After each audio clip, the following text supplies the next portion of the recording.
Oh, so now they see it. Now the tone changed. Now the people who were so confident, so certain, so loud about what you were and what you weren't, they've gone very, very quiet.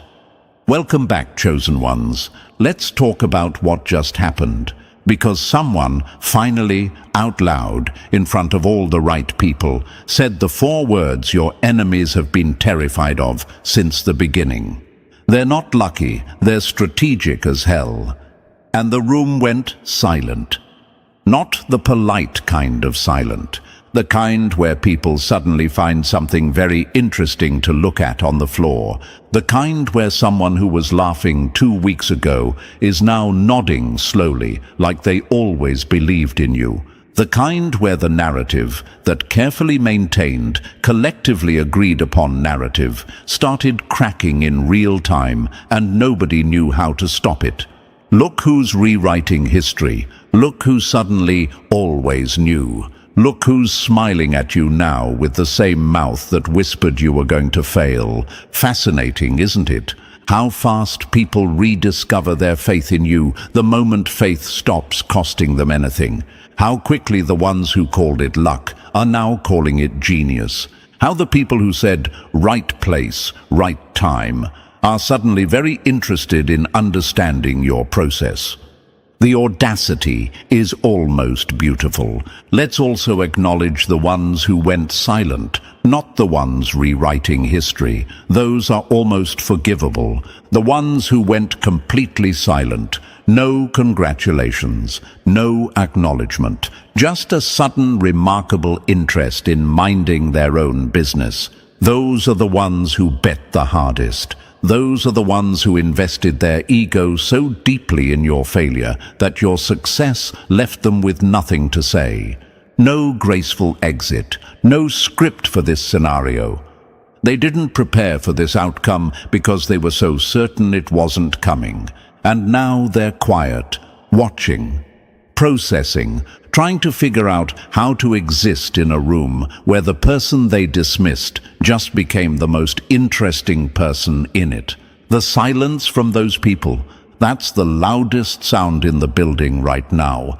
But before we get into what they're feeling right now, and trust me, we're going to get into it, I need the ones who are actually in this room to identify themselves. If you are watching this and that sentence just landed somewhere specific, write chosen 777 in the comments right now, not for engagement, so the ones who are awake can find each other. Now let's go back. Let's go all the way back to the version of you they were so confident about, because you need to fully feel what they thought they were dealing with before we talk about what they're dealing with now. They had you filed, categorized, decided, nice enough, trying hard, a little unpredictable, ambitious maybe. In that harmless way people are ambitious when they haven't quite committed to anything real yet, not playing the game the right way. But hey, probably means well. That was the box. Neat, comfortable, required absolutely zero adjustment to their worldview. And here is the part that should make you smile. You let them have it. Not because you were lost, not because you didn't know your own power, but because you understood something that most people never grasp until it is already too late for them. The most dangerous move in a room full of people who underestimate you is to let them keep underestimating you. So you played the part. You smiled when they explained things slowly. You nodded when they offered advice you had already moved past months ago. You let them feel smarter, faster, more certain. You gave them their small victories of perception and watched them relax into the comfort of having you figured out, because you were busy with the real game, the one happening 3 levels below the surface of everything they could see. You moved in silence. You walked away from things they would have killed for, because you could see 3 exits ahead, and those things led to dead ends. You rebuilt your circle, and they called it isolation. You took risks, and they called it recklessness. You said no to the safe option, and they called it irresponsibility. You disappeared from spaces that used to define you, and they said you were losing your mind. You invested time in things that hadn't paid off yet, and they called it delusion. And every single time, they arrived at the same conclusion. Lucky. Has to be lucky. Right place, right time. Nothing more to it. They said it to your face with the warmth of concern. They said it behind your back with the warmth of contempt. Either way, the word was the same. Lucky. And here is why that word was so important to them. It wasn't just a description, it was a defense mechanism. If your success is luck, then their failure is also luck. If you're just fortunate, they're just unfortunate. And the distance between where you are and where they are has nothing to do with choices, with discipline, with how they spent their time and energy and attention. It's just the draw, the lottery, nothing personal. That story kept them comfortable. That story let them sleep. That story meant they never had to sit with the weight of their own decisions. So calling it luck wasn't an observation. It was a lifeline. And you, simply by succeeding, simply by refusing to fail on their schedule, were threatening to take it away. That assumption was their greatest mistake. Not because it stung, not because it was unfair, because it gave you time. Uninterrupted, unsupervised, completely underestimated time to build something they couldn't see and would not believe until it was standing fully formed in front of their faces with its arms crossed. The mask wasn't weakness, it was architecture, the scaffolding that let the real structure rise without interference, without noise, without the constant drain of having to explain yourself to people who were never going to understand the blueprint anyway. And here is the almost cruel irony. The harder they worked to categorize you, the more they revealed their own limits. Because the people who are quickest to reach for luck as an explanation are always, without exception, the ones most afraid to examine how unlucky they've been with themselves. They needed you to be lucky, because if you were strategic, if the results were earned, deliberate, built, then the question they've been constructing their entire lives around, never having to answer, becomes unavoidable. Why aren't I winning? And they were not ready for that question, so they filed you under lucky and moved on, until something happened. One result, visible, undeniable, impossible to dissolve with the vocabulary they had been using. And the story they had built around you, so carefully maintained, so collectively reinforced, developed its first pressure crack. Oh, they tried. Right place, right time. Must be nice to have those connections. Some people just get the breaks. Good for them, said through the clenched teeth smile. The tight smile. You know the one. The one people wear when they are managing something very uncomfortable in real time and need to look like they aren't. The one that doesn't quite reach the eyes and stays just a half second too long, but then someone looked closer. Not a fan, not an enemy, someone with actual analytical ability who traced your decisions back to their roots, who connected every dot that the lazy, comfortable, already decided observer had always been too settled to connect. This person didn't just see the results, they saw the architecture behind the results, the sequence, the timing, the precision hiding inside what had looked like randomness to everyone who wasn't paying close enough attention. They saw the left turn everyone called stupid. That led exactly where it needed to lead. They saw the no said to the safe option. That freed up space for something better. They saw the silence that everyone read as weakness. That was actually aim. They traced it all the way back, and what they found at the beginning was not fortune. What they found was a decision, a quiet one, made when no one was watching. to stop playing by rules written for people with smaller visions. And they said it out loud, in front of everybody. They're not lucky, they're strategic as hell. And the atmospheric pressure in every room that heard those words changed immediately. Now here is where I need you to stay with me, because this is the moment most people would call timing, momentum, perception, and that would be enough, and it is all of those things. But something else was happening underneath all of it, something the universe had already been running on schedule long before anyone said a word out loud. You already know the universe moves. You have felt it, the shifts that arrived before you could name them, the moments where something resolved in a way that logic alone couldn't fully account for. The sense, that deep, persistent, hard-to-explain sense that something much larger was operating behind the surface of events. That feeling is real, and it is not random. What most people don't know, and what took me a long time to actually sit with, is that the universe doesn't just move. It moves on a schedule, a precise, ancient, documented schedule. And the way it communicates that schedule is through the planets. Now stay with me, because this is not about horoscopes, not about your sun sign, not about anything you've seen in a daily app or a vague Instagram caption. This is something thousands of years old, tracked independently across civilizations that had no contact with each other, all arriving at the same conclusion.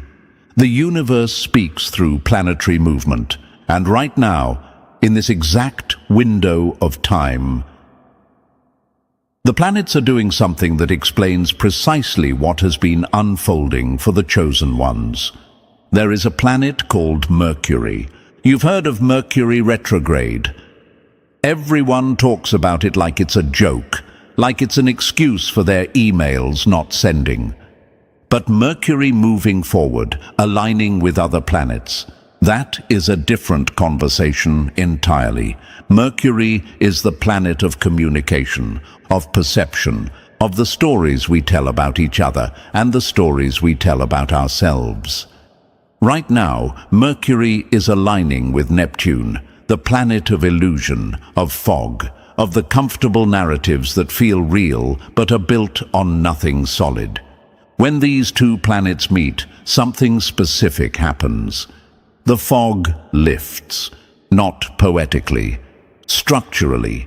The narratives built on false perception stop holding weight, not because you forced it, not because you argued against them, but because the alignment created an environment where false perception literally cannot sustain itself anymore. Don't you think it's interesting that this is happening right now, at exactly this moment in your story? Not 6 months ago when they were still comfortable, not a year from now, right now as the results are undeniable and the word is already out. That is not coincidence. The universe does not do coincidence. It does timing, and the timing is always precise. The luck narrative your enemies were living inside, that fog was always going to dissolve. The universe had it scheduled. They just didn't know they were living inside a clock. And once the universe starts moving, it does not pause. It does not wait for anyone to process the last shift before delivering the next one. It runs its sequence on its own timeline with the indifference of something that has been doing this longer than human beings have been here to observe it. The full moon rose in Virgo. And if you understand what Virgo energy actually does, it audits. Not your emotions, not your intentions, your records, your receipts. Every specific decision made in a specific context for specific compounding reasons that stack into the outcome standing in front of everyone right now. The universe turned a floodlight on the architecture you built in silence, and there was nowhere to hide from it, not for you and not for the people who had spent years confidently looking the wrong direction. So now the enemies aren't just uncomfortable, they're running the audit themselves. rewinding, recalculating, going back through years of moments they filed away as unimportant. And the numbers keep coming out wrong. Not wrong for you, wrong for their narrative.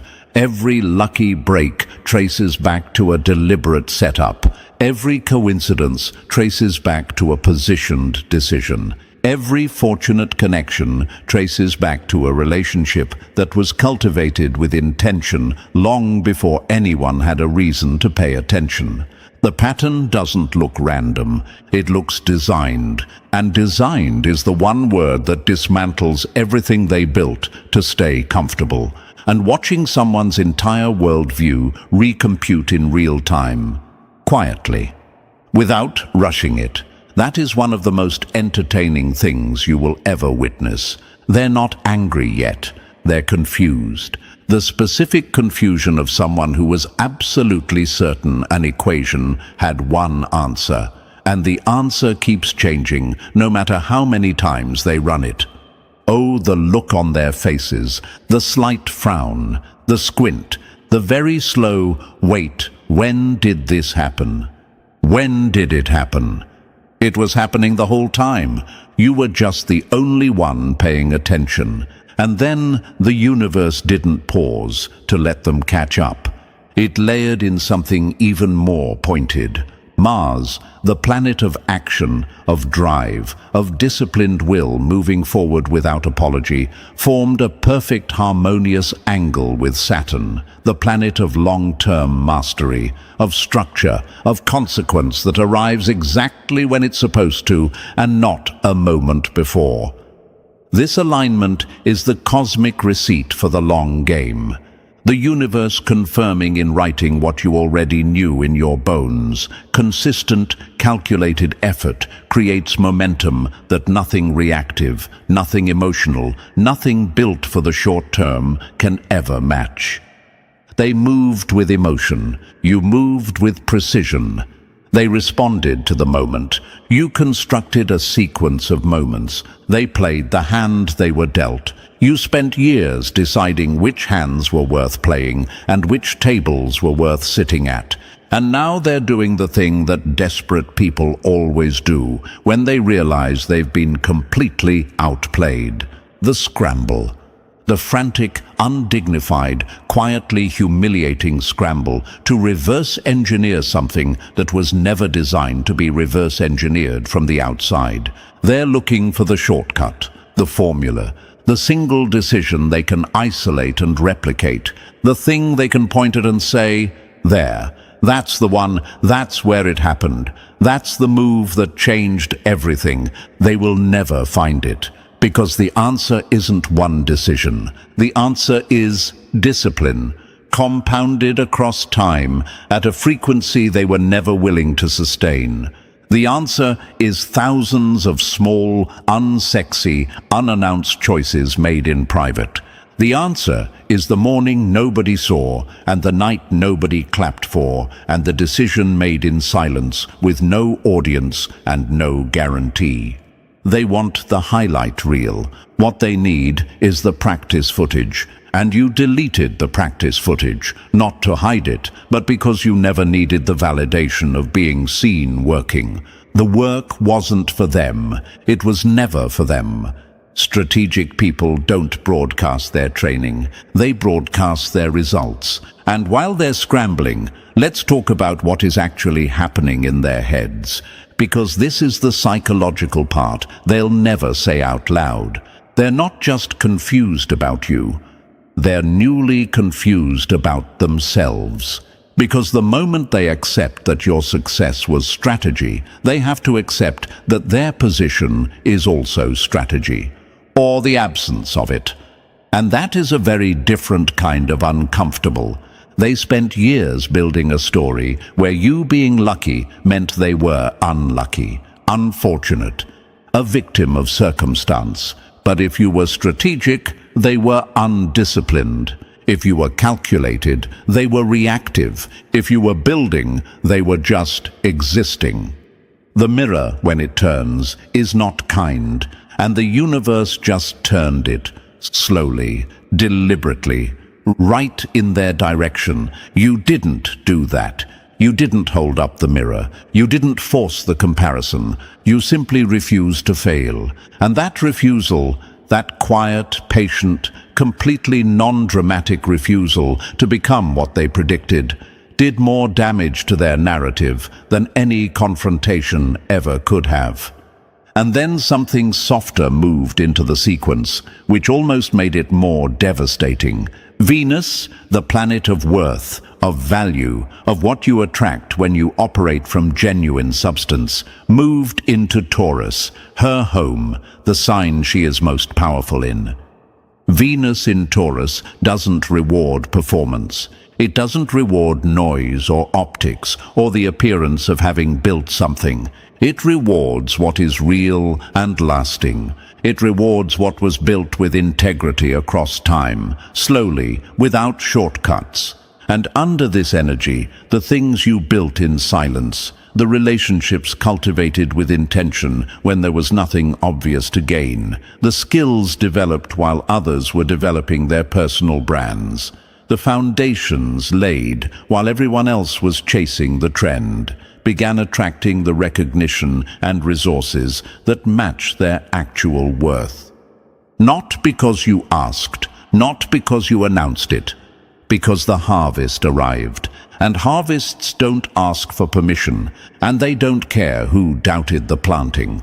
Meanwhile, back in the room full of people processing their reckoning, the confusion has graduated into something much more uncomfortable. Because now it's not just about you winning. It's about them having to sit with the question they have been constructing elaborate lives around, never having to ask. What if the story I told about why they're winning and I'm not was always wrong? That question is dangerous because it only has one honest answer, and the honest answer is accountability. And accountability is the one thing their comfort was specifically designed to avoid. If this is landing with you right now, if you're watching this and recognizing pieces of your own story in it, subscribe and stay close. Because what is unfolding right now is only getting stronger. And you are going to want to be inside the room when the next wave hits. Now comes the part your enemies were least prepared for. Not the wins, not the recognition, not even the word strategic being said in public. The part where the universe stops being external and starts being a mirror pointed directly at them. Saturn squared Jupiter. Saturn, discipline, consequence, structure, the keeper of every record you ever thought wasn't being kept, forming a tension angle with Jupiter, the planet of belief, of expansion, of the story you tell yourself about why things are the way they are. In human terms, old belief systems meeting the reality they have been running from. Watch what happens. The enemies try to expand the old narrative. They try to find a Jupiter-sized explanation, a big, warm, belief-affirming story for why your wins are still somehow not evidence of strategy. Something external, something they can point at that isn't inside themselves. Something that lets them keep the comfortable conclusion intact. Saturn keeps collapsing it. Evidence keeps accumulating, receipts keep arriving, the structure keeps disproving the theory. The belief that your success was luck was always a Jupiter belief, big, expansive, emotionally satisfying, and completely unsupported by anything structural. And right now, Saturn is pressing down on that belief with the patience of something that has been running on its own schedule for billions of years and has never once adjusted the timeline for anyone's feelings. It doesn't negotiate. It doesn't accept partial credit. It does not care how uncomfortable the truth is or how long it takes for someone to finally face it. It simply waits and delivers. Because here is what happens the moment you accept that success isn't luck. You have to confront your choices, not just the past ones, the ones happening right now, today, this moment. which means you can't hide behind chance anymore. You can only look at yourself and account honestly, without the comfortable story, for what you've built or failed to build with the time you had. That is unbearable for people who chose comfort over growth for years. That is the kind of unbearable that needs a target. And that confrontation, that deeply personal reckoning, is the universe delivering exactly what it always delivers, eventually, to anyone who chose the comfort of a false story over the difficulty of an honest one. You didn't wish this on them. You didn't need to. The universe handles its own accounting, and it is meticulous. So the story mutates. Strategic becomes ruthless. Disciplined becomes cold. Winning becomes suspicious. Successful must mean they stepped on someone to get there. Smart must actually mean cunning. The new reasons arrive right on schedule.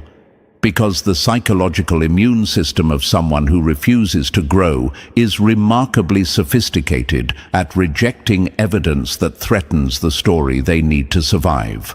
Oh, the creativity. You have to admire it a little. The commitment to the alternative explanation, the sheer, almost impressive determination to find any version of the story that isn't the true one. But here is what they don't understand. And this, right here, is where I smile. Their new story doesn't change your trajectory. It doesn't change your results. It doesn't change the alignment already in motion. It just changes the flavor of their denial. And denial, no matter how creatively constructed, no matter how many people agree to participate in it, has never once altered a planet's orbit. The universe does not read their narrative. It only responds to what you actually built. And then came the alignment the universe had been building toward this entire time. The one that stops being something you can call metaphorical. The one that lands like something geological, shifting beneath the surface. The sun, your identity, your visible self, your purpose in its most luminous and most honest form, forming a perfect harmonious angle with Pluto, the planet of hidden power, of radical transformation, of everything buried that was always waiting for the right moment to rise completely and permanently. This alignment does not ask permission. It does not build slowly. It does not give warning. It simply removes the last layer of concealment from something that was always there, always real, always operating beneath the surface, and makes it completely, undeniably, irreversibly visible, not just the winds, the nature, the quality of thinking that was running beneath the performance the entire time, the strategic intelligence that was always organizing the moves before anyone was watching, the depth that was always present and that they mistook for simplicity because they weren't looking carefully enough. They thought you changed. They think there was one moment, one pivot, one breakthrough, one decision when you became this. They're still looking for that moment, rewinding years of footage, trying to pinpoint the lightning bolt. But Pluto doesn't create power. It reveals it. The power was always there. Pluto just removed what was covering it. And now they face something they were genuinely not prepared for. Not just the fact that you're winning, not just the fact that their narrative collapsed, but the slow, dawning, almost reluctant understanding that lands like cold water at 3 in the morning. You were never in competition with them. You were on a different path, always. One that required a level of vision they didn't develop, a level of discipline they didn't sustain, a level of strategic patience they couldn't access because they were too busy managing their comfort to develop it. They thought you were playing the same game at a different speed. You were playing a different game entirely. The distance between your trajectory and theirs is not luck shifting in your favor. It is the compound interest of 1,000 daily decisions they chose not to make. Small decisions. Quiet decisions. Decisions nobody was watching and nobody was clapping for. Decisions that didn't feel significant in the moment, but that stacked and stacked and stacked into something that now looks to them like an overnight success. The reversal didn't happen this week. It happened quietly, consistently, across years, and they are only now reading the statement balance. The power was never in doubt. Only the visibility was. And Pluto, on schedule, removed the last veil. And then the final movement in the sequence, the one that brings everything full circle, the one that is going to sit with you long after this video ends. The North Node, your destiny vector, the direction the universe has been orienting you toward the entire time, meeting Chiron, the archetype of the wound that once fully absorbed becomes the source of your deepest and most unshakable power. Not despite the wound, because of it. Meeting in Aries, the sign of identity, of initiation, of the courage to be exactly who you are without apology, without permission, without waiting for someone to tell you it's your turn. And what this alignment says, quietly, with complete certainty, in a way that doesn't need to be loud to be permanent, is this: the things they used against you, the dismissals, the mockery, the confident, almost enthusiastic predictions of your failure, the "we'll see" said with that particular smile, the eye rolls at the ambition, the concern-voiced warnings that you were going too far, too fast, too differently. Those were not obstacles to your destiny. They were the training ground for it. Every laugh at your expense sharpened something in you that their comfort never sharpened in them. Every "they're just lucky" built your capacity to move without external validation until that capacity became something they don't have a name for. Every prediction of your failure calibrated your conviction more precisely than any early success ever could have. Every betrayal became a boundary. Every dismissal became data. Every person who told you to be smaller showed you exactly how much space you actually needed to take up. The wounds didn't cost you anything. They didn't delay anything. They didn't hold anything back. They qualified you.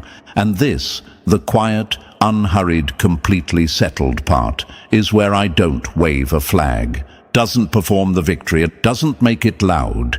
He just smiles.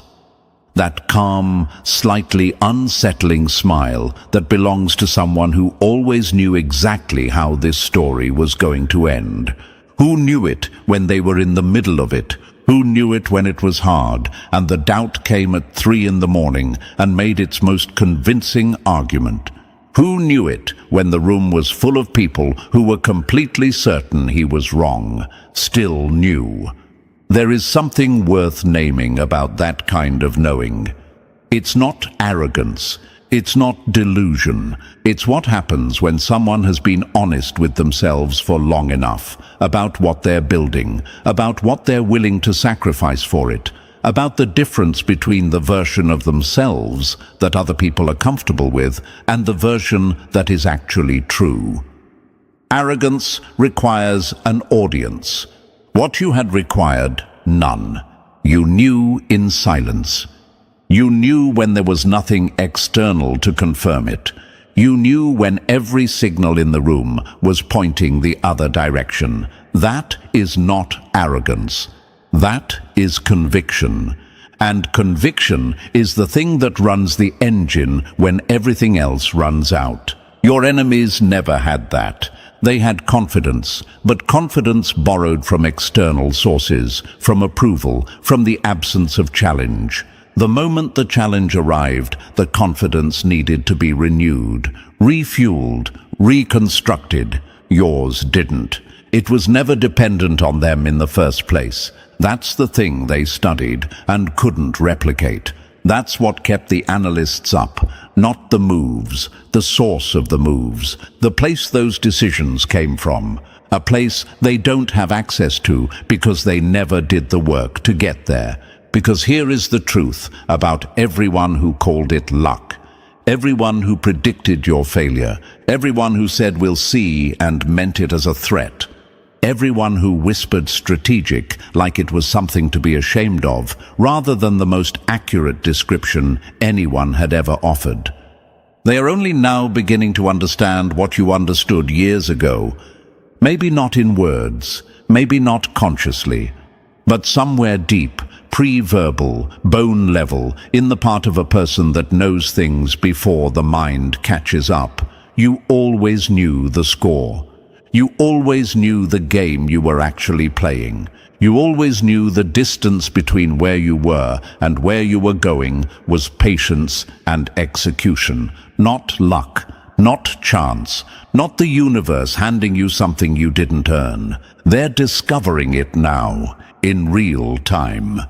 With the specific, particular discomfort of people who bet everything on the wrong outcome and are watching the results come in. You already knew.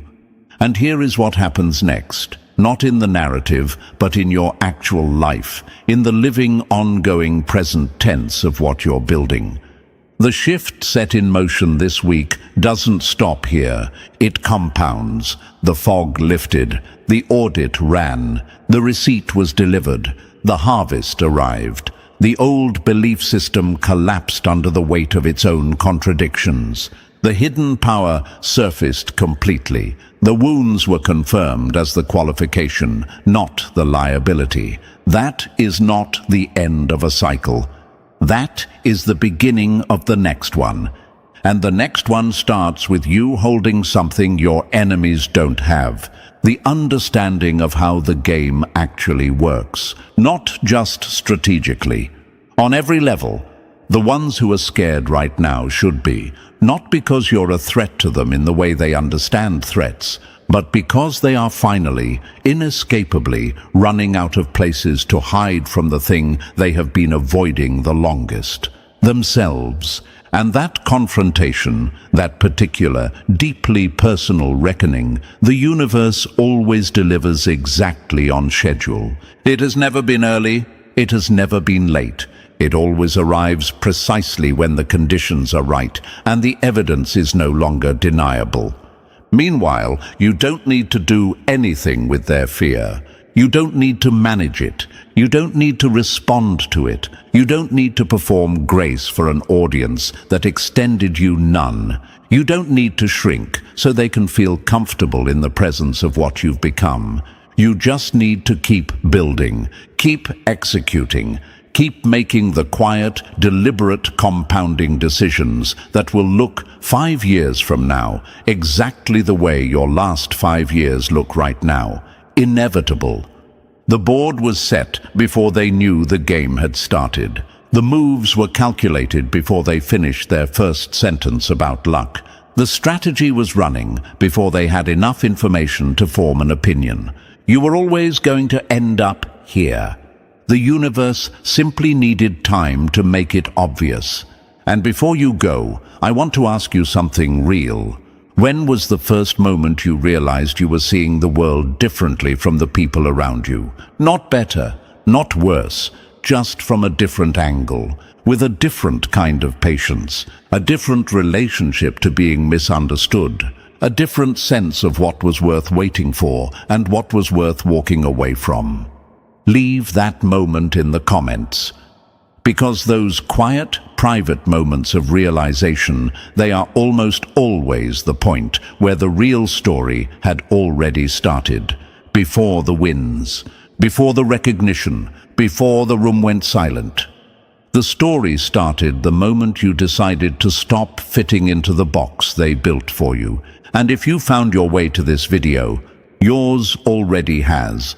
This is the reckoning, not for you, for them. You just watched it happen. Welcome to another episode, Chosen One. Funny, isn't it? The way people talked about you like they had you fully figured out. Earth Angel, they said. All soft, all cute, all clueless. They threw that label on you thinking it would trap you in some quiet little corner where you'd stay harmless, predictable, easy to use. They thought calling you angelic would shrink you, not realizing they were basically handing you the perfect disguise. They forgot angels know how to fight. They forgot angels have seen more darkness than any of them could ever survive. They forgot angels are built for war, not decoration. And now look at them. Look who's shaking. Look who's whispering behind closed doors. Look who suddenly remembers every dirty thing they ever said about you, every time they played you, every time they enjoyed watching you hurt, because they assumed you'd never fight back. The same people who swore you were too nice to notice, too peaceful to question, too forgiving to push back. These geniuses really believed they broke you. Whole time you were evolving. Before we go deeper, Chosen One, hit the like button and subscribe. Pay this message back and strengthen this wave. Now let's get back to the truth they didn't want exposed. Because here's what's really messing them up. You didn't fold. You didn't melt. You didn't shatter like they expected. You got quiet. You got calm. And that scared them more than any explosion ever could. They didn't understand your silence wasn't defeat. It was strategy. It was the calm right before the universe rearranged the entire board in your favor. It was the moment a fighter wipes the blood from their mouth and says, "So, that all you got?" They loved calling you an earth angel when they thought you were harmless. But when the universe handed you your strength back, when your boundaries locked into place, when your energy stopped leaking into people who never deserved it, suddenly that same angel energy became terrifying to them. Because now they see what they were really dealing with. Not some fragile human decoration, but a quiet beast wrapped in kindness. A strategist disguised as softness. A fighter who learned their patterns so well, it's almost embarrassing for them. And Chosen One, don't pretend you didn't notice their panic. You saw the shift. You saw the fear. The same mouths that laughed at you suddenly fell silent. The same eyes that rolled at you started studying you.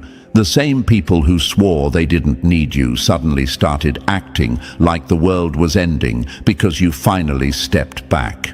There's a moment every Chosen One experiences, that eerie silence after you walk away. The room feels different. The energy sharpens. The universe holds its breath for 1 second. And your enemies, they start glitching like broken NPCs because the whole simulation depended on your presence and they didn't even know it. They mistook your compassion for permission. They mistook your patience for weakness. They mistook your heart for a leash you'd never cut. Then one day you stopped feeding them and suddenly the angel they underestimated became the mirror they couldn't run from. They saw themselves clearly for the first time, and it was ugly. All their fake smiles, their manipulations, their secret jealousy, their quiet attacks. All of it came out in the light the second your energy stopped protecting them from their own chaos. You weren't their problem. You were the solution that kept their problems from eating them alive. Without you, the cracks showed, their relationships collapsed, their lies clashed, their ego panicked, their confidence leaked. They felt the universe tugging at them like time's up, lesson due. And don't worry, Chosen One, the universe saw everything they did in the dark, every insult masked as a joke, every betrayal disguised as miscommunication, every time they used your kindness as free emotional currency, like it was endless. But here's the twist that keeps them awake at night. You didn't expose them, you didn't clap back, you didn't drag them publicly or reveal their secrets. You let the universe handle it. You stepped aside and let karma swing without lifting a finger. And that's exactly why they fear you now. Because only someone truly powerful can sit back while the universe does the talking. Let me take you even deeper. Years ago, you had moments where you weren't this strong. Times where you begged people to stay. Times where you blamed yourself for other people's selfishness. Times where you thought being gentle meant being quiet. Times where you tried so hard to prove your worth to people who were already plotting to use it against you. You remember that one person who said, "You're too good for this world." They said it sweetly, but they meant it as an excuse to treat you like you didn't understand anything, like you were naive, like you were blind to their games. What they never realized is that you saw everything, you just didn't react. Not because you were weak, because you were gathering data. There's a story old fighters tell. The strongest warrior isn't the one who strikes first. It's the one who waits until the enemy thinks they've won. That was you. You let everyone underestimate you long enough for the truth to reveal itself. And now, chosen one, the reveal is happening in real time. The people who tried to use you, they're losing access to you. The ones who mocked you, they're choking on their own words. The ones who underestimated you, they're realizing you weren't quiet because you lacked power. You were quiet because you were building it. And the best part, your glow-up isn't loud, it's controlled, precise, icy. You're moving differently, thinking differently, feeling differently. You're not the earth angel they thought they could walk over. You're the earth angel the universe trained for battles they could never survive. Look at where you're standing now, not in the pain, not in the confusion, not in the chaos they threw at you. You're standing in the aftermath. The smoke has cleared. The universe is rearranging everything around you. The silence is your confirmation. Their panic is your proof. You became the very thing they swore you'd never be, untouchable. And now they're learning the truth the hard way. Calling you an earth angel didn't make you soft. It made you underestimated. And underestimated angels are the most dangerous forces the universe ever created. And chosen one, before we go any further, I want you to breathe for a second and really feel what's happening inside you right now. You're not here by accident. You're here because the universe is finally showing you the truth about who you are and what you survived. And if this message is hitting you in your chest, that's not weakness, that's recognition. That's your inner fighter waking up. So do me one thing to keep this energy alive. Hit the like button, subscribe, and drop a comment with the number 777 so the universe knows you're done letting people treat you like some soft earth angel they could walk over. Show the team behind this message some love too, if you can. Every gift, even the tiniest one, keeps this mission running and helps us bring more truth for people like you who needed someone to speak what everyone else was too scared to say. And now, chosen one. Let's walk into the real story, step by step. Trust me, if you've ever been underestimated, used, or mislabeled, you're going to feel pulled to stay until the very last word. Let's get into it. Number 1. The transformation that slapped them awake. Funny how they called you an angel? Right up until the moment the angel stopped playing nice and they realized who the real threat in the room was. Chosen one. This is the part that hits them the hardest. This is the shift they never prepared for, the plot twist that punched their ego straight in the throat. They pushed you, drained you, mocked you, and whispered to each other that sooner or later you would crumble like they do. They bet on your collapse. They waited for the moment you'd snap, fold, or fall apart so they could say, "See, told you." They were never that strong. But the universe had other plans, and your story had a different turn written into it. Instead of breaking, you upgraded. Instead of collapsing, you awakened. Instead of losing yourself, you found the version of you they prayed would never show up. Look at the irony. They thought they were studying your weakness, but you were quietly studying their patterns. They assumed you were soft because you didn't fight dirty. They assumed you were fragile because you didn't throw your pain at other people. They assumed you were harmless because you tried to understand them instead of attacking them. But the truth is simple. You were never naive. You were patient. You were watching, observing, learning, and evolving under pressure they couldn't even survive for 5 minutes. Your heart didn't turn cold. It turned sharp.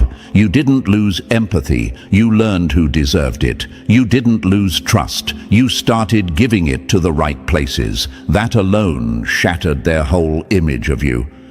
Because the moment your awareness switched on, their power switched off. And let's be honest, they hate the new you because the old you benefited them. The old you overgave. The old you explained yourself to people who refused to listen. The old you tried to save relationships that were already dead. The old you forgave people who weren't even sorry. The old you ignored red flags because your heart led the way, not your strategy. The old you let them get away with treating you like some soft earth angel who didn't know how dark the world really was. Then one day, something snapped. A moment the universe had been shaping for months. A moment where you finally said, enough. A moment where your soul realized, I'm done being their emotional supply. And that's when the transformation began. You didn't just level up, you rewrote the entire rulebook they were using to control you. You started seeing people faster. You sensed lies before they left their mouths. You caught manipulation while it was still forming like poison vapor in the air. You developed this dangerous mix of kindness and precision. You became someone who could love deeply but walk away instantly once respect was gone. That is terrifying to people who depend on your softness to keep their illusions alive. They wanted an angel they could drain, not a warrior who could see the truth. What rattled them wasn't your anger, it was your discipline. Your silence became their punishment. Your distance became their karma. You didn't yell, you didn't fight, you didn't beg. You didn't chase anyone who ran. You simply stepped back, and the universe moved everything else for you. Now look at them, replaying everything, panicking, asking, how did we lose control? They didn't lose control. They never had it. You just finally woke up to your own power. Chosen one, I know a question pops into your mind. Why did they panic the moment I changed? Because your transformation exposed their character. Your upgrade revealed how low their intentions always were. When someone only liked you because you were easy to manipulate, your strength feels like betrayal to them. When someone only valued you because you never said no, your boundaries feel like violence to them. When someone only treated you kindly because it benefited them, your absence feels like punishment. They call you cold now. Isn't that cute? Cold, as if you suddenly stopped caring. Cold, as if you became heartless. Cold, as if you turned into something cruel. But coldness means numbness. And you are anything but numb. You feel everything deeply. You just stopped wasting those feelings on people who toss them on the floor like trash. You're not cold, you're clear. You're not distant, you're focused. You're not heartless, you're strategic. Every move you make now has intention behind it, and that terrifies the ones who only survived because you used to act without thinking. They were counting on your softness. They were counting on your guilt. They were counting on your old habits. But now, they're dealing with the updated version, the earth angel who learned how to fight. They whisper, "You've changed." But let's be real. You didn't change. You returned to yourself. Your transformation didn't create a new you. It revealed the real you they tried to bury with their projections, their insults, their expectations, and their fear of your potential. Think back to the past, chosen one. Remember the version of you who cried quietly, thinking you were losing everything. Remember the version of you who felt guilty for pulling back from people who were hurting you. Remember how you kept trying to explain your feelings to people who already decided they didn't want to understand. Now look at who you are today. Look at the strength in your silence. Look at the confidence in your distance. Look at the awareness in your choices. Look at the calm in your boundaries. That's not coldness, that's evolution. And let's address another question your heart might whisper. Why does my glow-up hurt them so much? Because your transformation removed the mask they were wearing. When you rose, you exposed who they truly were. Your growth reminded them of their stagnation. Your self-control reminded them of their chaos. Your clarity reminded them of the lies they told to keep you small. Your healing forced them to face the truth they ran from. Your transformation is their mirror, and they hate what they see. They didn't expect the earth angel they underestimated to become the warrior who remembers everything. You didn't burn bridges. You outgrew the roads they built to keep you trapped. You didn't cut them off. You cut the version of yourself they had access to. And now they're confused. Now they're offended. Now they're scared, because they finally understand something they refuse to believe. You were never the weak one. You were the stable one. You were never the naive one. You were the loyal one. You were never the fragile one. You were the one carrying the emotional weight of the entire relationship. Your transformation wasn't revenge. It was survival. It was clarity. It was destiny. This is the part of your story where your enemies look up and whisper, "What have we done?" And the universe answers for you. Chosen one, this transformation they never saw coming, this is only the beginning. Number 2, the loss they built with their own hands. People don't lose angels by accident. They lose them by playing stupid games and pretending they won. Funny how they blame you for walking away, but never mention the fire they kept throwing you into. They didn't lose you. They lost access to the version of you that kept saving them. Some people don't realize what they destroyed until the universe makes them sit alone with the ashes.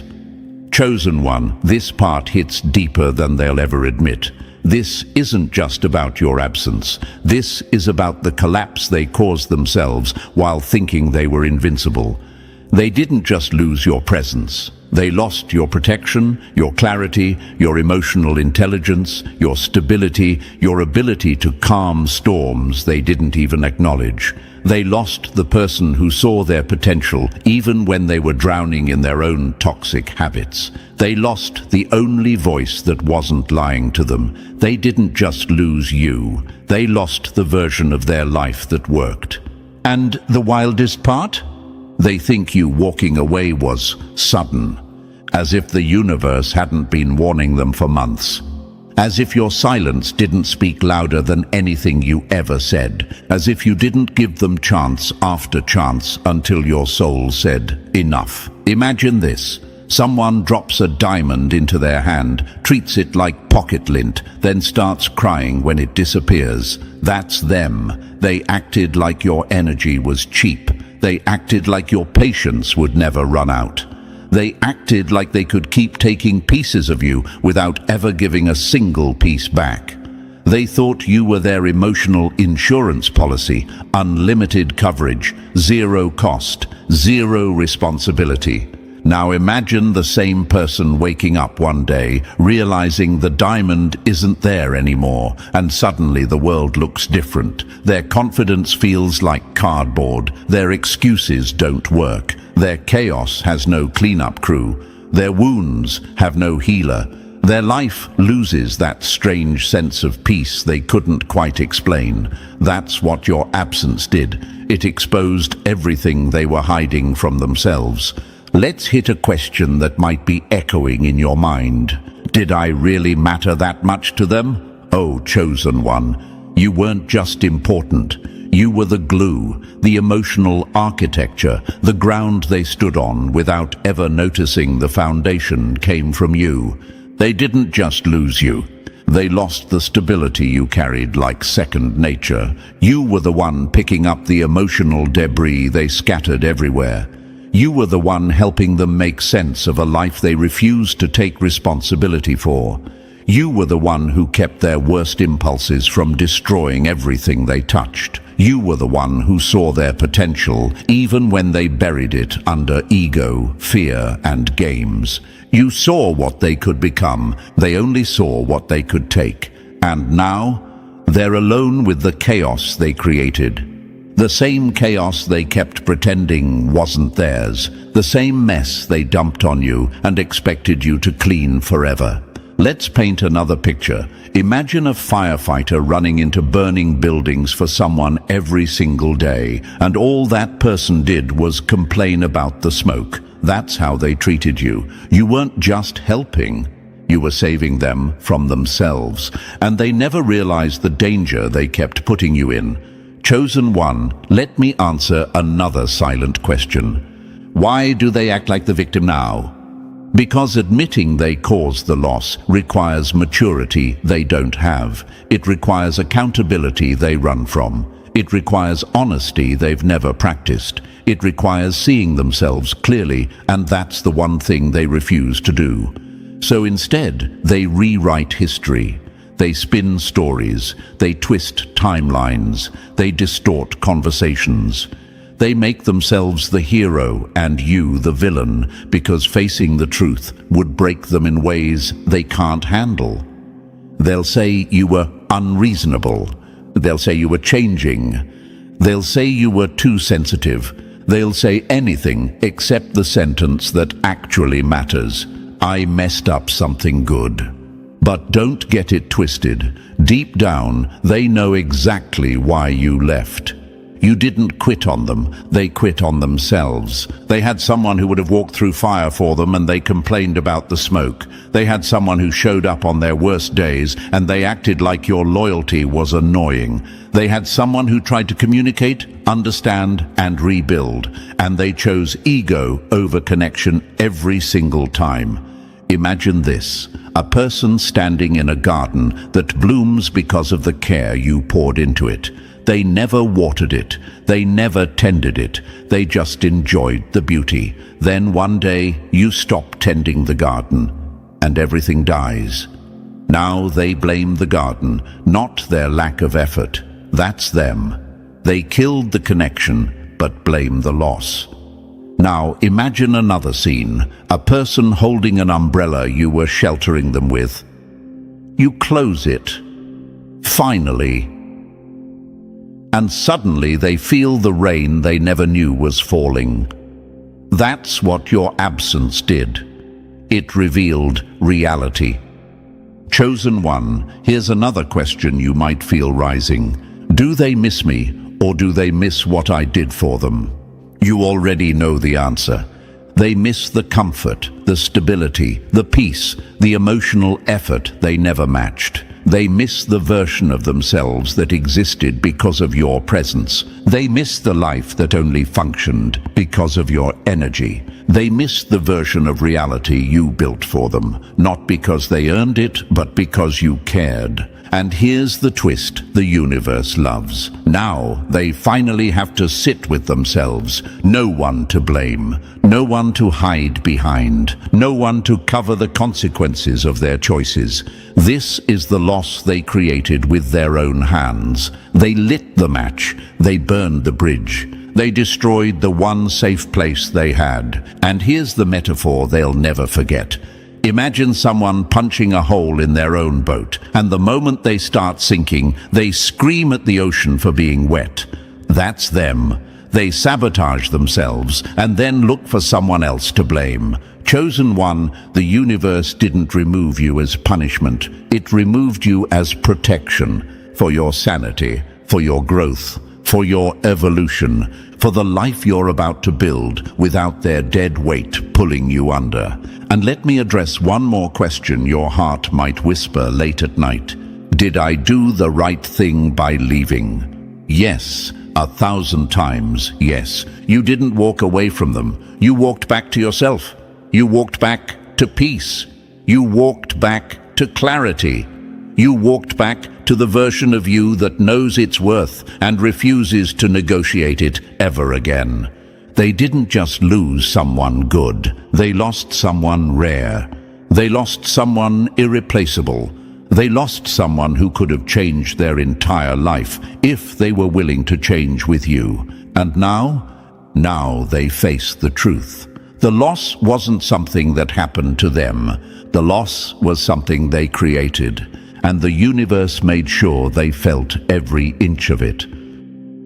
Number 3, your heart evolved into a weapon they can't get close to anymore. They thought breaking your heart would weaken you. Instead, it rebuilt itself into something that can slice through every lie they ever told. A naive heart is easy to use. A refined heart is impossible to trick. They didn't fear losing you. They feared the day you finally saw them clearly. Kindness mixed with wisdom becomes the deadliest weapon in the room. Chosen one, this part is where their panic reaches a whole new level. This is the fear they don't talk about. This is the nightmare they created with their own hands. They spent years poking, prodding, testing, pushing, trying to figure out where your breaking point was. They wanted to see if you'd snap. They wanted to see if your kindness had a limit. They wanted to know how far they could bend you before you shattered. What they didn't expect was that your heart wasn't breaking. It was learning. It wasn't hardening. It was refining. It wasn't dying. It was upgrading. The version of you they were playing with wasn't your final form. It was your training stage. Let's break this down the way your old self never could. For so long, they mistook your kindness for softness. They thought your love made you blind. They assumed your forgiveness made you forget. They believed your loyalty meant you'd never see the truth. But your heart wasn't naive. It was observant. It was collecting data, patterns, red flags, subtle energy shifts. Your heart became the most advanced lie detector the universe could craft. Before someone can even form the sentence, you already feel the dishonesty twisting in the air. Imagine this. Someone smiles at you, thinking they're hiding their motives behind their teeth. But your heart sees straight through the expression like X-ray vision. That's the upgrade they never anticipated. You feel energy shifts faster than they can fake their tone. You sense tension before they even enter the room. You know when someone's loyalty is cracking before they even admit it to themselves. A wise heart is dangerous, and they know it. It's dangerous to people who rely on manipulation. It's dangerous to people who survive by hiding the truth. It's dangerous to people who assume the other person will stay clueless forever. Your heart used to give them the benefit of the doubt. Now, it gives them nothing but consequences. Let me answer a question I know you've silently asked yourself. How did I go from being the one they used to the one they fear? Because you stopped operating on emotion alone. You started operating on intuition, awareness, and truth. That combination terrifies people who were only strong when you were blind. Imagine this. Once upon a time, your heart was like an open garden. Anyone could wander through, pick what they wanted, even trample the flowers a little, and you'd still water it again tomorrow. Now, that garden has transformed into something else. The gate is locked. The soil is guarded. The air feels different. Anyone who approaches with bad intentions feels the warning signs instantly. That's your heart now. Not closed, but protected. Not hardened, but intelligent. They whisper about you now. It's almost funny. How did someone so gentle become so unreachable? How did someone so forgiving become impossible to fool? How did the Earth Angel become the one force we can't manipulate anymore? It's simple. You became the version of yourself you needed to survive them. For years, you thought you were too emotional, too trusting, too soft, too open, too sensitive.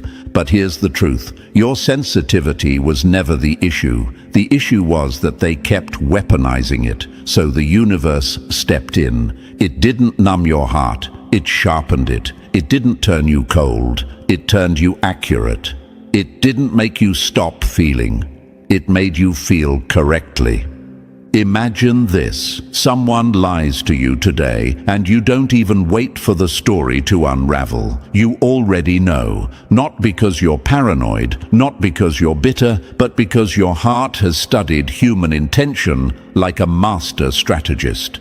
You can spot inconsistency the way a hunter spots movement in the distance.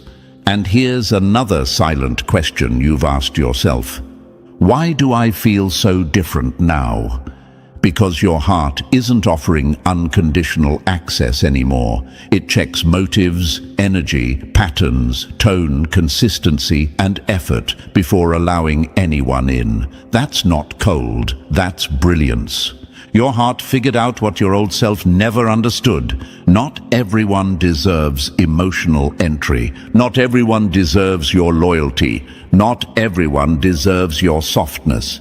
And that realization alone made you unreachable to people who depended on your weaknesses. Let me paint another picture. Imagine a treasure chest on the ocean floor. Everyone thinks it's easy to access until they dive down and realize they're not strong enough to reach it, not skilled enough to open it, not worthy enough to claim it. That's you now.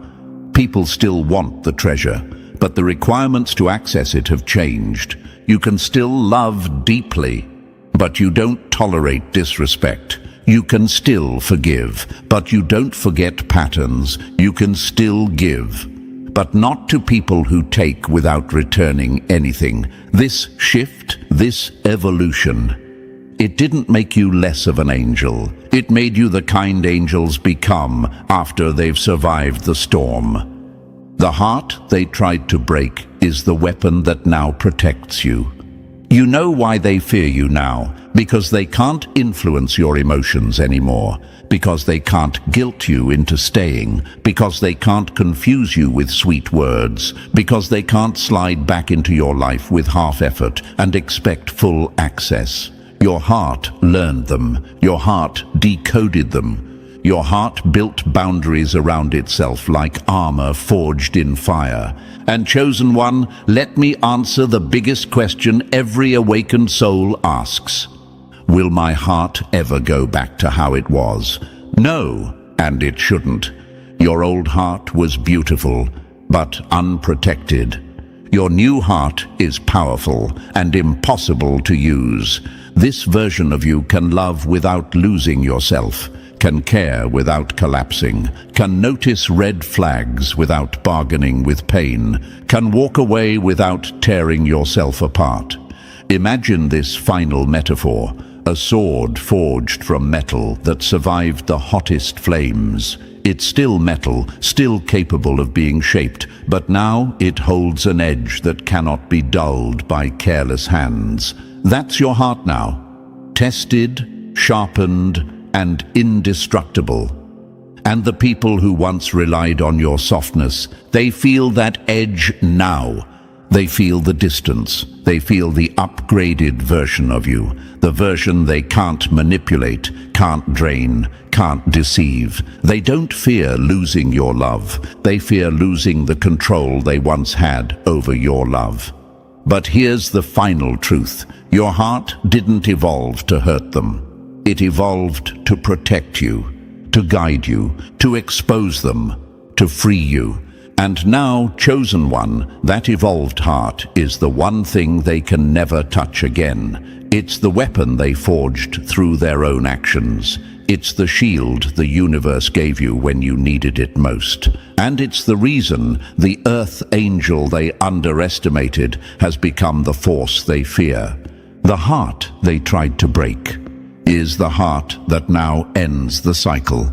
And this is only the beginning of their lesson. Number 4, the fear that eats them alive, your indifference. They can handle your anger, but they will never survive your silence. Nothing scares a manipulator more than realizing they no longer have emotional access to the person they once controlled. Your indifference is the obituary of their influence.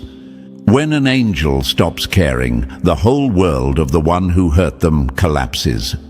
Chosen one. This is the one that hits their spine like ice. This is the part they whisper about when no one is around. This is their deepest panic, the fear that crawls under their skin at night when they replay everything they did. Because anger, they can work with that. Anger means you still care. Anger means you're still connected. Anger means they still affect you. But indifference, your indifference is a funeral bell. It means the cord is cut. The game is over. Access denied. Their control evaporated. You walked out of their universe, closed the door, locked it, and didn't even bother to check if they were still standing on the other side. Imagine this. Someone keeps pressing buttons on a machine that no longer turns on. They slam them harder, thinking force will bring it back to life. But nothing happens. The machine doesn't react, doesn't glitch, doesn't spark. Just silence. That's you now. Their old tricks don't work. Their tone doesn't work. Their guilt tactics don't work. Their tears don't work. Their excuses don't work. You've disconnected completely, and the emptiness they feel isn't your absence. It's the collapse of their illusion of power. Let me answer the first question rising in your mind. Why does my indifference bother them more than my anger ever did? Because your anger gave them relevance. Your silence gives them reality. When you cared, even in pain, they felt important. When you reacted, they felt powerful. When you tried to fix things, they felt desired. When you cried, they felt superior. But when you became indifferent, you took back everything they used to fuel their ego. You didn't scream. You didn't warn them. You didn't negotiate. You just stepped out, quietly, calmly, completely.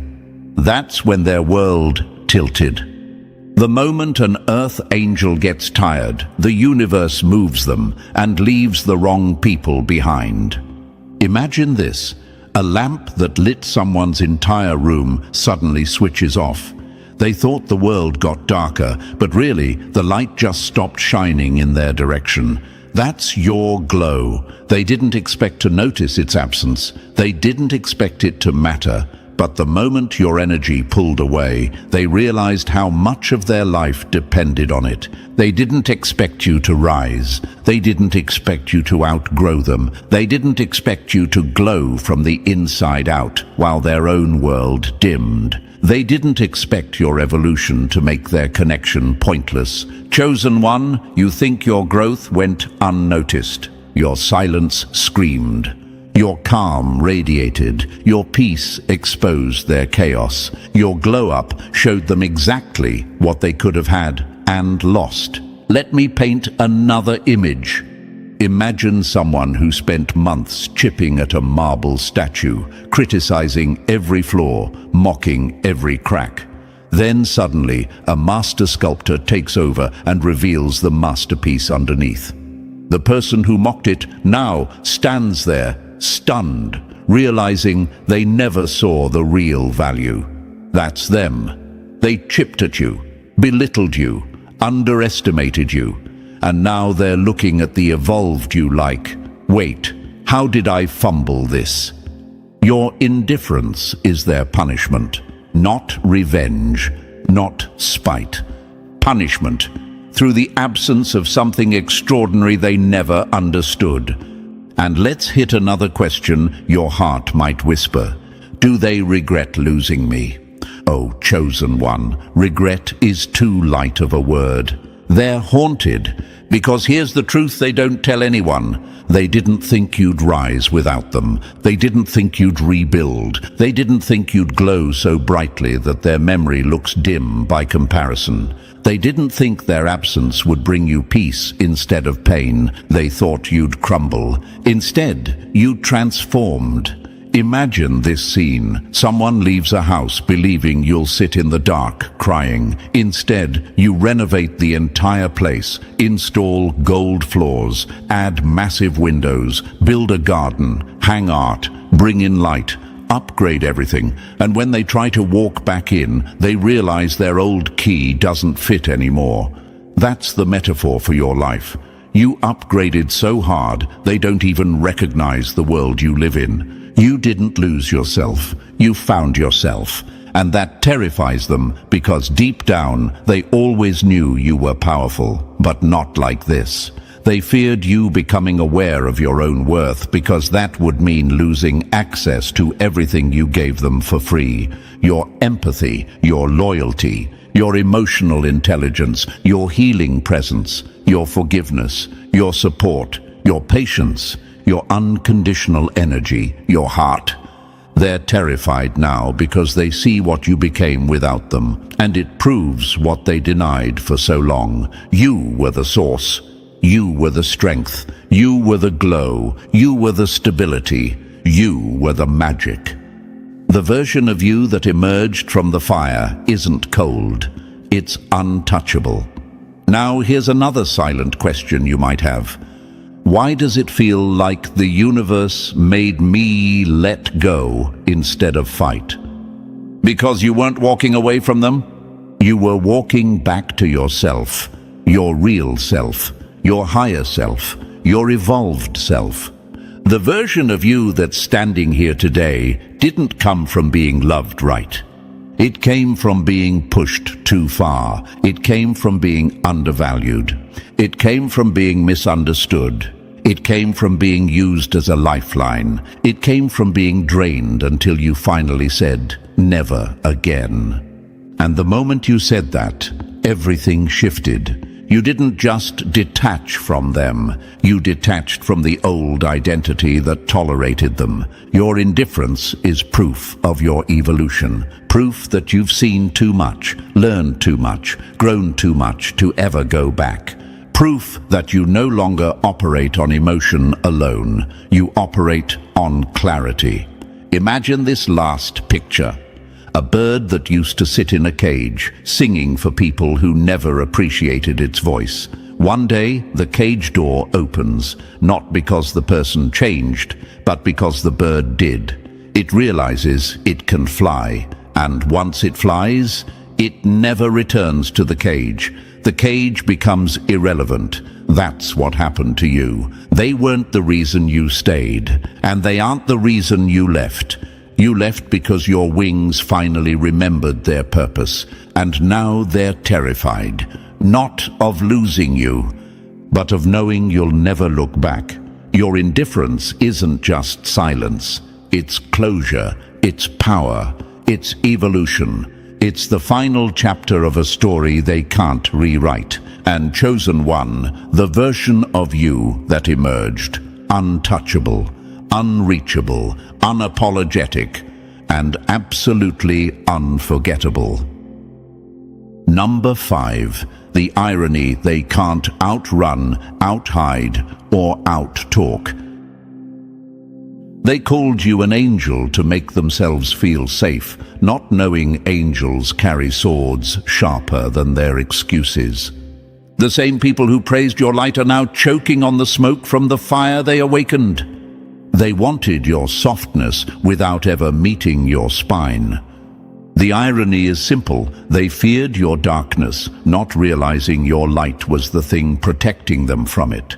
Chosen one.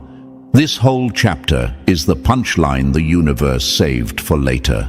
The irony is so thick it's almost poetic if it wasn't so embarrassing for them, because they're finally learning what you already knew. The world never gave you your strength. You earned it, and you earned it the hard way. And the people who underestimated you, They're living in the consequences of their own miscalculation. Let's dive into this slowly, because this irony deserves to be dissected like a fine art piece of karmic comedy. They called you an earth angel. Cute, right? Not because they respected you, not because they valued you, not because they understood you. They called you that because it made them feel safe. If they labeled you gentle, then they wouldn't have to fear your boundaries. If they labeled you pure, then they could justify using you. If they labeled you forgiving, then they could betray you without consequences. If they labeled you peaceful, then they could assume you'd never fight back. They only ever saw the parts of you that served them. The warmth, the softness, the patience, the healing energy, the calm you brought into their chaotic world, the emotional oxygen you kept pumping into them even as they suffocated you. But they never looked deeper. They didn't want to. Because if they faced the fullness of who you are, they'd see the truth they were never ready for. Your kindness wasn't weakness. It was restraint. Your empathy wasn't naivete, it was strategy. Your patience wasn't vulnerability, it was discipline. Your light wasn't softness, it was fire they simply didn't get burned by yet. Imagine this. A person befriends a sleeping lion because the lion looks peaceful. They pet it, tug at its mane, kick dust in its face, laugh at it, assuming it will never wake up. But the day the lion stretches, opens its eyes, and stands up, suddenly friendship isn't enough to protect them. That's the moment they're in with you now.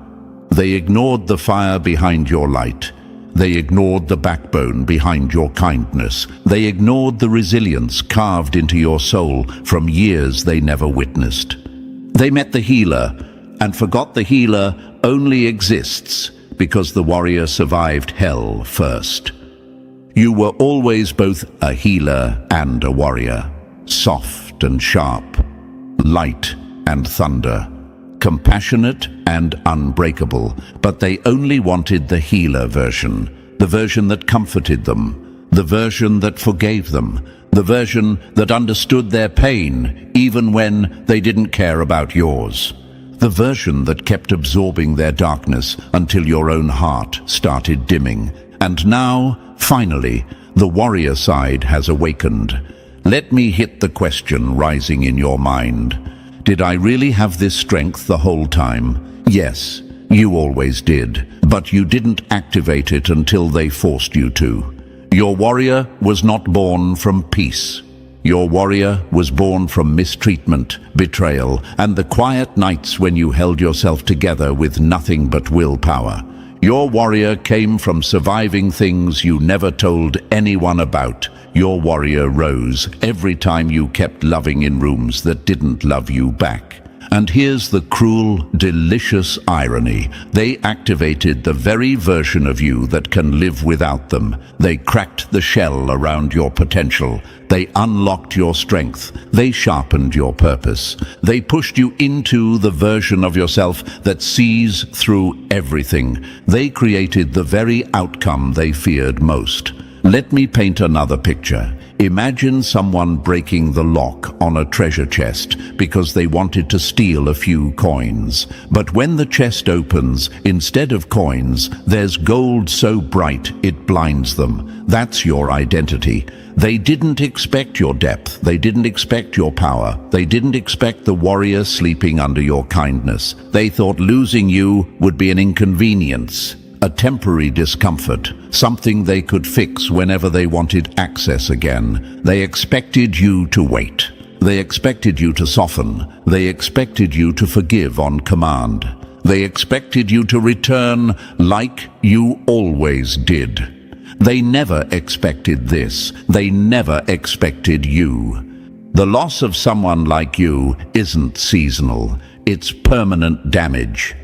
Chosen one, this is where their irony becomes their punishment. Now they're learning, brutally, that losing someone like you is not something a person recovers from. It's a lifelong consequence. It's a before and after moment. it's a shift in their reality that can't be undone. They don't miss you like a person. They miss you like a lifeline. They miss you like a shield.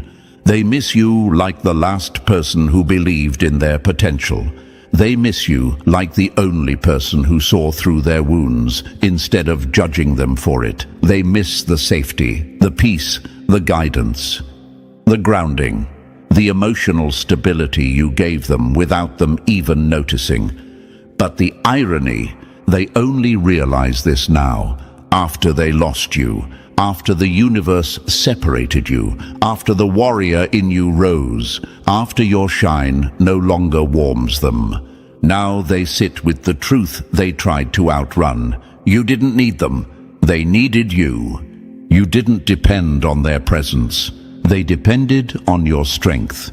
You didn't crumble without them. They collapsed without you. You didn't get weaker. You got free. Let me answer the last question your heart whispers sometimes. Why did the universe pull me away so completely? Because, chosen one, you were healing them while they were hurting you. You were uplifting them while they were draining you. You were watering people who refused to water anything back. The universe didn't separate you as punishment. It separated you as protection. It separated you so your warrior could rise without being dragged back into the roles that kept you small. And now they're stuck with the one truth they can't escape. They didn't just lose a person. They lost the rarest energy they will ever encounter. They lost the healer and the warrior. They lost the angel and the fire. And that irony, that devastating, humiliating irony, will follow them for the rest of their life, because losing someone like you isn't just a mistake, it's a lifelong sentence. Number 6, the ending they never expected. Chosen one. Here's the truth they'll never admit out loud. You didn't change into someone new. You finally stopped pretending to be someone smaller. You stopped dimming your power so insecure people could feel tall. You stopped carrying the emotional weight for people who had no intention of growing. You stopped letting them call you too much when the real issue was they were too little to stand next to someone real. And that shift? That was the ending they never saw coming. Now you exist in a world they can't access, a mindset they can't comprehend, a life they can't enter, no matter how many memories they replay. You built a version of yourself that their energy, their patterns, their intentions simply cannot reach. And that distance, that silence, is not revenge. It's alignment. The universe placed you where you always belonged and placed them exactly where their choices earned them. Your absence is the justice they created for themselves, not because you were unworthy, because they were unprepared to meet someone real, someone evolved, someone who refuses to shrink ever again. And that, chosen one, is the ending they never expected, and the beginning of everything you deserved. So, chosen one, if you've made it to the end, then you already know this truth. You were never the fragile one. You were the force the whole time, and now the universe is finally aligning everything in your favor. Walk forward with that new power and never shrink for anyone again. And if this message hit you in the chest, press that like button if you haven't already. And if you're still not part of our family, make sure you smash that subscribe button so you never miss another message built for your rise. Welcome on board, chosen one. Since you're here, let's stop pretending the world didn't try to break you in the most pathetic way possible. Let's stop pretending the whispers weren't real. Let's stop pretending your enemies didn't bet their whole life savings on your downfall like clowns at a rigged carnival. Because the truth is brutal and kind of funny. They really thought they could handle you. When they said you were done, notice how they said it with shaky voices. When they laughed at your pain, notice how their eyes kept flicking around, like even they didn't believe the nonsense falling out of their mouths. When they tried to bury you under their trash talk, look who's crawling now. Look who's praying you don't stand back up. Look who suddenly can't breathe when your name comes up. The universe saw all of it. Every fake smile, every backhanded comment, every trap they swore you wouldn't escape. And the wildest part, they still don't get what they triggered. They thought summoning the darkest part of you would finish you. They wanted your shadow self to eat you alive. They wanted chaos. They wanted a show. They wanted to watch you break into pieces so they could talk about it later, like gossiping pigeons. Press like and subscribe to pay this message back, Chosen One. Strength travels far when it moves through more of us. Now let's rip the mask off this little story they tried to write about you. See, there was a moment, you remember it, that quiet pause after the betrayal, when the world felt too still, almost wrong. That silence wasn't emptiness. It was the universe stepping back, watching you transform. Your enemies mistook that silence for defeat. But you were rebuilding. You were sharpening. You were becoming someone they were never prepared to face. That's the atmosphere around you now, heavy, electric, the kind of tension that makes people lower their voices when you enter a room. It's the aftershock of someone who survived a war nobody else even saw. People feel it. They sense the shift. That's why they stare longer. That's why they whisper quieter. You've changed the temperature of every space you walk into, and that is exactly why the coven panicked. Let's talk about them. The witches, the amateurs who thought chanting your name backwards under a shaky moon made them powerful. They thought summoning your shadow would crush you. They expected screams, destruction, chaos. They expected the old you, the one who carried guilt, the one who hid anger, the one who apologized too much for things that weren't even your fault. But they summoned something way stronger than their cheap intentions. They summoned the version of you that survived nights you never told anyone about. The version of you that held broken pieces until they fused back together. The version of you that stared into mirrors and saw truth instead of fear. The version of you that should have ruined you, but somehow became your armor. Your shadow didn't look at you like prey. It looked at you like a king returning to reclaim the throne. And the coven froze, because in that moment they realized they hadn't unleashed a monster.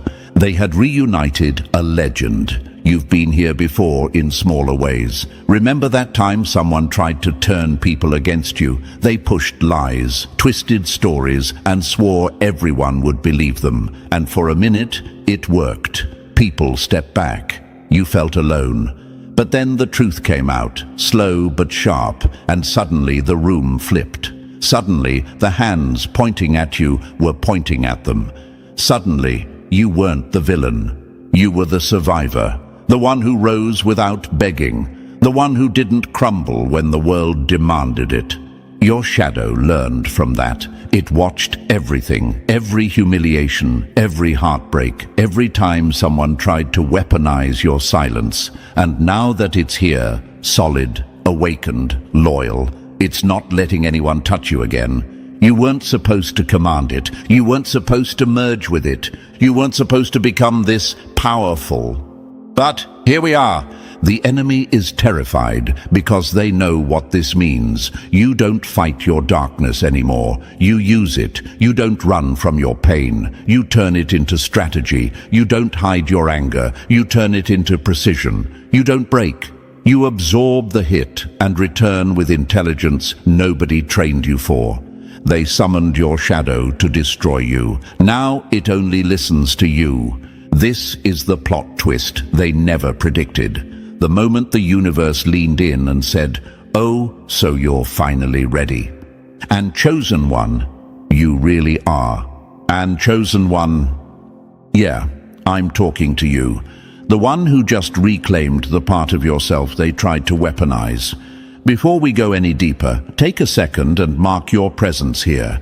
Drop a comment with 777 if you're ready to command the very shadow they thought would destroy you, not to show off, not to impress anyone, but to claim your seat at the table your enemies swore you'd never reach. This number is your flag in the ground, your way of saying, I know what I am now, and I'm not running from it. Press like and subscribe so this message travels through the universe and strengthens the entire circle of people walking this same path. You're not just watching a video, you're stepping into a version of yourself they tried to erase. And trust me, if you're truly the one they feared, you'll feel the pull to stay until the end. Something in your shadow wants the rest of this story. Something in you already knows this is where everything turns. Now that your mark is set, let's step into the next layer, one move at a time. Number 1. They tried to unleash your downfall and accidentally unlocked your final form. Funny how they spent months plotting your destruction, only to hand you the key to your evolution. Listen closely, Chosen One, because this part hits them where it hurts. They thought they were summoning a monster to rip you apart. They thought they were calling something wild, untamed, chaotic, something that would snap your sanity like a twig. But they forgot to check the fine print of the universe. You had already been living with your darkness long before they ever touched a candle or opened a dusty spellbook. You weren't afraid of the shadow they tried to weaponize. You had been feeding it truth. You had been shaping it through every breakdown, every late-night collapse, every time you sat with pain until it finally spoke. They summoned what you had already mastered. This is the part that stings them. This is the part that keeps them awake at night. They wanted to unleash something against you, but the universe flipped the script and unleashed something for you. And the Coven had no idea how badly they miscalculated. While they chanted with trembling voices and pretended to understand the darkness, you had already walked through that darkness barefoot. You had mapped it. You had named it. You had made peace with it in ways they could never understand. Imagine their faces when your shadow appeared. They expected claws. They expected chaos. They expected the version of you who used to doubt yourself, the version who used to crumble under pressure, the version who apologized for existing. But instead, out stepped something controlled, something aware, something dangerous in a way they didn't prepare for. Your shadow didn't roar like a beast. It stood still like a general waiting for your command. Because here's the truth they never wanted to face. Your shadow is not your enemy. Your shadow is the part of you that survived what your light couldn't, and when they summoned it, they didn't awaken a threat. They awakened your partner. Your therapy, your breakdowns, your quiet meditations, where nobody knew you were fighting for clarity, all of that was training. All of that was the secret work they never saw, the work that made you immune to their attack. They thought they were summoning destruction. They were summoning discipline. They were summoning a version of you that doesn't flinch anymore, a version of you that doesn't get manipulated by guilt. A version of you that knows exactly who you are and exactly what you refuse to be again. And tell me, Chosen One, isn't it kind of poetic? They tried to summon your downfall, only to drag out the self you had been too humble to unleash. Look at how the universe embarrasses people with bad intentions. Look at how their spells cracked. Look at how their protective circles flickered the moment your shadow recognized you. They wanted a puppet. They called forth a commander. They expected you to scream. Instead, you smirked, because deep down, you knew you had been preparing for this moment through every painful chapter of your life. every dark night where you faced thoughts nobody else would admit to having, every moment where you confronted the parts of yourself you were raised to hide. You didn't just face your shadow, you befriended it, you learned its language, you learned its hunger, its fears, its strengths. So when it stood before you, summoned by hands that hated you, your shadow didn't attack. It bowed. The coven didn't understand that summoning someone's shadow only works when that person is terrified of their own truth. But you grew up with self-awareness sharper than any spell. You journaled your demons into shape. You meditated until your mind understood its own storms. You told yourself truths that others run from for decades. You were already united inside. Trying to turn your shadow against you was like trying to turn your heartbeat against your own chest, like trying to separate flame from fire, like telling water to stop being wet. It was impossible from the start, because your shadow was never wild, it was waiting. Think about the last time someone underestimated you. Think about the way people assumed you were fragile. Think about how they expected you to break under pressure. And then think about how every single time you came back different, sharper, quieter, stronger.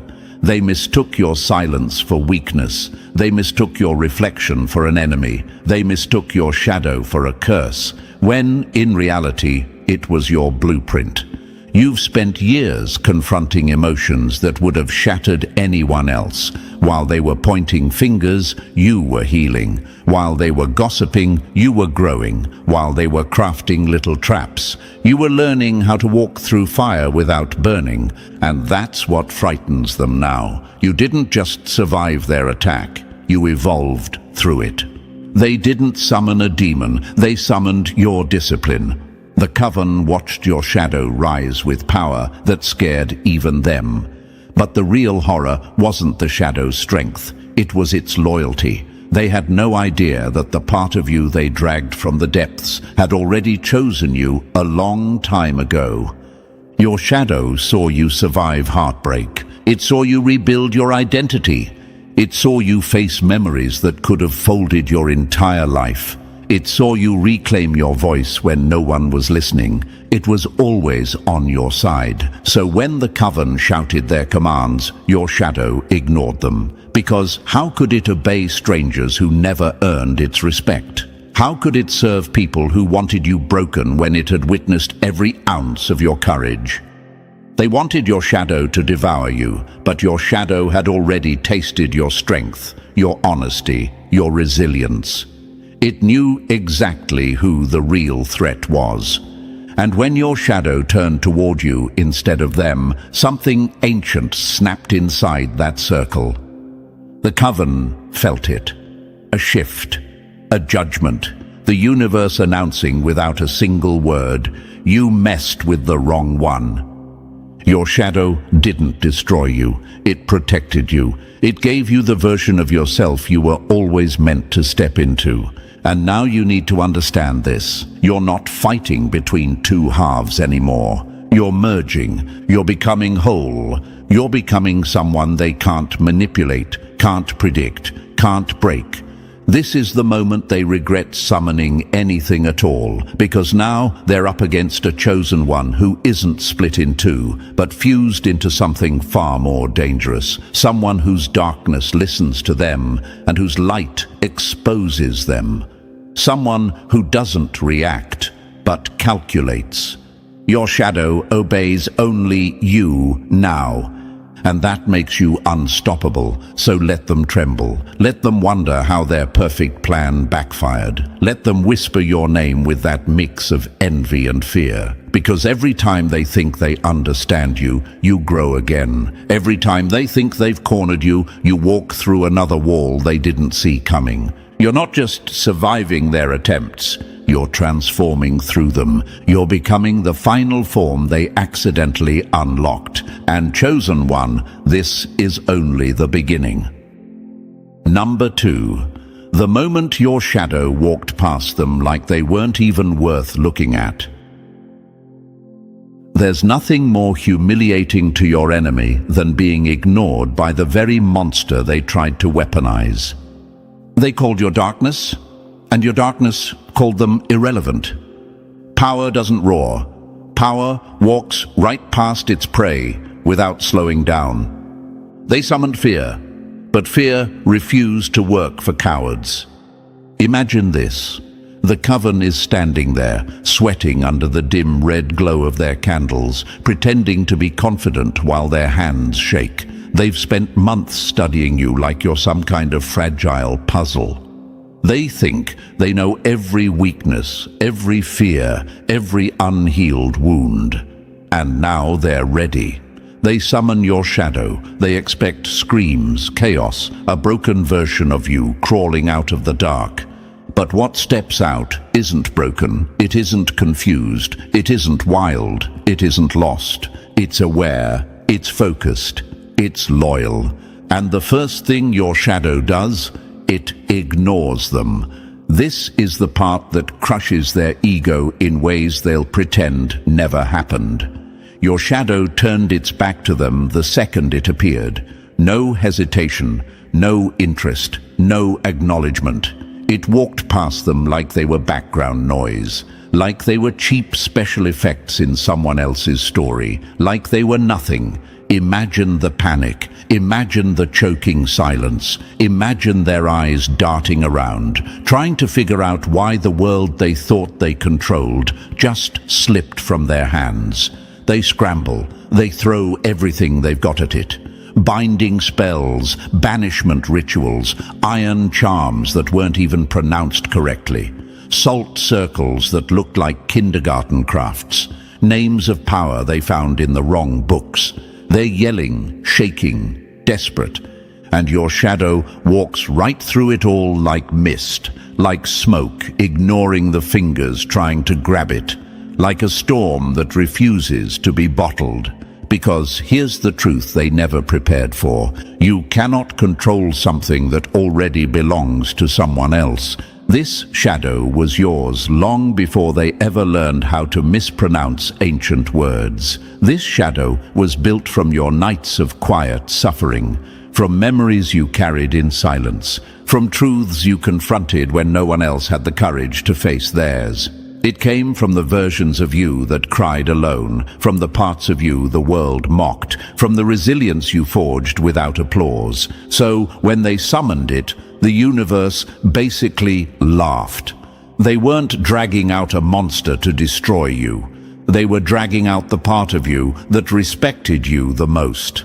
And chosen one, that respect was deep. Your shadow didn't even pause to look at them. It wasn't impressed, it wasn't threatened, it wasn't tempted. It walked toward you like someone returning home. Imagine this, two halves of the same soul meeting again after years of separation, not as enemies, but as equals. Your shadow moved as if it had been waiting for this moment. There was recognition in the way it tilted its head toward you.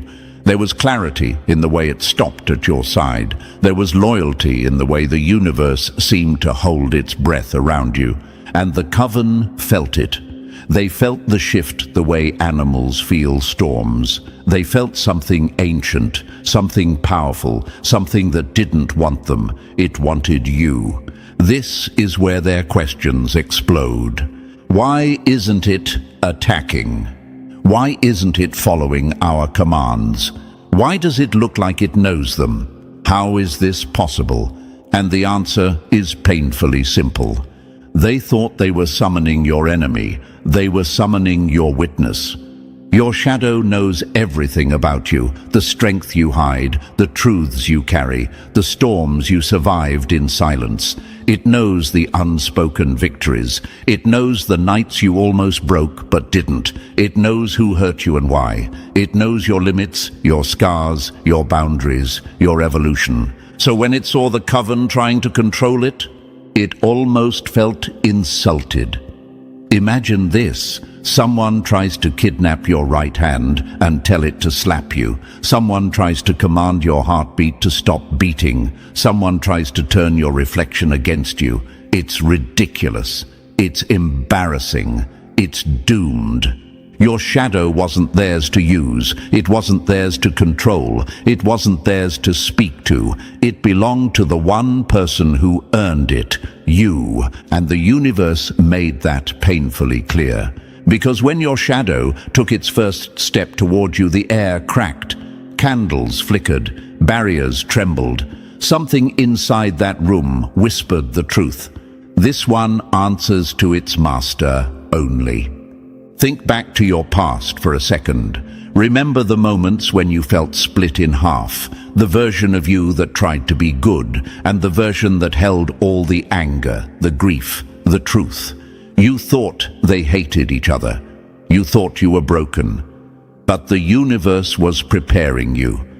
Every journal entry where you told the truth about your pain, every late-night talk with yourself, every moment of self-awareness, all of that was you merging with your shadow long before this ritual ever happened.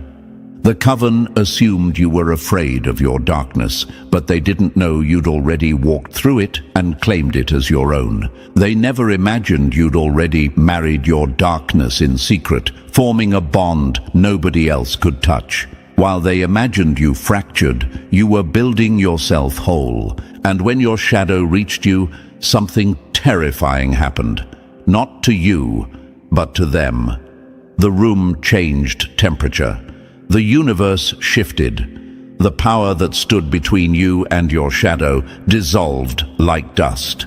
You weren't two anymore. You weren't fighting anymore. You weren't divided. You were aligned. Imagine this. A general and their commander standing side by side again. A storm returning to the ocean it came from. A blade sliding back into the hand that forged it. That's how your shadow approached you, not as something dangerous, but as something devoted. The coven saw it too. They saw the unity. They saw the connection. They saw the recognition. They saw that they had just summoned something they had absolutely no authority over. You want to know why nothing they did worked? Because chaos bows to intention, darkness bows to authenticity, the shadow bows to the one who confronted it without fear. There is no command stronger than self-acceptance. Your shadow didn't walk past them because it was mindless. It walked past them because they were meaningless. It obeyed the one who understood it. It returned to the one who survived enough pain to earn its respect. They didn't summon a monster. They summoned your missing half. They summoned your strength. They summoned the version of you that refuses to break ever again. And the universe made sure they knew it. Because nothing, not their charms, not their circles, not their broken chants, could compete with the bond you formed with yourself through every chapter of your life. Your shadow walked past them because they weren't the story. You were, and chosen one. This is only the second act. Number 3. When two halves stopped pretending they were ever separate. The scariest thing in the world isn't a monster. It's a person who finally unites with the part everyone tried to shame into silence. The moment your shadow reached you wasn't a clash. It wasn't chaos. It wasn't the cinematic battle the witches prayed for. It was recognition, the kind that cuts deeper than any blade. Your shadow didn't snarl, didn't threaten, didn't hesitate. It stepped into you like someone unlocking their own front door after years of being exiled. Imagine that.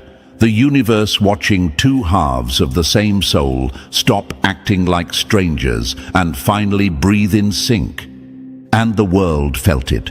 Reality twitched. The air thickened. The coven flinched, because even they could sense the shift in your energy, the merging of someone who no longer runs from themselves. They saw you absorb the truth your shadow carried like ancient treasure. Clarity is a weapon, and you just sharpened yours. You felt gifts snapping into place, the ability to see through lies like glass, the instinct to glide through manipulation the way smoke slips through fingers, the strength that comes from accepting every piece of yourself, even the parts society tried to cut away because they were too much, too honest, too powerful.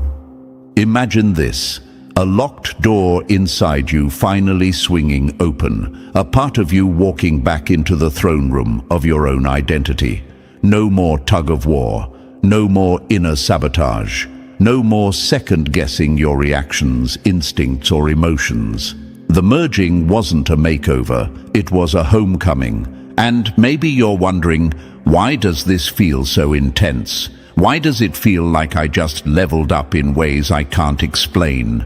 Because you did. Your shadow wasn't your downfall, it was your missing armor, and now you wear it fully.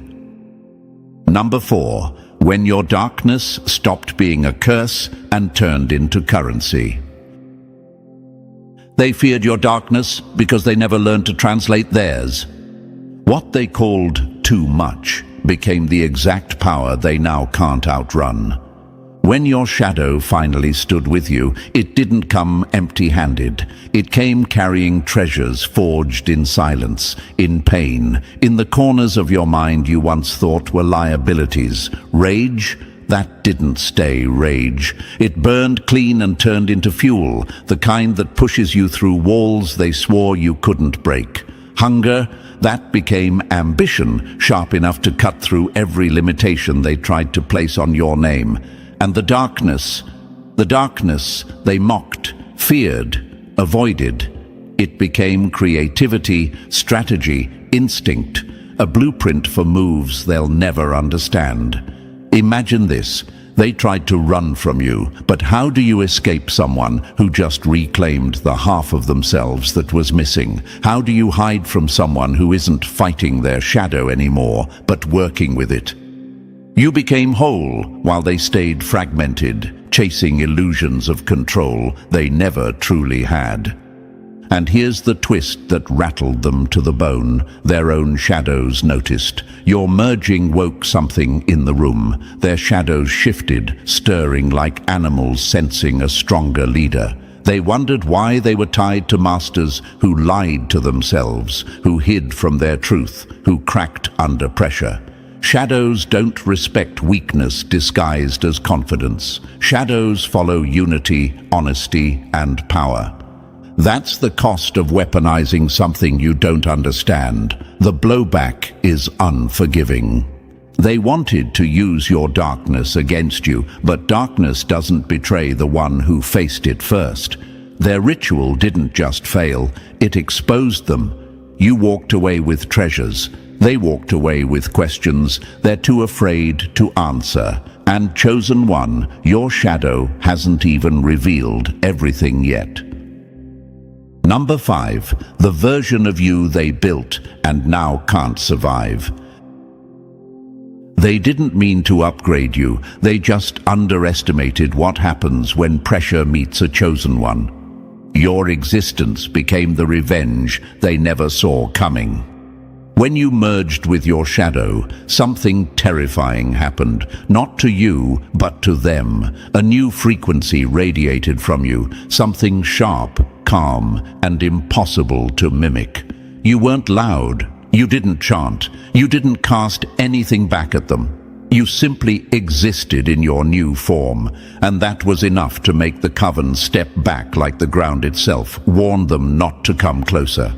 Imagine this. The version of you they feared the most suddenly became real, not because you attacked, but because you no longer reacted. You didn't carry shame anymore. The universe burned that out. You weren't afraid of being exposed. You'd already faced your own reflection and survived it. Fear couldn't grip you. Judgment couldn't move you. Threats couldn't reach you. You were wearing your darkness like armor, and it glowed. You ever wonder why being unshakable scares people more than being aggressive? Because stability is supernatural to the unstable. Calm confidence is a nightmare to the insecure. And now you walked with a presence that made even seasoned spellcasters feel like amateurs. They realized something horrifying. In trying to break you, they created someone unbreakable. You didn't need revenge. Your growth was the punishment. You didn't need to curse them. Your evolution cursed their intentions. Every step you took in this new form reminded them of their failure. Every breath you took made their rituals look childish. Imagine their panic. Imagine the realization crashing over them. They didn't summon a weapon. They summoned a rebirth.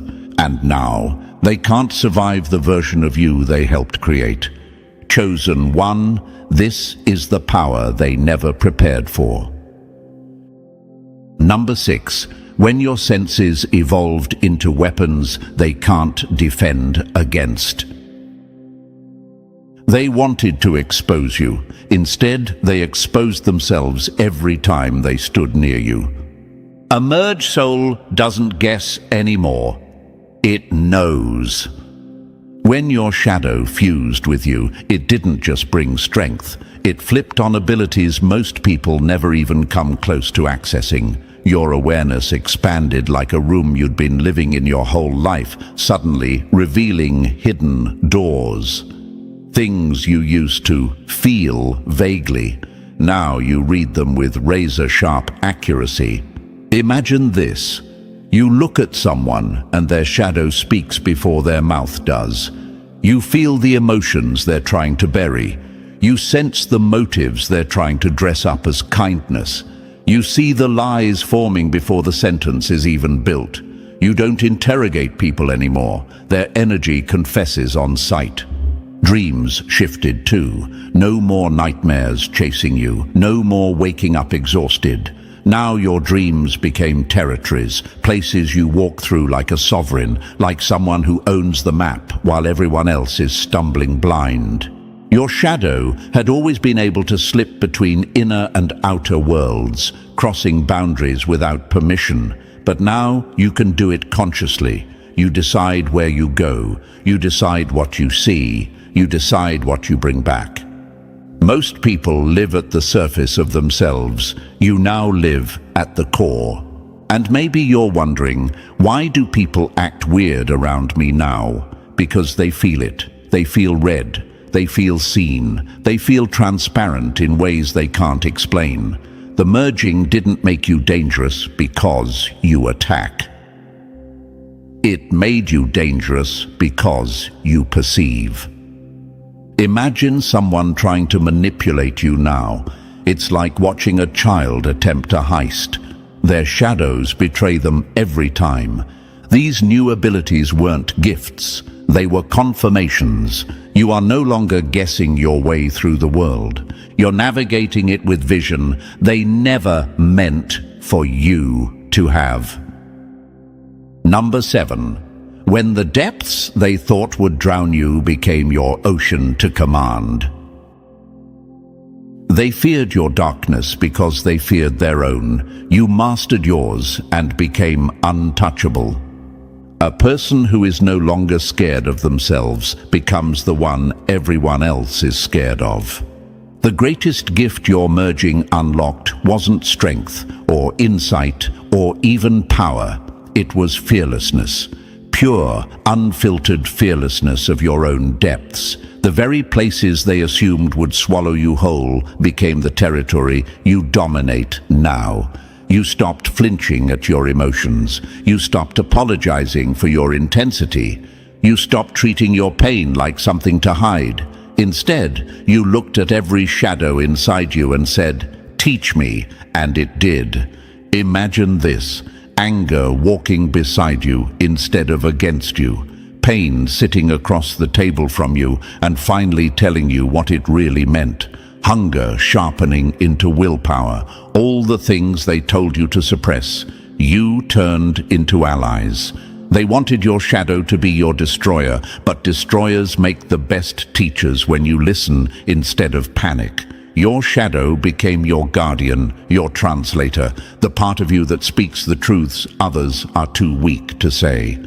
People wonder how you move the way you do now, calm, heavy, intentional. It's because you're not scared of falling into darkness anymore. You know your way around it. You know the shortcuts. You know the traps. You know the monsters because you befriended them. While everyone else is running from their past, you walk straight into yours and pull out treasure. Fear turns people into followers. Fearlessness turns you into a force. And now, you transmute poison into medicine, fear into power, trauma into triumph. The witches didn't just fail. They helped you become the one thing they never prepared for, a chosen one who fears nothing within, and therefore nothing outside. Number 8. The day your existence became the ghost that follows them home. They didn't just fail.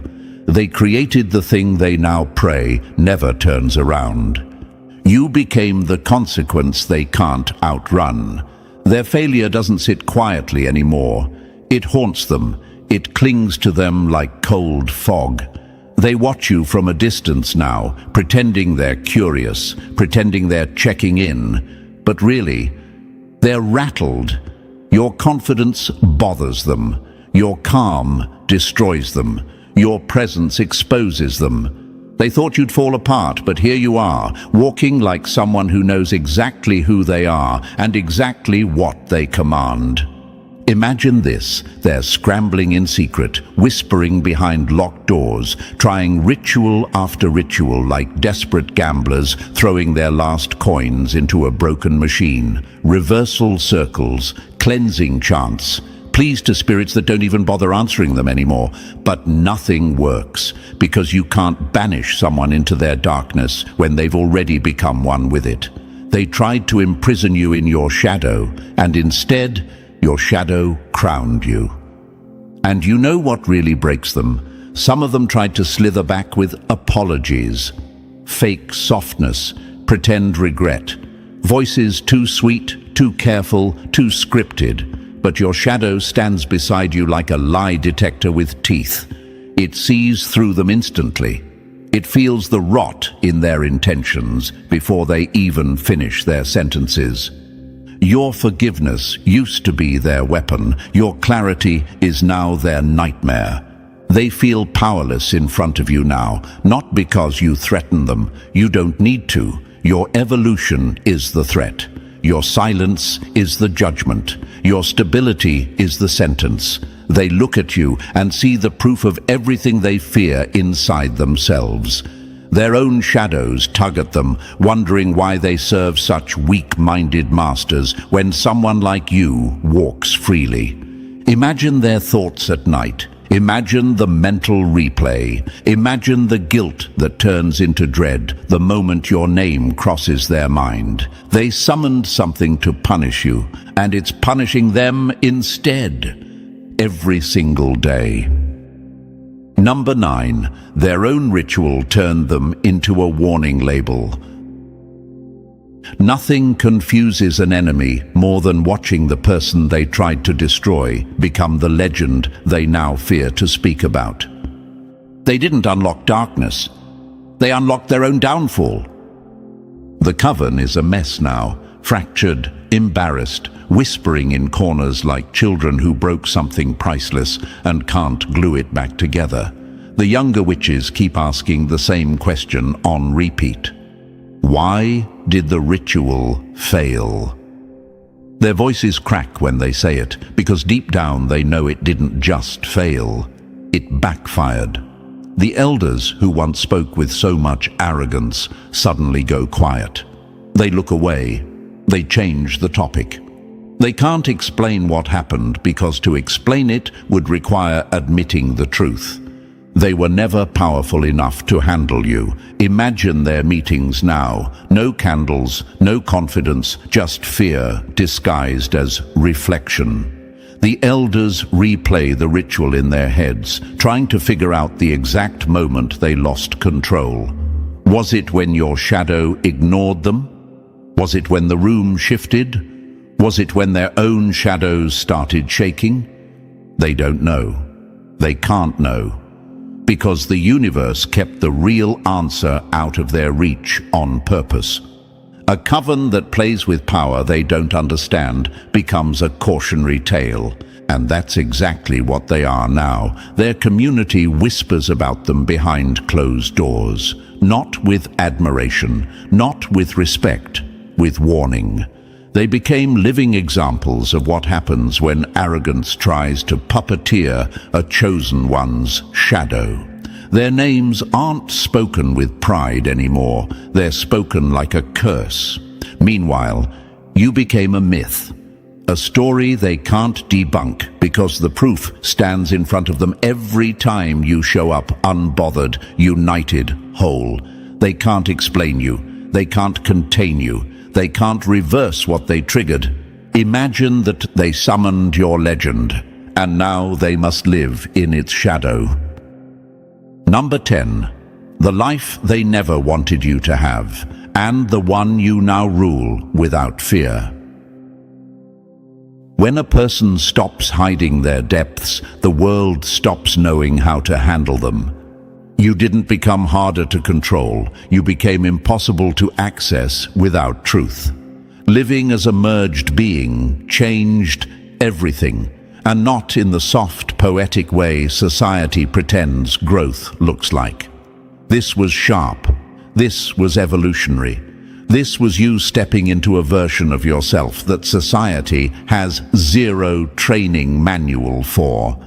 People are raised to hide their darkness, to dilute their emotions, to present the acceptable version of themselves. But you're not playing that game anymore. You can't. The merger burned the mask right off your face. Now you walk with a ruthless authenticity that rattles anyone who built their identity on pretending. Dishonesty doesn't just annoy you, it feels poisonous, like breathing in smoke your system instantly rejects. And people feel it. They feel that you can see through conversations, intentions, smiles, tones. They feel the weight of your clarity before you even speak. It's why some people now avoid eye contact. It's why others suddenly don't know how to act around you. You became a mirror they can't lie to. Imagine this, relationships rearranging themselves on their own, like the universe cleaning your path without your permission. Those who needed you soft, diluted, apologetic, they fell away like leaves that couldn't survive the new season. They didn't leave because you changed. They left because they couldn't manipulate or misunderstand you anymore. But the ones who stayed, the ones who appeared, those are different. They're people doing their own shadow work, people who aren't scared of depth, people who can breathe in the same atmosphere you now live in, people who meet you eye to eye without flinching. A merged being doesn't find their people, they attract them. This is your life now, unfiltered, untamed, unhidden, and you wear it with the kind of power they never prepared for. Number 11. When your wholeness became a creative force, they can't replicate or resist. Integration didn't make you artistic, it made you inevitable. Your ideas hit people in the places they've been avoiding their whole lives. When you merged with your shadow, your creativity didn't just improve, it descended into a deeper layer of existence that most people will never reach. You stopped creating from the surface and started creating from the core. From the well, where your shadow stores every unspoken truth, every unprocessed memory, every sharp observation you once muted to survive. Your conscious self became the sculptor, and your shadow became the supplier of raw, unfiltered material. Imagine this, your ideas arriving with weight, with presence, with that eerie familiarity that makes people uncomfortable and comforted at the same time. Your work disturbs them because it exposes what they hide, but it comforts them because it tells them they aren't alone. That balance, That dual impact is something only a merged being can produce. It's why people can feel you in what you create now. It carries depth instead of decoration, meaning instead of noise.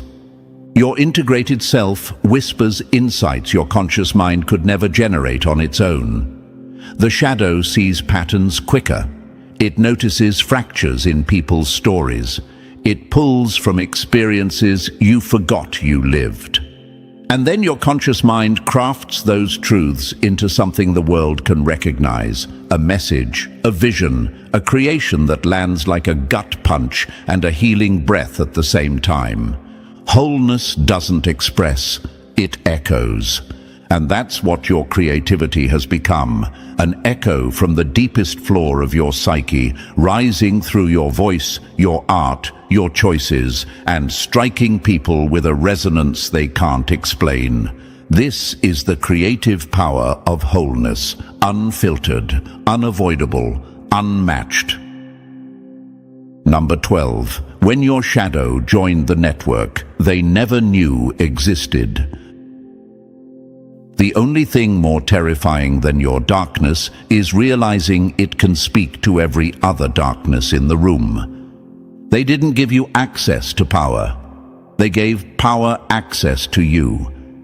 This is the part that even the coven won't talk about out loud, not because they're trying to be mysterious, because they're scared of what they accidentally awakened. When someone integrates their shadow, they don't just become whole, they gain entry into a vast, invisible network of unconscious wisdom, the collective shadow that humanity pretends doesn't exist. Most people feel it in flashes, in dreams, in instincts. But you walk in it consciously now. Your shadow speaks to other shadows beneath awareness. It reads the room before you enter it. It senses tension before voices rise. It understands the truth behind someone's smile without needing proof. You know things before they happen, not because you're guessing, but because your shadow listens where others refuse to look. Imagine this, a silent communication system running under every interaction, every expression, every thought people suppress, and you're plugged into it. You're never truly alone anymore. Strength flows to you from the collective darkness of humanity, the trauma, the resilience, the instincts, the unspoken knowledge carried by billions of souls. This network bends around you like a tide recognizing a seasoned navigator. Wholeness isn't isolation, it's initiation. And here's the irony the coven can't swallow. They didn't just summon your shadow, they initiated you into something ancient, something older than their rituals, something that doesn't answer to fragile egos or borrowed power. They opened a door they couldn't see through. You walked through it, and now you stand where only the initiated stand, fully merged, fully aware, and fully recognized by the collective shadow they never learned to respect. Number 13. The legend they tried to create in secret now walks the world in broad daylight. They wanted a victim. The universe delivered a phenomenon. You didn't rise from the ashes. You burned your way out of them. Chosen one. This is where the story stops being a warning and becomes a declaration. Everything they tried, everything they plotted, everything they whispered in those dim rooms lit with trembling candles. It all backfired with a level of precision that feels cosmic.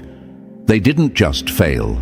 They handed you the blueprint for your own ascension. They summoned your shadow to destroy you. But your shadow bowed, merged, awakened, and crowned you instead. Now look at yourself.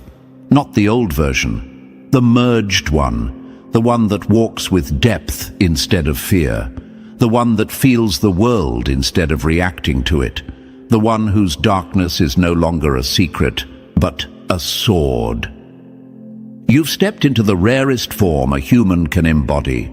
Someone who answers to no external force because they've mastered their internal world. Imagine this, a room full of people, all trying to fake confidence, and then you walk in, grounded, whole, impossible to read, impossible to shake. Their nervous system reacts before their brain does. Their shadows whisper warnings they can't interpret. They don't know what you are, but they know you're not someone who bends. Your frequency doesn't match fear, insecurity, ego, or chaos. It matches sovereignty. You ever wonder why your presence feels heavier now? Because you've become the kind of person reality rearranges itself around. You don't chase, you don't beg, you don't prove. You exist, and that alone shifts the atmosphere. People can argue with your words. They cannot argue with your energy. And your energy now, it carries the signature of someone who has walked into their own darkness and returned with treasure. They can't shame you. You've seen too much. They can't intimidate you. You've merged with what they fear most. They can't lie to you. You read shadows better than they read faces.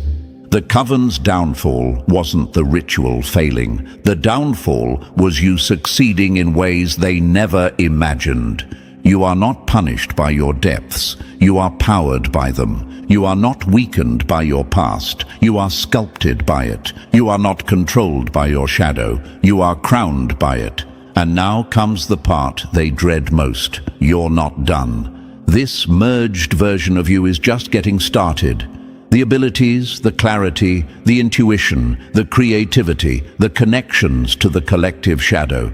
These are not final forms. These are foundations. You are building something inside yourself that no spell, no lie, no betrayal could ever interrupt again. You became the myth they can't debunk. You became the lesson they didn't mean to teach. You became the story whispered in circles they no longer lead.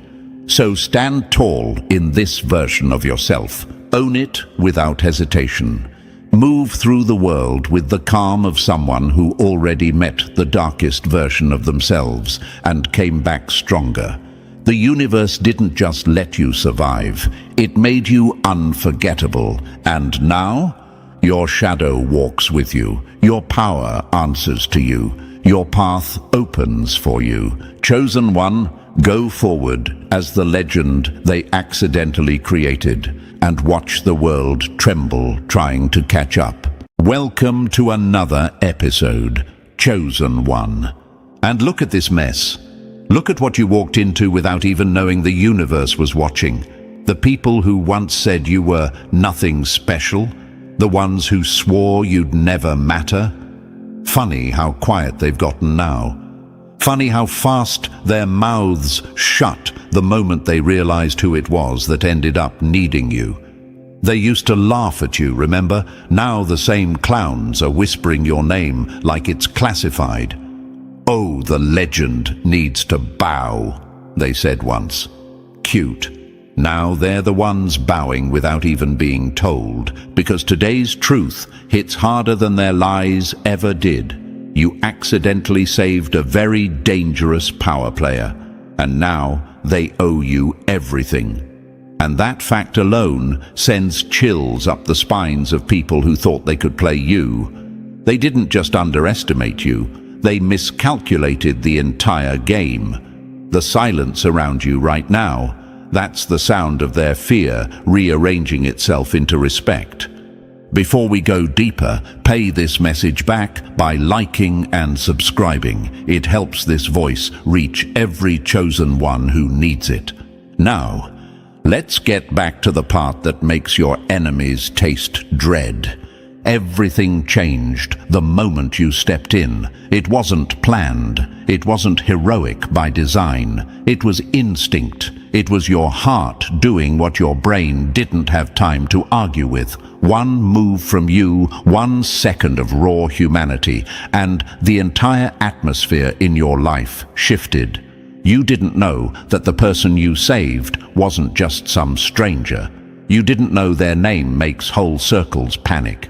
You didn't know they were the kind of person who has people watching them from rooftops and tinted cars. But you felt it, didn't you? The air changed. The world paused. Eyes you didn't even know were there landed on you, and the chosen ones always feel that shift before anyone explains it. You acted when someone else would have frozen. You stepped toward danger while others stepped back. And you did it without some grand plan, without looking for praise, without realizing you were stepping straight into a world where gratitude is a weapon. You saved someone the universe calls dangerous, but that label doesn't even begin to cover it. This wasn't someone who owes people favors. This wasn't someone who says thank you.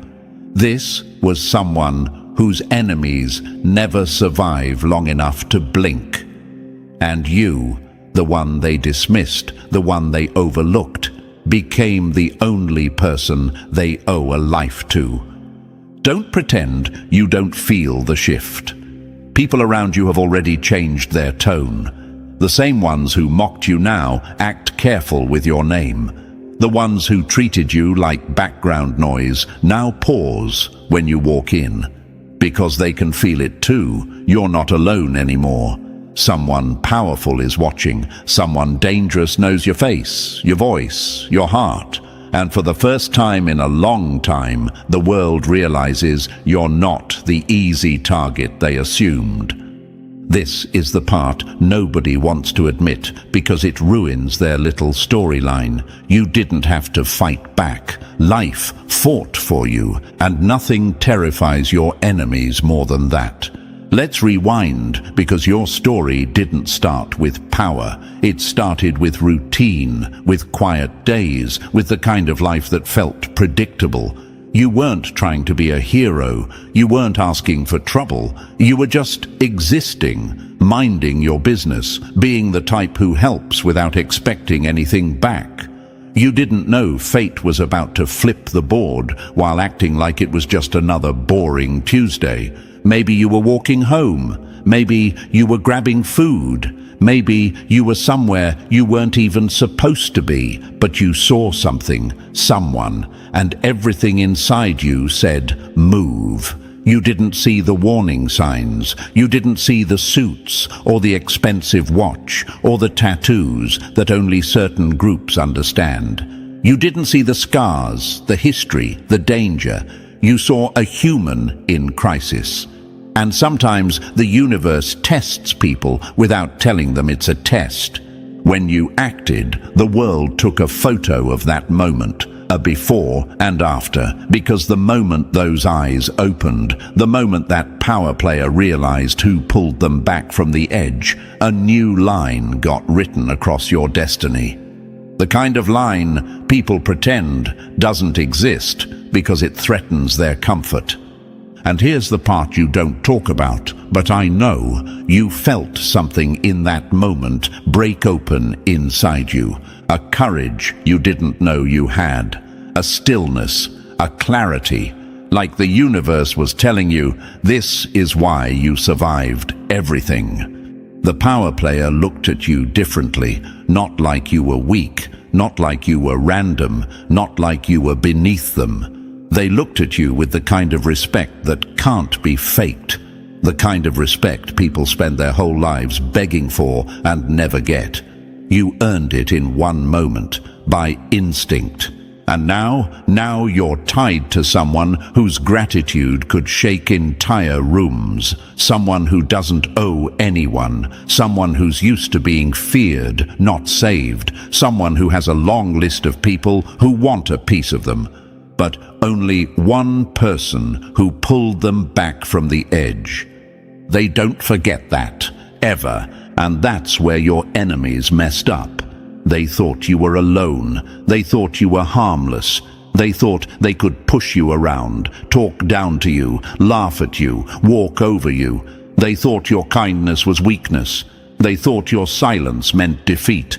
But the universe has a sick sense of humor, because now the one person they'd never dare cross owes you everything. Let that sink in. The same people who whispered you're irrelevant are now whispering, don't touch them. The ones who mocked you are now rewriting history to pretend they always respected you.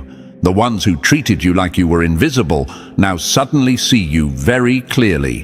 Because power didn't walk into your life with fireworks. Power walked in, covered in blood and fear and secrets, and you saved it. And the most dangerous kind of gratitude is the kind that comes from someone who never gives it.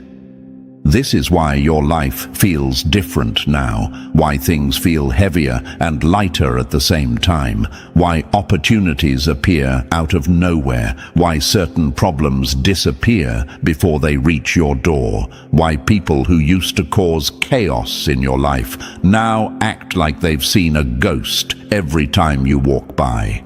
And yes, chosen one, they have. They've seen a version of you that scares them. A version you didn't even know was possible until that one moment changed everything. Let the tears fall if they need to. You're not crying because you're weak. You're crying because the universe finally showed you the truth. You were never small. You were never powerless. You were never forgettable. You were just waiting for the moment that proved it. And that moment came when you saved someone the world fears. And they chose to fear losing you even more. Before we move deeper, chosen one, let me say this loud. Thank you for showing up today. You have no idea how many people would run from a truth this heavy, but you're still here, standing in the middle of it. And since you already cracked open a world most people fear to even look at, do your part to keep this message alive. Hit the like button, subscribe, and drop the comment 999 if you're ready to see what really happens when a dangerous power player decides they owe you everything. Your support keeps this mission moving. Whether it's a small gift or a big one, it fuels the team that brings these hidden truths to light. And now, chosen one, take a breath. We're about to walk into the deeper layers of this story, step by step. If you really are who I think you are, you'll feel something pulling you to stay until the very end. This isn't just information. This is the universe showing you why everything shifted the moment you saved the wrong person, or maybe the right one. Let's get into it. Number 1. He wasn't just a man. You saved a storm in human form. Funny how they called you weak, right up until the monster you saved started protecting your name like it was his own. Let's get something straight before anyone starts rewriting history. The person you dragged back from the edge wasn't some random nobody. He wasn't just a guy with a rough past. You saved someone the world whispers about, but never says out loud. And the best part? Your enemies know it. They feel it in their chest every time they remember the moment you stepped into a situation that should have swallowed you whole. It burns them because you didn't just walk into danger. You unknowingly walked straight into the throne room of a man who bends entire systems with a single decision. And if you're wondering, why does this feel so unreal? Why does life feel heavier around me now? It's because the universe doesn't play around with moments like this. You didn't save a man, you saved a force. Someone whose name makes entire networks freeze. Someone who can pull strings most people don't even know exist. Someone who can flip fortunes, wipe out enemies, and change the direction of events without leaving fingerprints. Someone who lives in a world where gratitude is rare and a life debt is sacred. But the part that really blows the whole story wide open, you had no idea who he was, and somehow that made you even more dangerous. Do you understand how insane that is to your enemies? How crazy it makes them feel inside? They spent months trying to break your confidence, your spirit, your voice. They used gossip, fake friendships, emotional traps, jealousy, all the childish tactics weak people use when they know they can't reach your level. and out of nowhere you go save the one man they would never dare approach, never dare cross, never dare even look in the eyes too long. It's poetic, it's humiliating for them, and it's powerful for you. Let's pull back the curtain a little deeper. The man you saved doesn't operate in the daylight. His world is made of secrets, loyalty, and consequences. People follow him not out of fear alone, but because he understands how power works. He moves in silence until it's time to roar. He builds empires behind tinted glass. He protects what's his with intensity most humans can't understand. People like him don't just live, they dominate. And when someone like that owes a life debt, it's not casual, it's not symbolic, it's permanent. And that's the part that will haunt your enemies endlessly, because now they realize every time they mistreated you, every time they mocked you, every time they took advantage of your kindness. Someone far above their pay grade has the receipts. Maybe you're thinking, why me? Why did the universe put me in that moment? Simple answer.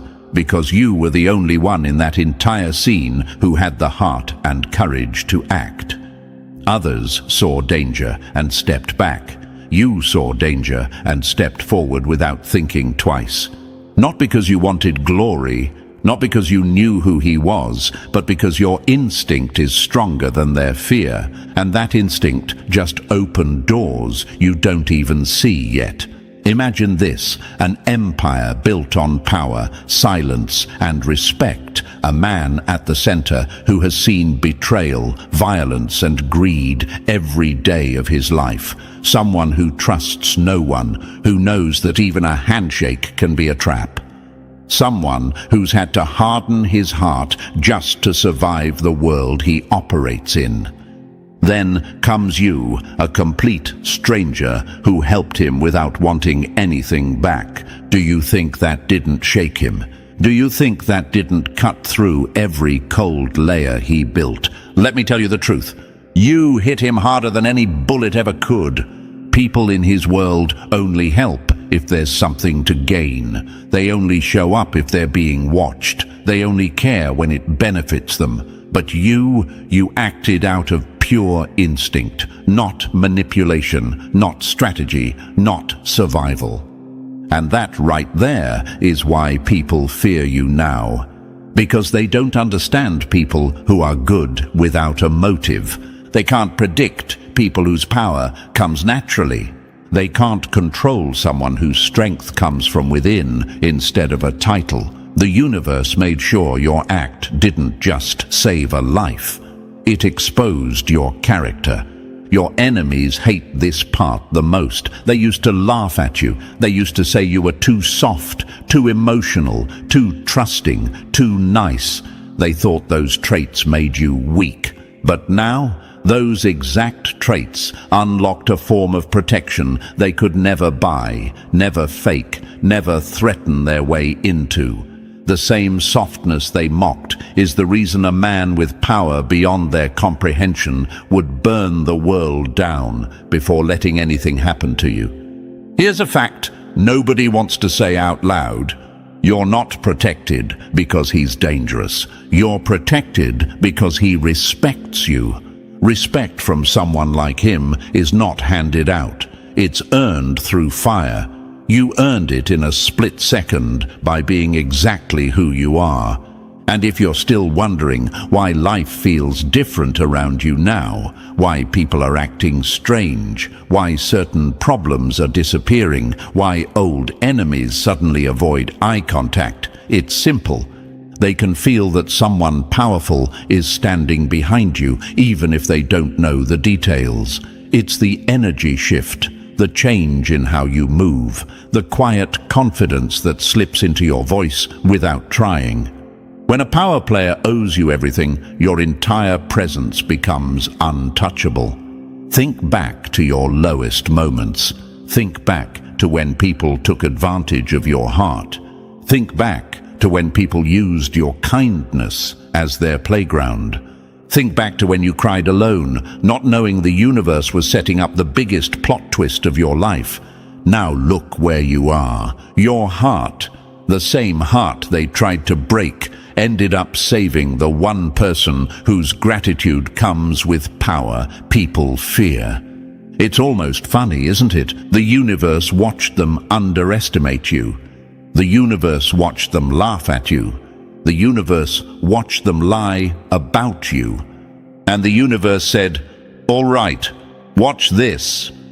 You accidentally saved a man who controls entire networks. You unintentionally earned a form of protection that terrifies cowards. You unknowingly stepped into a world where your name now carries weight. Let your enemies choke on this truth.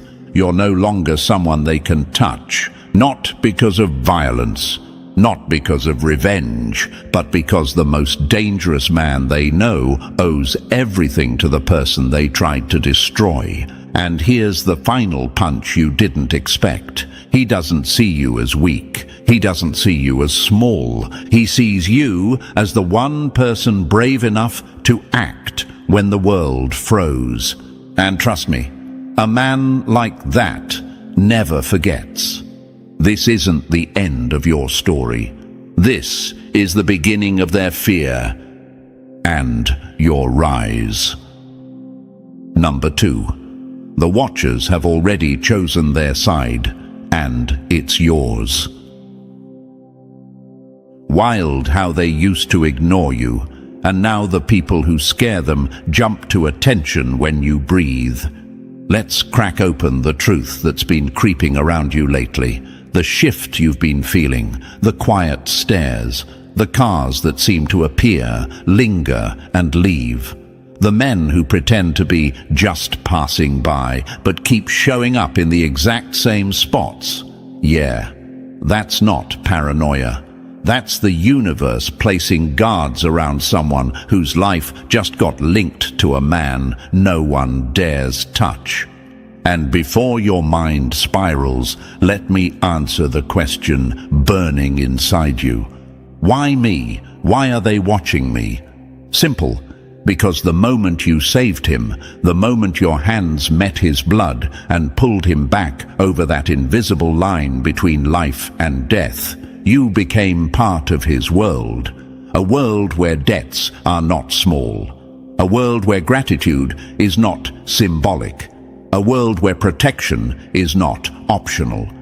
You didn't choose these Watchers. They chose you the second he opened his eyes and whispered your name. Imagine this. You're walking into a store. You feel a pair of eyes on you. Your brain says stranger. Their brain says asset. You're paying for groceries and someone steps back just a bit too respectfully. You think it's politeness. They think it's protocol. You sit down in a cafe and someone 3 tables away puts down their phone the moment you pick up yours. You think coincidence. They think threat assessment. It's not fear. It's not suspicion. It's reverence.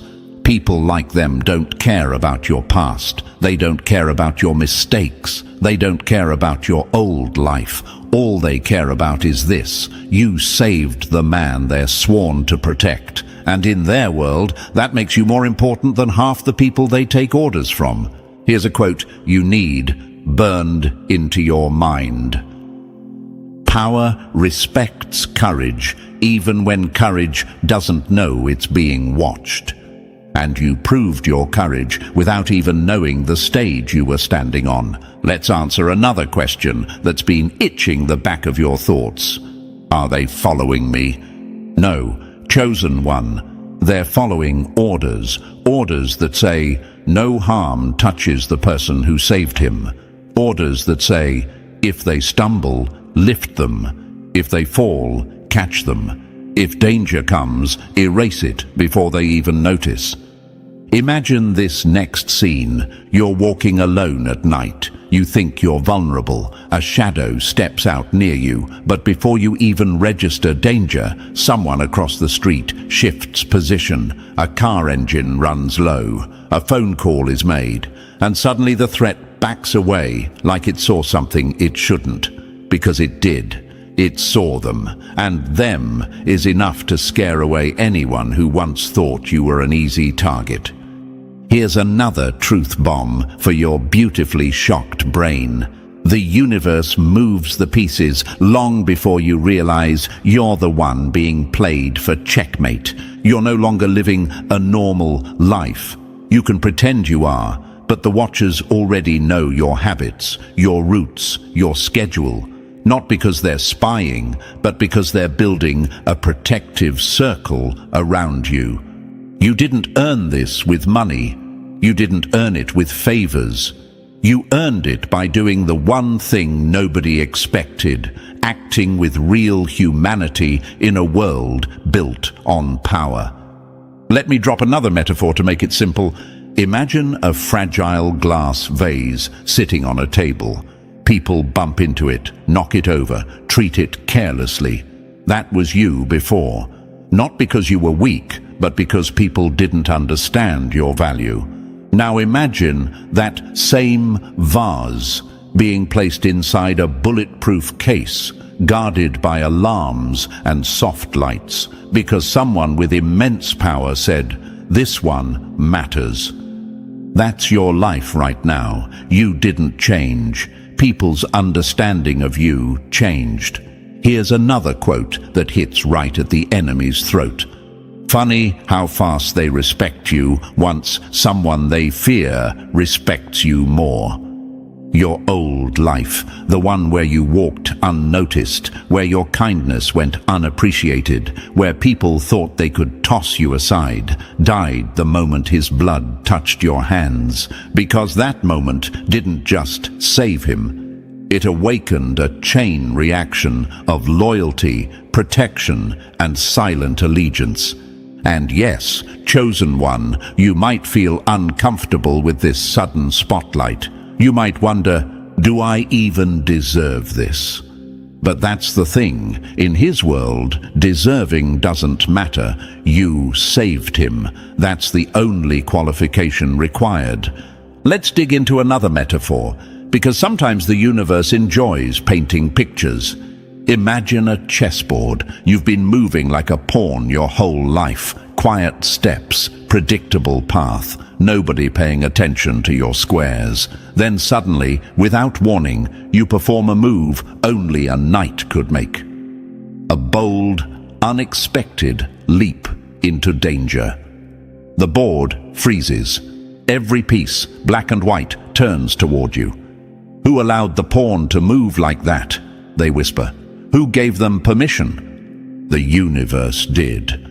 And now the board rearranges around you. These Watchers, they're not here to control you. They're here to make sure nobody else does. They're the silent wall between you and the consequences you didn't even know existed. When you saved him, you stepped into the crossfire of enemies who never miss.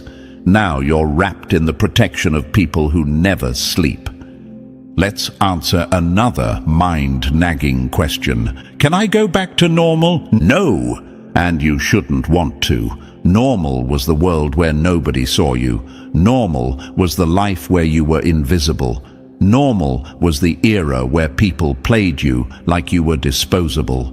That version of you served its purpose, and the universe retired it. You're not meant for the shadows of your old life anymore. You're meant to stand beside the one person whose very existence bends entire timelines. Here's another quote for the enemy's nightmares. They called you ordinary. Now armed men clear rooms before you enter them. Let that sink in. Imagine this final picture. You walk into a building. The air shifts. People straighten their backs without knowing why. Someone's earpiece crackles. A car outside idles with the engine running. A set of dark windows tilt just slightly in your direction. Nothing loud, nothing dramatic, but everything controlled, everything precise, everything designed to make sure you are safe. not because you begged for it, not because you demanded it, but because someone with power carved your name into their priorities. This is your life now, not a cage, a fortress. You didn't choose the Watchers, but they chose you the moment the man whose world runs on danger whispered, "Find them, protect them, they saved me." So no, chosen one, they're not watching you with suspicion, they're watching you with respect, with duty, with an understanding that you are now tied to someone whose gratitude shifts the atmosphere. Your anonymity ended the moment you saved him, and the universe made sure you will never walk unprotected again. This is not surveillance. This is allegiance. This is not fear. This is reverence. And you, chosen one, you earned every pair of eyes guarding your path. Number 3, the debt that refuses to die and refuses to let you fall. One act of mercy from you, and now entire wolves wait for your signal before they bare their teeth. Let's drag this truth into the light, chosen one, because your enemies would give anything to pretend it isn't real. The debt he owes you didn't fade with time. It multiplied. It grew legs. It grew claws. It grew a network. Every night you sleep without a single worry crawling into your room, that's the debt moving. Every threat that somehow never makes it to your doorstep. That's the debt blocking it before you even sense danger.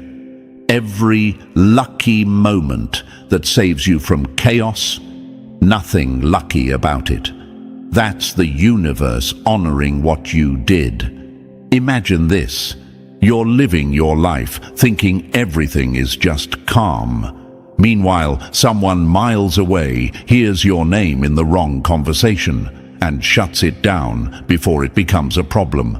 You're drinking your morning coffee, unaware that someone erased a threat you were never meant to see. That's the life you're in now. A life where invisible protection wraps around you like a second skin. And you might ask, does the debt ever end? No. In his world, a life debt is eternal.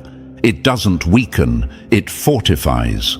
Here's the crazy part. Your name is now on a list most people would sell their soul to be on. A list marked, "Do not touch under any circumstance." Soldiers wish they had your immunity. Criminals wish they had your protection. Even your enemies whisper your name carefully now because they know one wrong word could trigger consequences they're not built to survive. You earned all of this in one instinctive moment of mercy, and the universe refuses to let that moment go unnoticed. Number 4, the invisible hand rearranging your entire reality. Funny how life used to stomp on you. Now it steps aside like it got the memo.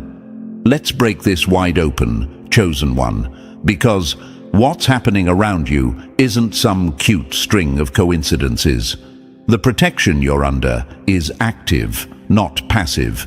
It moves, it interferes, it clears paths, it shuts doors in the faces of people who once celebrated your pain. You think opportunities are random. You think suddenly being chosen, promoted or elevated is chance. Not even close. Imagine this. A problem is walking toward you, fully ready to ruin your week. But before it reaches you, it gets yanked into a black hole and never returns. You never hear about it. You never see it. Someone else cleans it up before you even feel the whistle of trouble passing by your ear. That's what your life looks like now. Danger drained before it ever touches your shadow. You might wonder, why does everything feel easier now? Why do old enemies disappear like they moved to another universe? Because they did. Someone made sure of it. Promotions land in your lap, not because the world suddenly recognized your hard work, but because someone with influence nudged the pieces behind the scenes. Toxic people fall out of your orbit because someone quietly removed their access. Door after door opens for you, not because you begged, but because somebody powerful whispered, "Make room for them." And here's the part that hits hardest.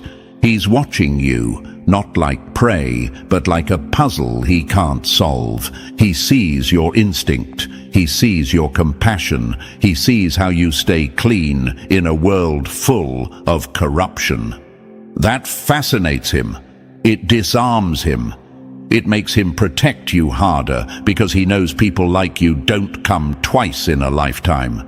Your life isn't random anymore. The world is moving around you because he decided you deserve a life where nothing breaks you again. Number 5. When power knocks, it doesn't ask if you're ready. It asks if you're built for it. Power doesn't corrupt you. It just exposes whether you were pretending to be small. Chosen one, this next part is where most people fail, because when someone like him sees potential in you, he doesn't hand out small favors. He hands out world-tilting opportunities. Access you were never supposed to have. Shortcuts that slice years off your journey. Solutions that fall into your hands before you even say the problem out loud, and your mind whispers, "Why me?" Why is all this suddenly possible? Because he's testing something deeper than loyalty. He's testing your core. Imagine this. A door opens, and behind it sits a table where decisions are made that affect thousands, sometimes millions. You walk in, and the room goes quiet.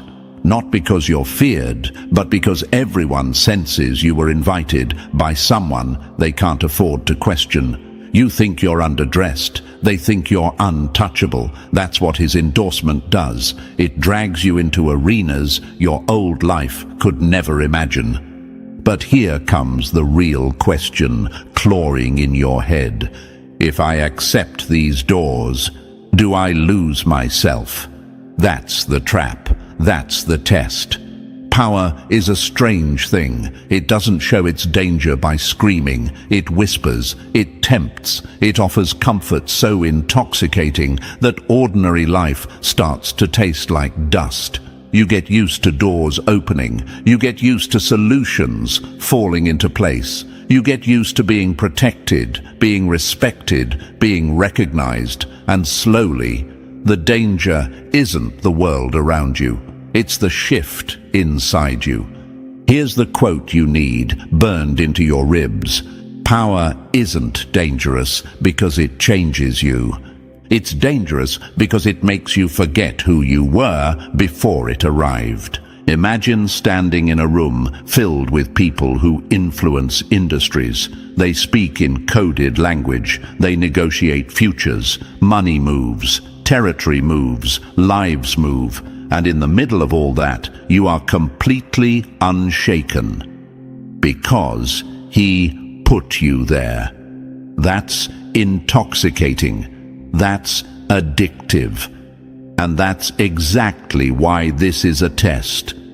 He isn't watching to see if you take the opportunities. He's watching to see if the opportunities take you. People crumble when power touches them. They inflate. They act superior. They forget kindness. They forget humility. They forget the exact heart that made them worthy of protection in the first place.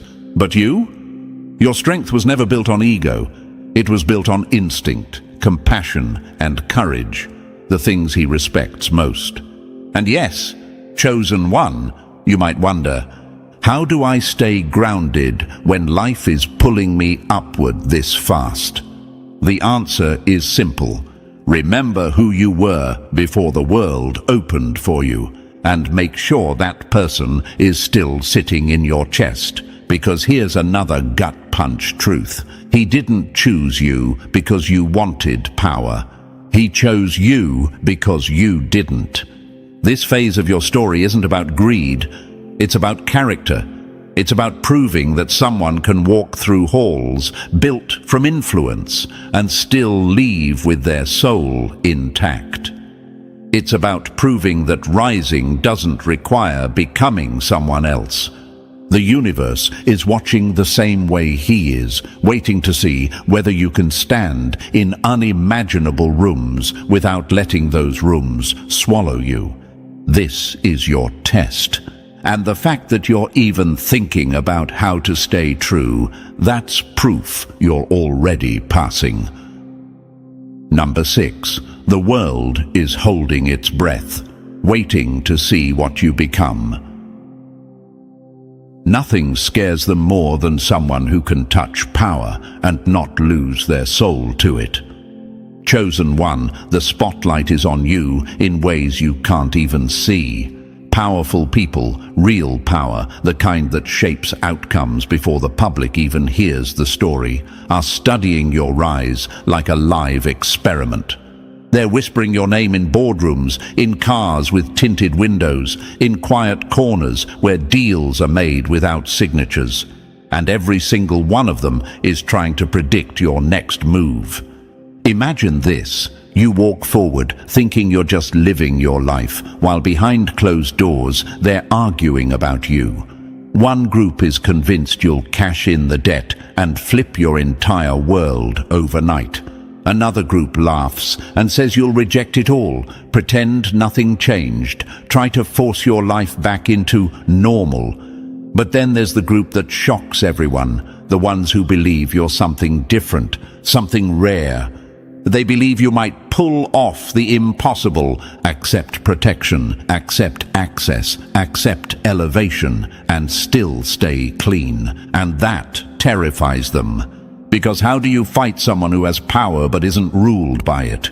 How do you break someone who can step into a dangerous world without becoming dangerous themselves? How do you manipulate someone who refuses to be corrupted? Here's the truth you're not ready for. Your transformation is the real spectacle, not the protection. They're watching to see if you bend. They're watching to see if you glow. They're watching to see if you become everything they never expected. And deep down, they already know the answer. You're built for this, and the universe is making sure the whole world witnesses it. Number 7. There's no escape from a debt written in blood and loyalty. You don't run from protection like this. It moves with you, like a shadow that refuses to lose its owner. Chosen one, let's stop pretending you can disappear. If you try to run, he'll find you faster than you find your next breath. Not because he's angry, not because he wants control, but because you matter in a world where almost nothing does. People like him don't panic when someone flees, they worry. And his worry is more powerful than most people's rage. Imagine this. You vanish into another city thinking you've erased your tracks. Meanwhile, someone you've never met gently moves a piece on the board. A camera angle shifts. A name is flagged. A location pings. And before you can unpack your suitcase, a familiar black car appears down the block.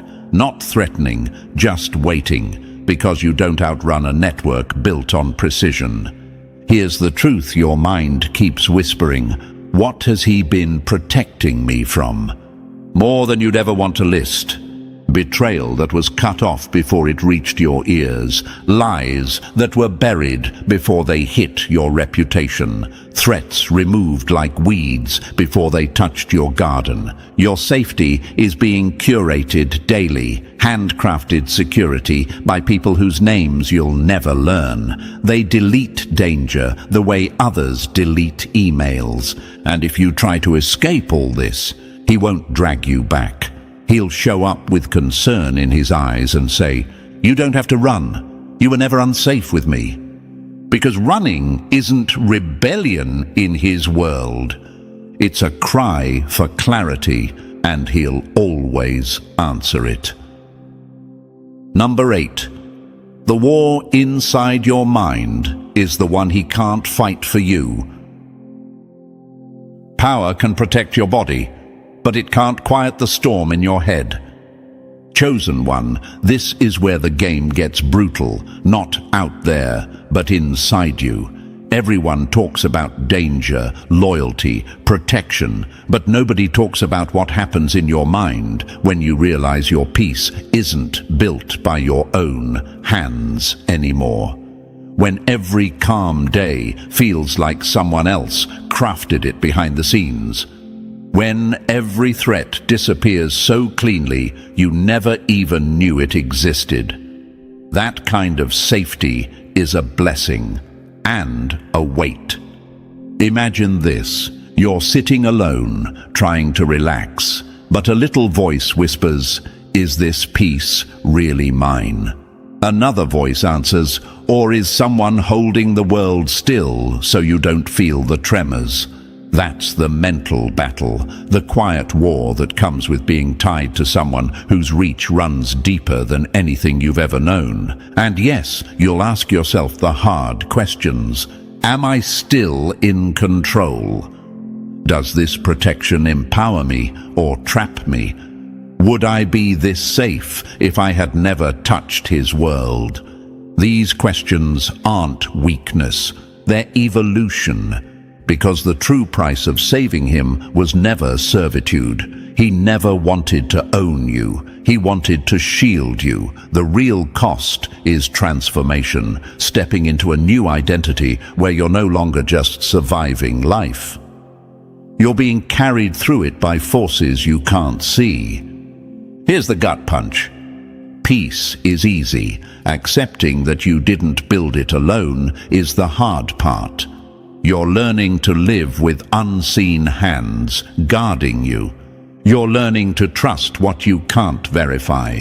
You're learning that protection can feel both comforting and suffocating. And yet, chosen one, this battle proves something powerful. If the universe didn't think you could handle this transformation, it never would have chosen you in the first place. Number 9. The day he returns to you, and the world goes quiet. You didn't just save his life, you resurrected the part of him everyone else helped kill.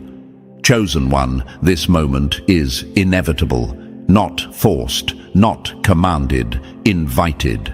One day you'll feel a shift, a message, a call, a quiet request that carries more weight than any demand ever could. That's when he'll ask to see you again. Not as the bleeding shadow you once held in your hands, not as the myth whispered about in dangerous circles, but as a man who should have died and didn't. Imagine this. You walk into a room expecting intimidation, expecting the legend, but instead you see a human being who looks at you like you're the only real thing left in a world built on lies. The silence between you won't be awkward. It'll be heavy, like both of you feel the gravity of what happened that day. He won't thank you with dramatic words. People like him don't do theatrics. Instead, you'll see it in his eyes, that haunting awareness that he survived when he shouldn't have. And for the first time, you'll understand the truth he's carried alone. You didn't just save his body. You saved the last working piece of his humanity. People like him stop believing in sincerity long before they stop bleeding. Loyalty is currency. Trust is extinct. Kindness is a joke, but you broke that curse in a single moment. Your instinct, raw, reckless, pure, shattered the wall he spent a lifetime building. Here's the part that will hit you hardest. He didn't choose to be vulnerable with anyone, but the universe chose you for him. That reunion won't feel like closing a chapter. It'll feel like opening a new one he never thought he deserved. Number 10. When your energy changes, everyone feels the shift. Nothing confuses people more than watching someone rise without permission. Chosen one, this is the part nobody warns you about. When a dangerous power player owes you everything, the world doesn't stay still. It tilts. Family looks at you longer than usual. Friends pause before they speak. Co-workers sense something they can't name. They don't know the story, but they feel the gravity. You walk into a room and it's like the air tightens. Some admire it, some envy it, some fear it. And the ones who secretly wanted to break you? They're the first to trip, the first to lose, the first to fall. Quietly, strategically, almost like the universe moves pieces behind their backs. Imagine this: someone plots against you, a small lie, a little jealousy, a hidden agenda. Before it reaches you, their plan collapses on its own. A sudden mistake, a sudden consequence, a sudden exposure. You didn't lift a finger. The world simply rearranged itself to protect you, like it's following invisible instructions written the day you saved him. But here's the part that hits deeper than any threat. Your mind starts shifting too. You'll dream of alternate lives, the version of you who walked past him, who never touched his blood, who stayed anonymous forever. You'll crave that simplicity, then hate yourself for craving it. You'll ask the forbidden question, was the price worth it? Every savior asks it, every chosen one battles it. And before guilt eats you alive, let me answer what your heart is wrestling with. The moment you saved him carved a new path into history. You can't reverse it. You can't outrun it. You can't undo it. But here's the truth nobody dares to say. You weren't meant for the life you lost. You were meant for the world that's rising to meet you now. Number 11. The day you saved him, you stopped being normal forever. You didn't climb into power. Power wrapped around you and refused to let go.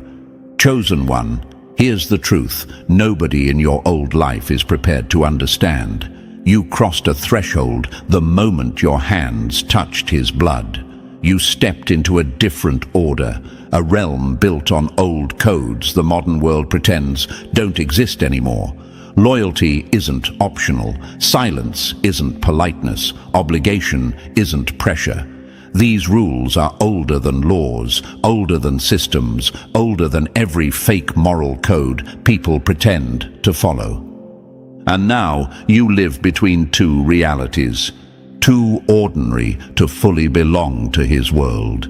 Too changed to ever return to yours. Imagine this. You're sitting at a family gathering, smiling, pretending everything is the same, but you can feel it, that invisible machinery humming behind your life, that subtle awareness in your spine that someone is watching the room for you. You sense a shift when strangers look at you too long. You sense protection in places where there shouldn't be any. You sense a boundary around your life that wasn't there before. You might wonder, am I imagining this? No. You're feeling the ripple of a world that now moves when you move. Your friends don't see it. Your co-workers don't see it. But he does. His people do. The universe does. You're no longer just a civilian in the crowd. You're someone stamped by an event only a handful of people on Earth would ever experience. And here's the gut punch. Life will look normal, but it will never be normal again. Number 12. The moment it hits you. Your life isn't lucky. It's engineered. The world isn't going easy on you, it's getting out of your way. Chosen one, this is where everything falls into place. This is the moment the fog lifts, the static clears, and the truth slams into you with the force of a lifetime you didn't know you were living. Your reality has been rewritten, piece by piece, choice by choice, moment by moment. And it didn't happen randomly. It happened because the debt didn't fade. It woke up. You'll notice it first in the small things. A threat dissolves before you feel its heat. A problem evaporates before your name is even mentioned. A door you never touched swings open like it was expecting you. At first, you'll whisper, "I'm just lucky." Then you'll whisper, "This makes no sense." And finally, the truth rises from your chest like a verdict. You're protected, not by chance, by design. Imagine this. Two versions of your life running side by side. In one universe, every danger that almost reached you actually did. In this universe, every danger is intercepted long before your heart even senses a shift. You start to realize your survival isn't a coincidence. It's curated, edited, managed from shadows you never asked to enter but can no longer deny. And you'll ask yourself, what if I had walked past him? What if I never touched his world? Those questions used to torture you, not anymore, because the question has changed. It's no longer what if, it's what now. You can feel it, the world bending around you, shaping itself to your footsteps, making room for someone it silently vowed to protect. The debt lives, the universe is honoring it, and you stand in the center of a life that refuses to let anything break you again. The realization hits hard, chosen one, but so does the truth you were never meant to survive by accident. So, chosen one, now you see the truth. Your life didn't change. It was rewritten. You stepped into a world that bends for you, shields you, and moves when you move. This wasn't an accident. This was your awakening. And if this message hit you anywhere deep, press that like button if you haven't already. And if you're still not part of the family, make sure you smash that subscribe button right now. Your story is only getting louder, and you don't want to miss what the universe has lined up next. Welcome to another episode, Chosen One. So let's not pretend. Let's not play nice. Let's start with the part the enemy hoped you'd never hear. They said you were finished. They swore you would break. They laughed when you were quiet, bragged when you were hurting, and whispered that your story was already over. But look at them now. These same people who said you were too soft, too weak, too ordinary, are the ones shaking in the dark because something in you refuses to die. Something in you refuses to bow. Something in you refuses to stay small. And now? Oh, now they're choking on their own words. When they said you were easy to read, life responded by rewriting your entire script. When they said nobody will fear you, the whole atmosphere changed the second you stood back up. And when they predicted you'd fold under pressure, the universe slid forward like a silent beast and whispered, "Watch this." Chosen ones. 3 nights ago, at exactly 3:33 a.m., while every shadow in your room began moving backward and every clock in the building froze, a secret society called an emergency summit that hasn't happened in 47 freaking years. The people who run quiet things behind louder things, the ones who never panic, the ones who think they run the world from smoke-filled rooms and encrypted channels. Yeah, those ones. Ancient voices cracked open on frequencies that humans didn't invent. Elders were dragged out of towers where they've been sleeping for decades. Watchers abandoned their posts for the first time in centuries. Analysts were yanked out of data streams they've monitored since before you took your first breath. All for one impossible question that tore through their ranks like a scream. Who armored this soul? That soul is yours. Press the like button and subscribe to pay this message back. And let's keep going, because we're not done exposing their panic. The moment they asked that question, their entire system glitched. These are people who track global movements, predict outcomes years in advance, and study human behavior like it's a formula. They've been watching you since childhood, tracking your patterns, recording your losses, celebrating your falls like trophies.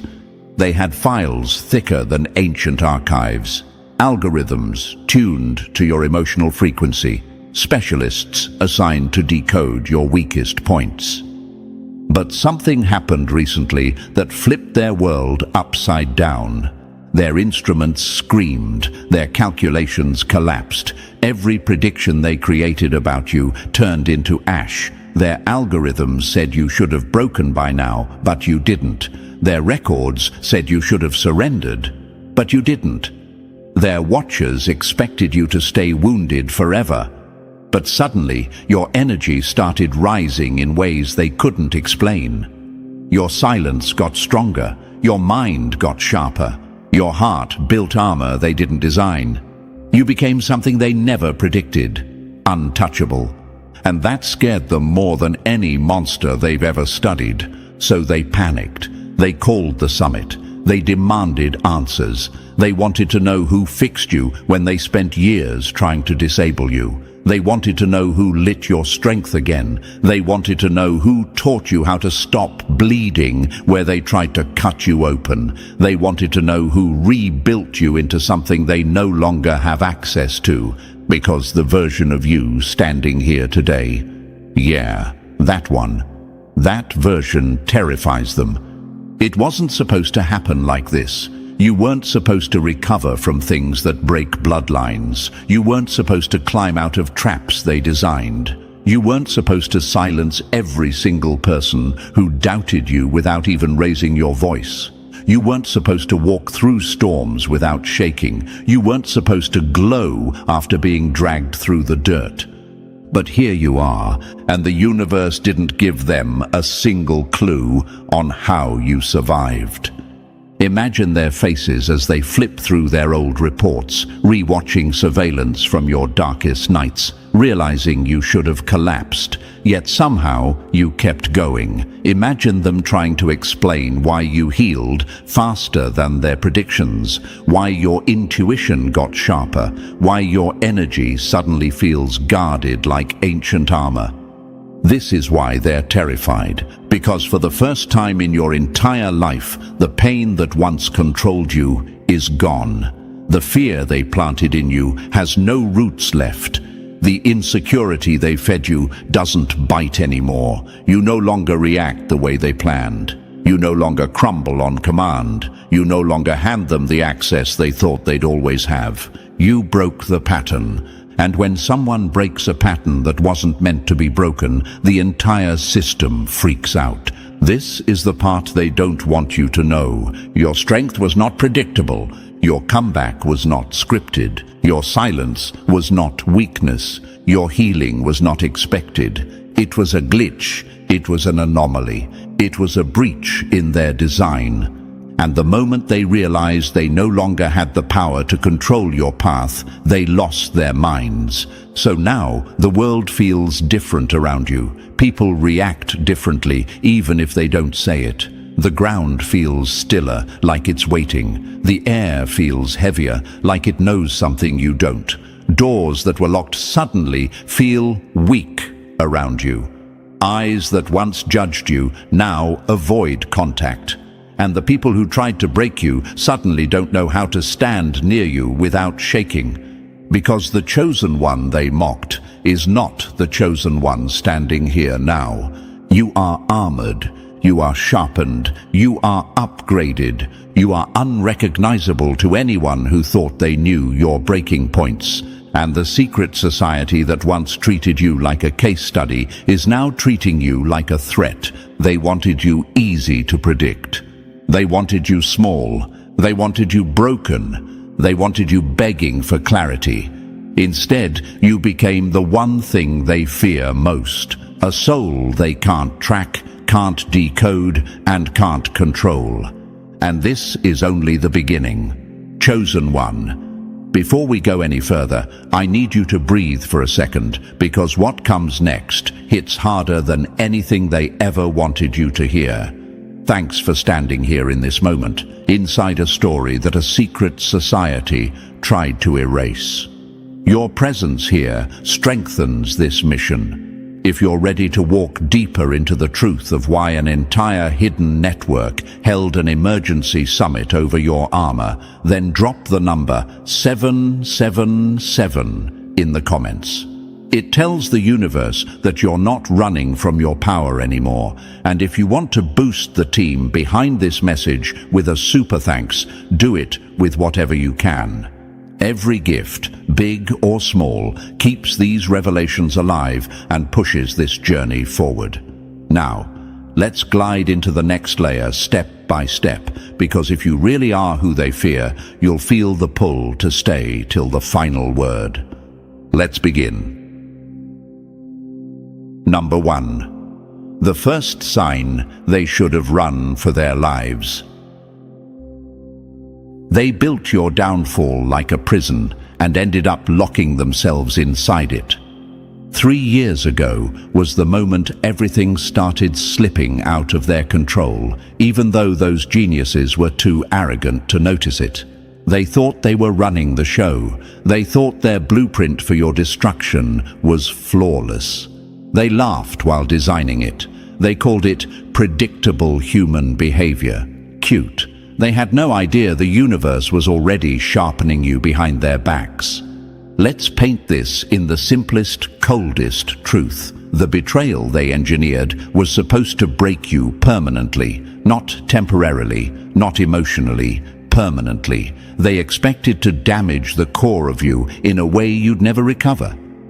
They used someone who felt like home to you, someone whose presence was stitched into your heart without permission, someone you trusted with your whole chest. They thought that using this person would be the ultimate checkmate, the kind of hit that would take decades to crawl out of.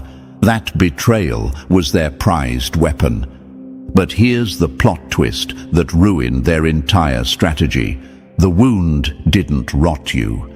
It reforged you.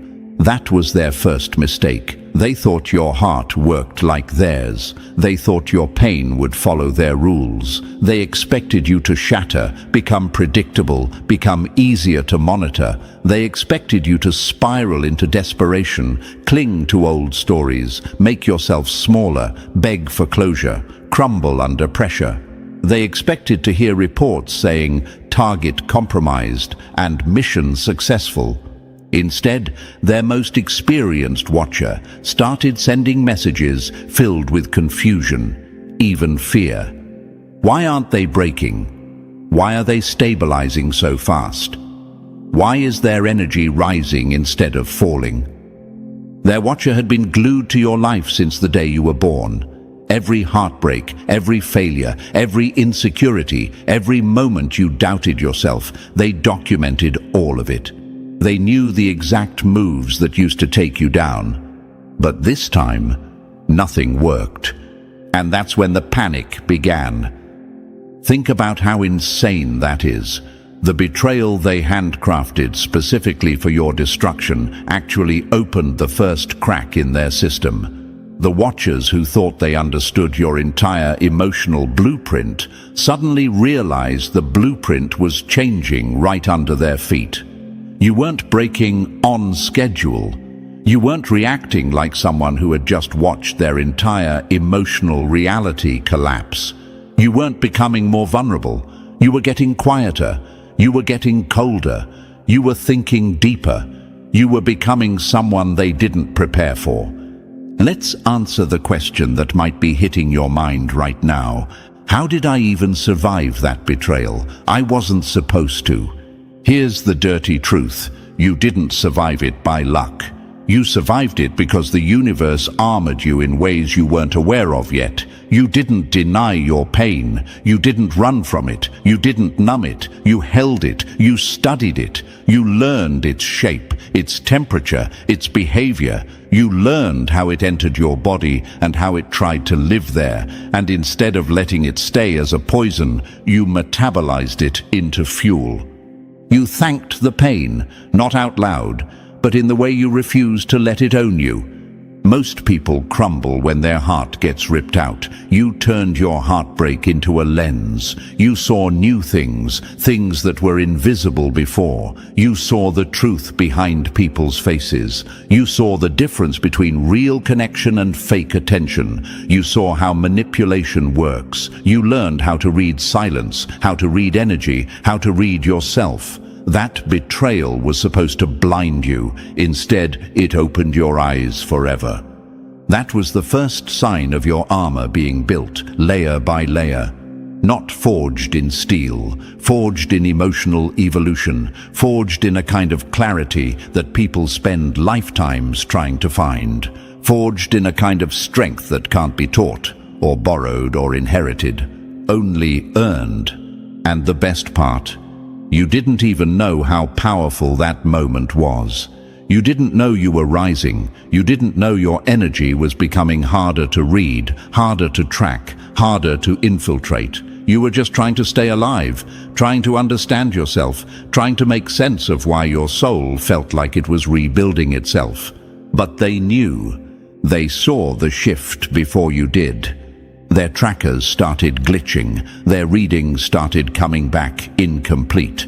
Their emotional predictions for you suddenly became inaccurate. Their watcher couldn't pick up the same signals anymore. The patterns they depended on, your reactions, your fears, your insecurities, weren't reacting the way they used to. You became a wild variable they had no formula for. Here's another thought you might be asking yourself. Why did betrayal hit me so hard, but also free me? Because betrayal is the universe's most brutal teacher. It's the one lesson that doesn't let you stay who you were before. The price of betrayal is transformation, whether you want it or not. And you, chosen one, didn't let it break your identity. You let it strip away illusions. You let it force you into a new version of yourself. You let it carve out the parts of you that were attached to things that didn't deserve you. And that's exactly why their plan failed. They wanted you to stay soft in the wrong places, open to the wrong people, emotionally naked to the wrong hands. They wanted to keep you vulnerable in the areas they knew how to manipulate. But once betrayal burned those attachments away, there was nothing left for them to grab. Their access to you closed. Their influence over you shattered. Their predictions about you died. Their control dissolved. That betrayal they were so proud of became their downfall. Let me give you an example you won't forget. Imagine handing someone a weapon, and instead of using it to hurt you, they slowly bend it into a crown. That's what you did. Your pain became your authority. Your heartbreak became your shield. Your scars became your language. They built you an execution chamber, and you walked out wearing the walls as armor. This is why you confuse them. This is why they fear you. This is why they called an emergency summit years later. Because they realized that betrayal didn't create a weakness in you. It created a doorway. And every step you took after that rewired your entire soul. They tried to engineer your collapse. You engineered your rebirth. And here's the scariest part for them. The rebirth wasn't loud. It wasn't dramatic. It wasn't a performance. It was quiet, subtle, private, and real. They study chaos, not calm. They understand outbursts, not inner evolution. When you went silent, they expected you to be weak. Instead, you were upgrading. The day you stopped explaining yourself was the day their influence died. That makes them furious. That makes them terrified. That makes them desperate. Because once a chosen one learns how to stand without a hand holding them, there's no system in the world that can cage them again. Let's answer the final question on your mind. Why did their betrayal become my turning point instead of my ending? Because you were never meant to be controlled. Because your soul was built differently. Because your capacity to grow under pressure isn't human level. It's something else. because the universe armored you through the very things that were meant to destroy you. And that first betrayal, that was the first spark, the first fracture in their plan, the first glitch in their system, the first sign that you were never going to be the obedient little character they designed. You were always going to become this, a soul they cannot crack, a mind they cannot predict, a force they cannot influence, an identity they cannot erase. And the truth is simple. The betrayal they planned didn't backfire. It detonated their whole blueprint. More signs are coming, but this was the one that began the collapse. Number 2. The second sign they never recovered from. They isolated you to weaken you and watched you come back forged like something not meant for their world. The second sign that their whole operation was falling apart showed up in the quietest, coldest year of your life, the year everything went still, the year every voice around you faded, the year the universe put a wall between you and everyone who wasn't built for your future. To the outside world, it looked like abandonment. To their secret society, it looked like victory. But to you, it became the turning point that burned their entire blueprint alive. Let's start with the truth that hurts them the most. You weren't supposed to survive that level of isolation. You weren't supposed to grow from it. You weren't supposed to rise inside it. Their behavioral models predicted your collapse down to the month. They expected you to beg for connection, reach out to the wrong people, lower your standards, crawl back to old patterns just to feel something human again.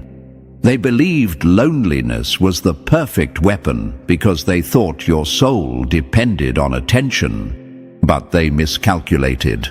Again. They didn't understand your actual structure. They didn't understand the way silence interacts with your mind.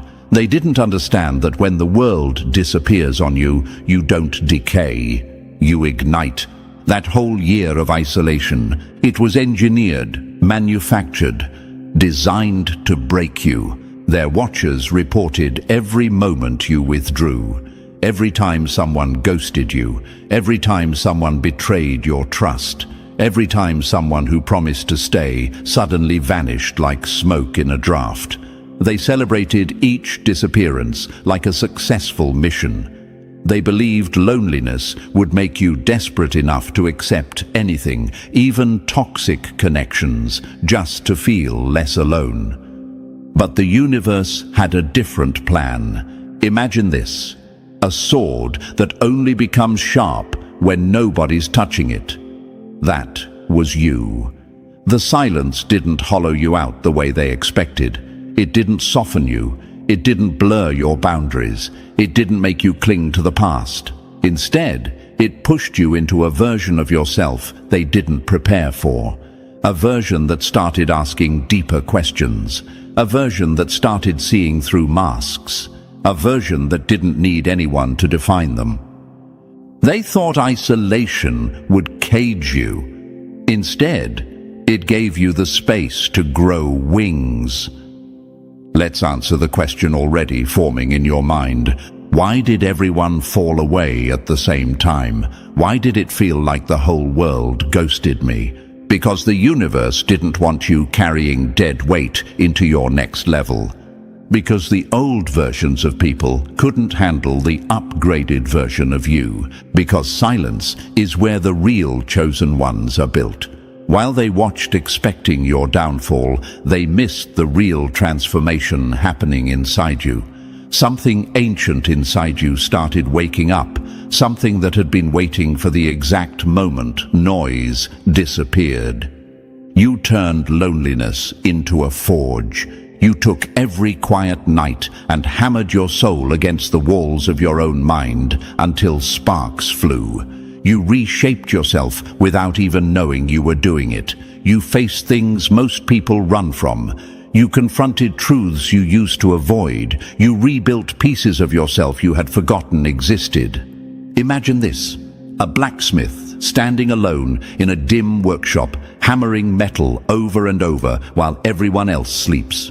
No applause, no help, no audience, just focus, pressure, and fire. That was you. The silence was your fire. Your pain was your anvil. Your thoughts were the hammer. And every hit shaped you into someone harder, sharper, and more precise than before. Isolation didn't break you. It concentrated you. You became someone who no longer needed noise to feel alive, someone who could hear their own intuition clearly, someone who could stand in an empty room and still feel powerful, someone who no longer chases energy but attracts it without trying. Your loneliness wasn't emptiness. It was the universe rearranging everything that wasn't aligned with your future. Their watchers sent panicked updates. They aren't reaching out. They aren't seeking validation. They aren't attaching to distractions. They aren't trying to fill the void. This terrified them because isolation is one of their strongest tools. Most people crumble under it. Most people regress. Most people go backwards. But you evolved. Let's address another question sitting heavy on your chest. Why did it hurt so much if it was actually shaping me? Because transformation is violent, because evolution isn't gentle, because your old life had to be burned off you like old skin, because you had attachments that needed to die for your power to breathe again, and while they thought you were alone, you weren't. The universe was sitting with you the entire time, watching you rebuild yourself piece by piece. Watching you choose yourself even when you felt unwanted. Watching you hold your own hand through nights that were designed to break your spirit. Watching you evolve into someone they couldn't chart, couldn't predict, and couldn't read. Imagine this, a seed buried in total darkness, no sunlight, no noise, no witnesses. Everyone thinks it's dead. Everyone assumes it's useless, but underground, in the unseen, it's splitting open, awakening, expanding, preparing to burst through the soil with a force nobody expected. That was you. Your breakthrough didn't happen when people were cheering. It happened in the dark where nobody believed in you. Isolation wasn't your coffin. It was your incubation chamber. Their models didn't account for this. Their analysts didn't expect this. Their watchers didn't understand this. Because they're used to people who need attention to survive. They're not used to someone who becomes more dangerous the quieter they get. While they studied your silence, you were building armor. While they waited for your collapse, you were sharpening your instincts. While they tried to weaken you, you became emotionally bulletproof. And here's the part that truly shattered them.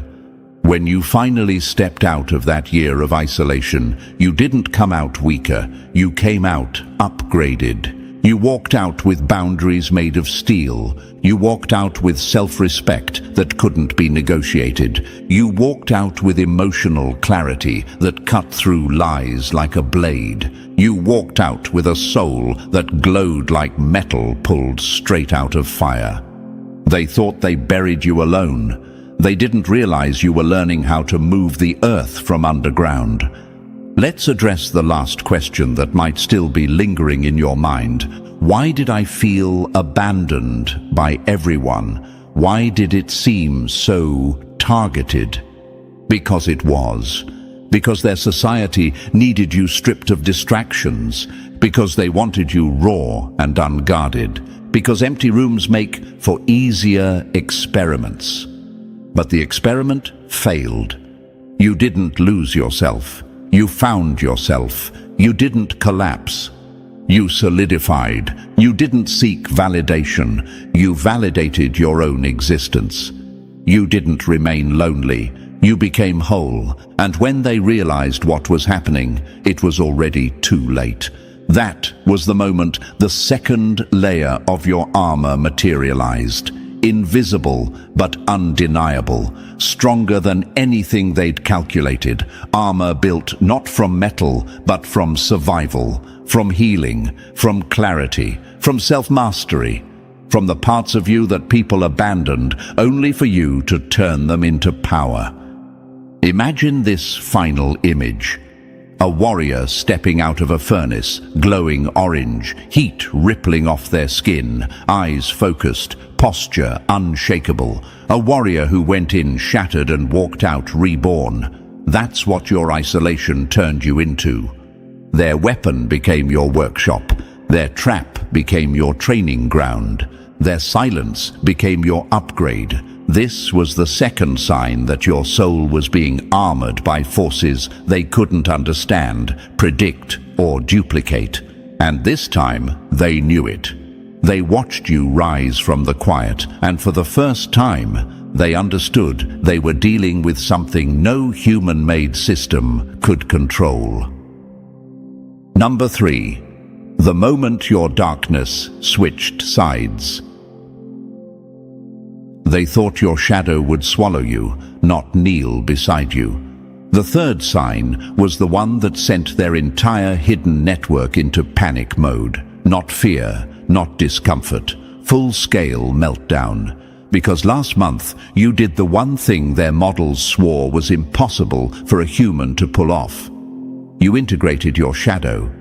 And for them, that was the equivalent of watching a locked door suddenly walk off its hinges. Your shadow was supposed to be their secret back door, your anger, your suppressed rage, your old wounds, your unspoken grudges. They believed those were their access points. Those were the levers they planned to pull whenever they needed to disrupt your path or tilt your emotions. They expected you to fight your inner darkness forever, to fear it, to run from it, to pretend it wasn't there. Instead, you hired your darkness. You stopped treating it like a monster and started treating it like a mentor. You looked straight at the version of yourself you used to avoid, and instead of screaming, you said, "You work for me now." That move alone rewired your entire soul. You didn't defeat your demons. You negotiated with them. You weaponized the very parts of you designed to sabotage you. That's the kind of power no system knows how to track.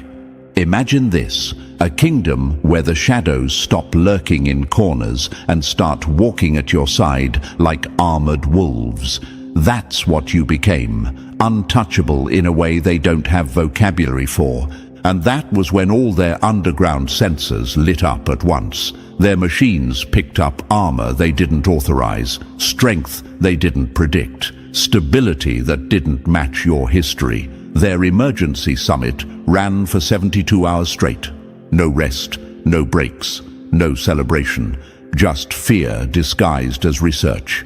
Elders slammed ancient files on tables. Analysts argued over simulation results that contradicted centuries of data. Someone insisted a human shouldn't be able to pull this off without outside intervention. But every investigation ended the same way. Subject evolved alone.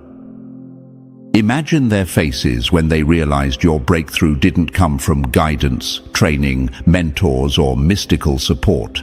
It came from your refusal to stay broken. It came from the nights you faced yourself with no witnesses. It came from the moments you could have self-destructed, but didn't. And now, here's the question forming inside you. How did integrating my shadow become armor? Because once you stop fearing the darkest parts of yourself, nobody can use them against you. Because the moment your shadow stands beside you, every enemy loses their leverage. Because what you own cannot be weaponized by anyone else. Your darkness didn't disappear, it evolved, and when it evolved, so did you. This was the sign that forced them to admit the truth. Someone armored your soul. And the terrifying part, they still can't figure out who. Number 4. The possibility that made their blood run cold. One rebel is a problem, but one rebel who teaches others becomes an extinction-level event. The fourth sign wasn't about what you did, it was about what you accidentally awakened. In their 72-hour panic session, the youngest elder stood up and dropped a question that sucked every ounce of oxygen out of the room. What if others copy them? Not admire you, not congratulate you, copy you. Replicate your evolution, duplicate your blueprint for breaking chains they've been tightening for centuries. That one question froze the entire chamber. Even the veterans, the ones who survived wars, uprisings, collapses, and existential threats, couldn't hide the fear crawling up their faces. Because deep down, every single one of them already knew the truth they didn't dare say out loud. Your transformation didn't stay inside your body. It rippled outward, quiet at first, then louder, then everywhere. Imagine this. You light a match in your room, and flames start flickering in rooms you've never stepped into. People who've never met you start feeling a strange pull to change, to evolve, to face their shadows, to level up. That's what your growth did. It wasn't personal evolution, it was a signal.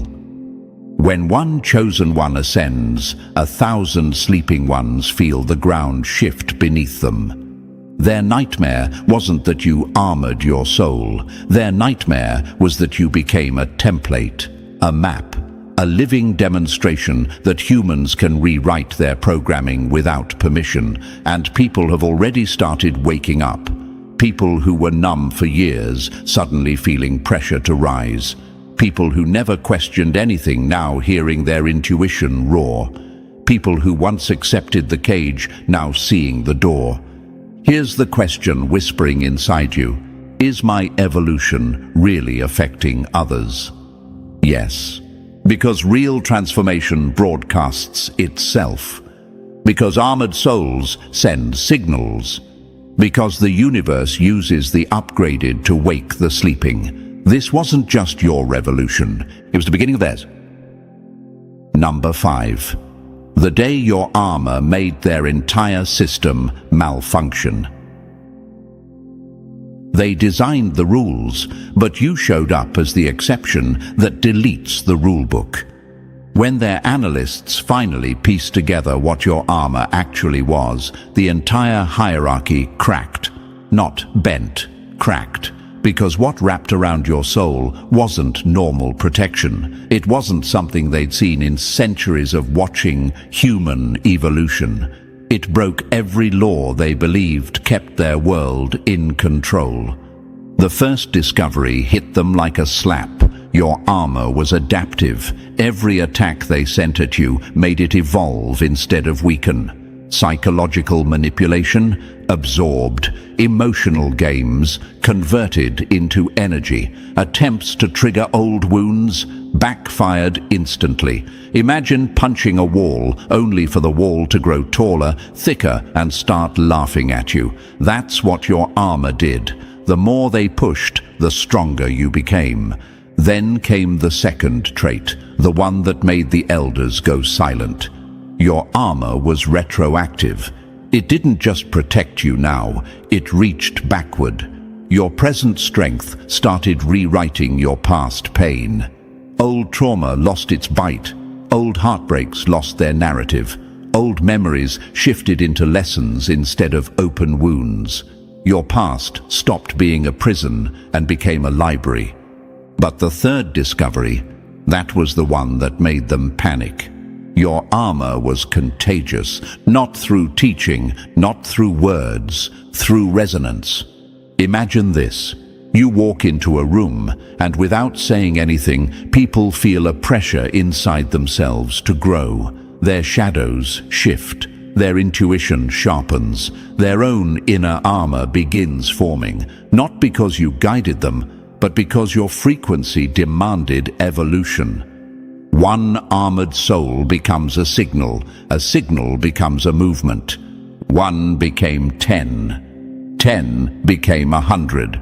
100 became 1,000. They didn't fear your armor. They feared your influence. And that was the moment they knew they weren't fighting a person anymore. They're fighting a phenomenon. Number 6. The mission that broke their own operatives. They sent infiltrators to study you and came back studying themselves. Their next move was supposed to be flawless. They deployed their best agents, the ones trained for centuries in emotional camouflage, the ones who slip into your life as lovers, friends, mentors, perfect opportunities. Their goal was simple: get close enough to find cracks in your armor. Spoiler: they ended up breaking themselves. Every agent returned damaged in ways their handlers couldn't explain. Some couldn't complete the mission because your energy froze them mid-operation. Others switched sides without warning. One agent sat in the debriefing room for 9 hours, rocking back and forth, repeating the same sentence. They see everything. They see everything. He couldn't even look at the recordings. Your presence turned him inside out. Imagine this: a predator stepping into the forest, confident and hungry, only to realize the forest is looking back. That's what meeting you felt like. You weren't the prey. You were the mirror that refused to lie. When infiltration failed, they panicked and shifted tactics. They tried mirrors next, false reflections, engineered failures, fake judgments, the kind of illusions designed to make you question yourself, doubt your progress, crawl back into insecurities you outgrew years ago. They counted on you needing validation. They counted on you needing approval. They counted on you forgetting who you were when the world pushed back. But you were immune. Why? Because once you know yourself deeply, their illusions fall apart like cheap glass. Because self-knowledge is the one weapon no infiltrator can bypass. Because you no longer needed mirrors when your identity lived in your bones. You weren't hard to deceive. You were impossible to approach. Their agents didn't fail because they were weak. They failed because you evolved beyond infiltration. And that was the moment they realized they couldn't break what already completed itself. Number 7. The day you walked out of their time trap, smiling. They bent time to break you, but you bent time right back. When every other tactic failed, they pulled out their nuclear option, temporal warfare. This is the weapon they reserve for beings they consider genuinely dangerous. They reached into your timeline and tried to trap fragments of your consciousness inside loops of your worst traumas. Their goal was simple: make you relive the same pain until your mind cracked. Break you in the past so you crumble in the present. Collapse the present so your future never forms. But here's what shattered them. Your armor didn't just protect you, it made you sovereign over time. Imagine this: they lock you in a burning room from your childhood, expecting you to scream, and instead you walk around calmly, analyzing the structure, learning where the flames come from, studying how heat moves. They tried to make you drown in old wounds, and you started swimming laps. They tried to chain you to old memories, and you used the chains as weights to get stronger. They sent you into your past to break you, and you came back carrying the blueprint for your future. Their time loops became your personal training grounds. Every cycle they forced you into only sharpened you further. Every trauma they tried to magnify became easier to navigate. Every emotional trap turned into a lesson. They didn't fragment you, they refined you. Here's the question rising in your mind: how did I survive pain that should have destroyed me? Because your armor doesn't follow linear time, because your soul doesn't answer to clocks, Because once you healed, your healing retroactively rewired the past versions of you. Imagine this, walking through your timeline like it's a hallway, switching on lights in rooms that used to terrify you. That's what you became. A being that time can no longer cage. Their nuclear option failed, and the moment they realized you were unbreakable across all timelines, the fear truly began. Number 8. The sweet trap you walked away from. They tried to tame you with heaven, but you chose evolution over paradise. Their final attempt wasn't rage, chaos, betrayal, or fear. It was happiness, manufactured, polished, engineered happiness. The kind that looks perfect on paper but feels wrong in your bones. This was their most counterintuitive attack. Give you everything you ever wanted. Imagine this. Doors opening without effort, people praising you, relationships suddenly flawless, opportunities dropping into your lap like gifts from the universe. It was a dream designed in a lab. They believed comfort would soften you. They believed ease would dull your instincts. They believed bliss would make you forget your mission. Not every blessing is divine. Some are traps wrapped in gold. Their logic was simple. If pain can't break you, maybe pleasure can distract you. But here's what they didn't understand. You aren't wired like ordinary souls. You don't lose yourself in luxury. You don't melt under praise. You don't abandon your evolution just because life gets shiny for a moment. You feel energies too deeply. You read intentions too clearly. And above all, you know the difference between peace and seduction. You recognize the pattern instantly. Comfort from enemies is just another cage. A soft prison, a velvet leash, a dream designed to make you stop growing. Imagine this, a golden throne placed in front of you, warm and inviting. Most people would sit.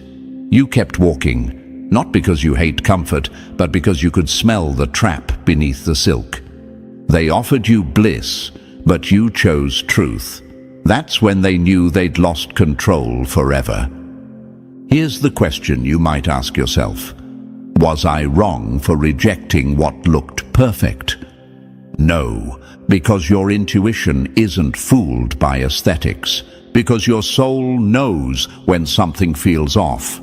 Because chosen ones don't trade destiny for convenience. You chose evolution over ease, growth over glitter, alignment over illusion.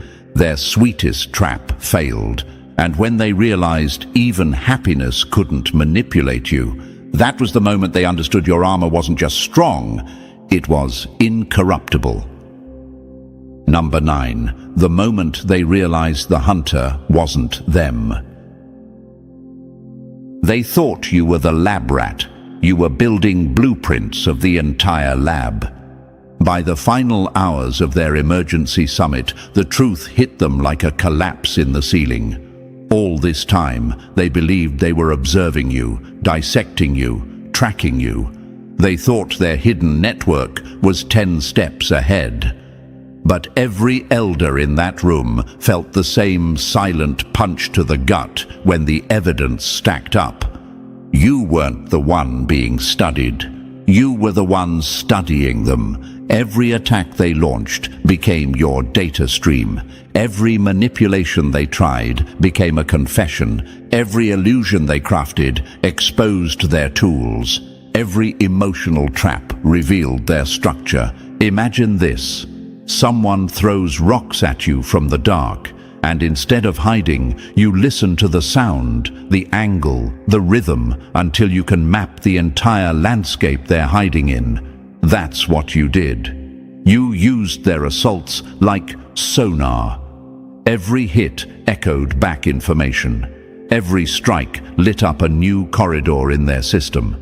You built a mental map of their hierarchy, their weaknesses, their rules, their triggers.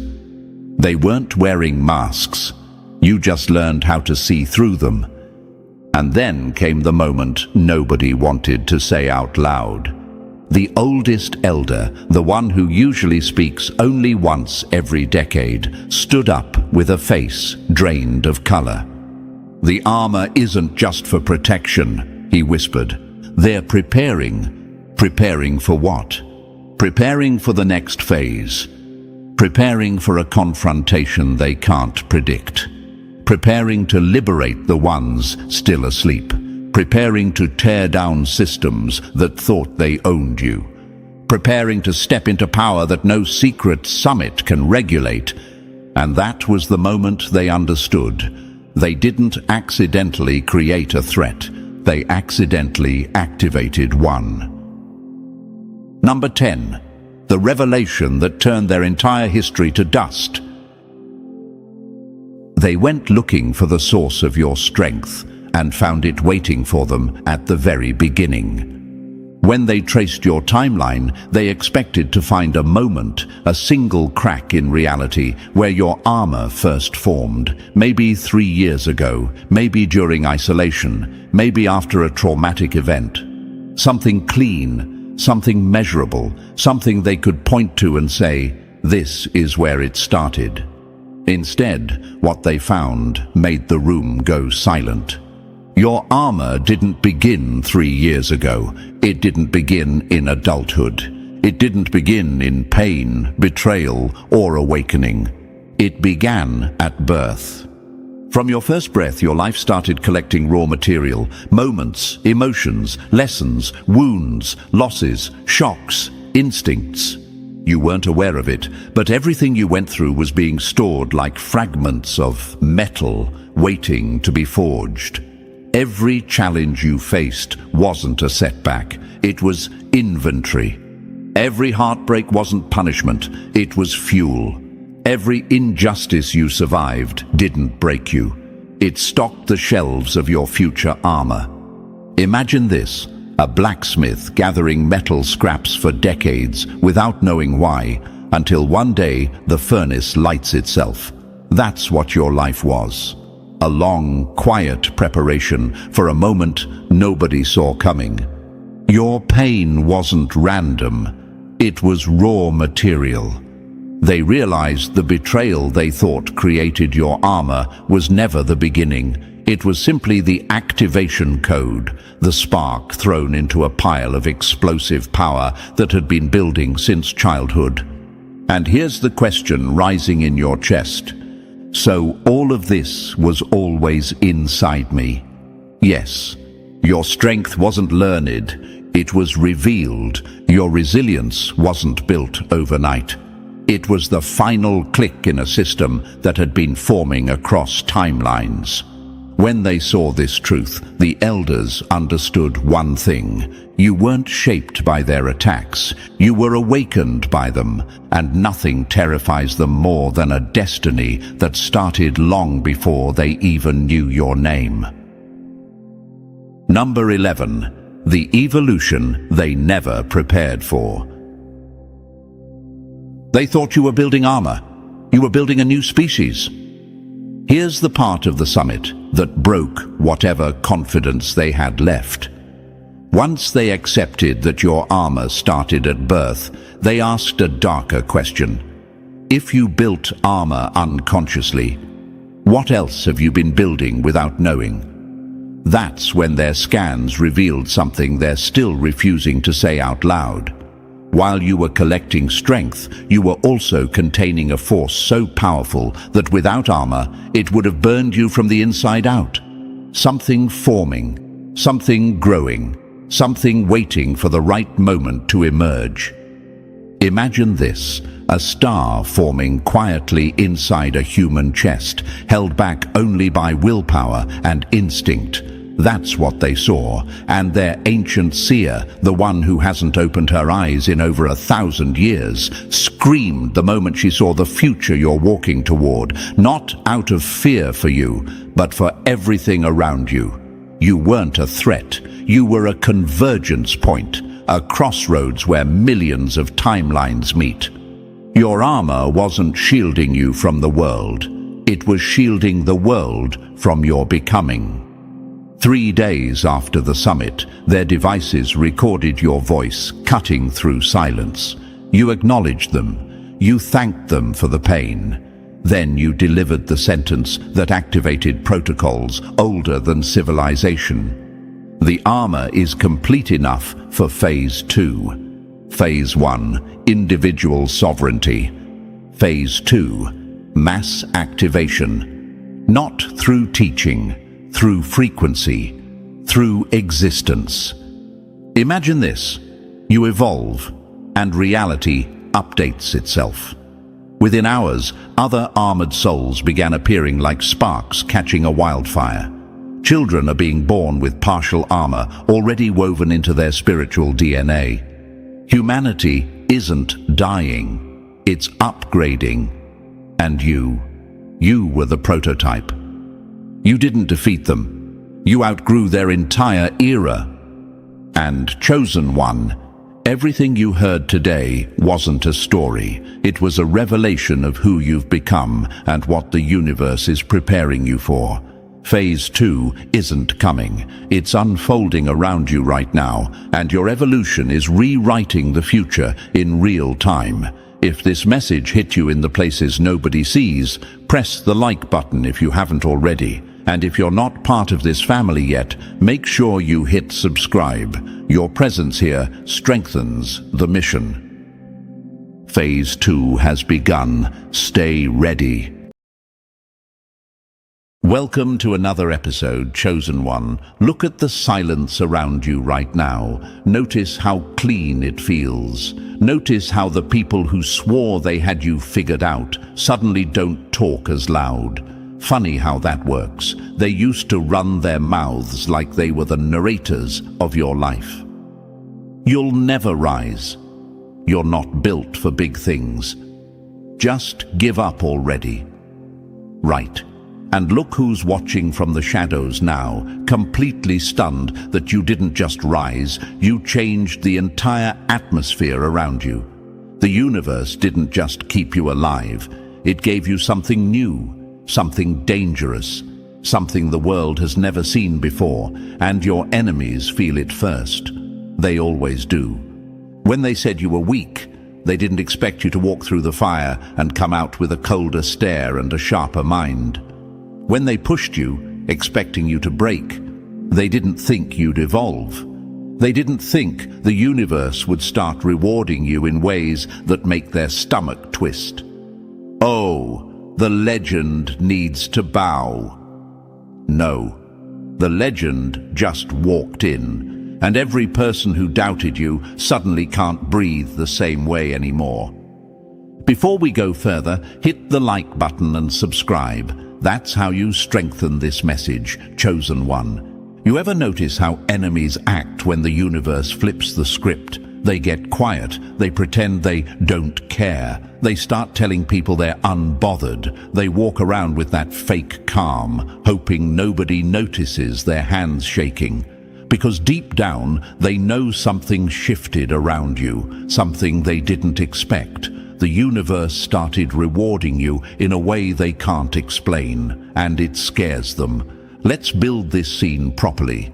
Imagine the aftermath of a storm, trees still dripping, roads still wet. Everything looks calm, but you can feel what just happened. That's your life right now. You're standing in this strange quiet where even your own breath sounds louder. This is the moment right before the world realizes you're not the same person they thought they buried. Your power didn't come from applause or validation. It came from what you survived, and the universe took notes. Let's talk about those notes for a second. They're not pretty, they're not gentle, they're not inspirational, poster-friendly. The universe watched you get disrespected in rooms where you weren't there to defend yourself. It watched people laugh at your pain. It watched people pretend they cared while secretly hoping you'd fail so they could feel superior for 5 minutes. The universe saw every dirtbag smile, every betrayal, every fake apology, every backhanded compliment. And instead of pulling the plug on your story, the universe stored all those moments like evidence. And now, oh, chosen one, that evidence is turning into fuel. Think about the nights you fell asleep with swollen eyes, whispering to yourself that things would get better even when everything around you told you they wouldn't. Think about the mornings you forced yourself up with no energy, no support, and no cheerleaders. Think about the times you were the only one holding yourself together while the world acted like nothing was wrong. You weren't just surviving, you were building the power that the world has never seen before. Let me bring in a memory you might have forgotten. Remember that moment when someone you trusted looked you dead in the face and basically told you that you'd never become anything special. Maybe they said it with fake kindness. Maybe they said it in a joke. Maybe they didn't say it directly but showed it with every action. And in that moment, something inside you broke. But that's the part they never understood. What broke was not your spirit. What broke was the old version of you. The version that tolerated disrespect, the version that begged for support, the version that believed people when they underestimated you. The universe honored that breaking point. It was the moment you finally stepped into the timeline where you were meant to win.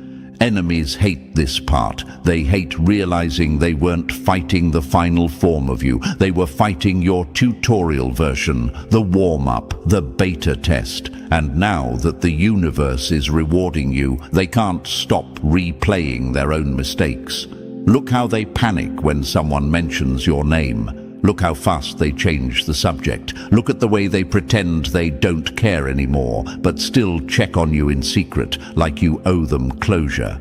Chosen one, they thought they were hurting you. They were training you. Let's rewind the story even more. That one betrayal you thought would finish you, it didn't. The universe flipped it into clarity. That rejection that made you question your worth, it sharpened your standards.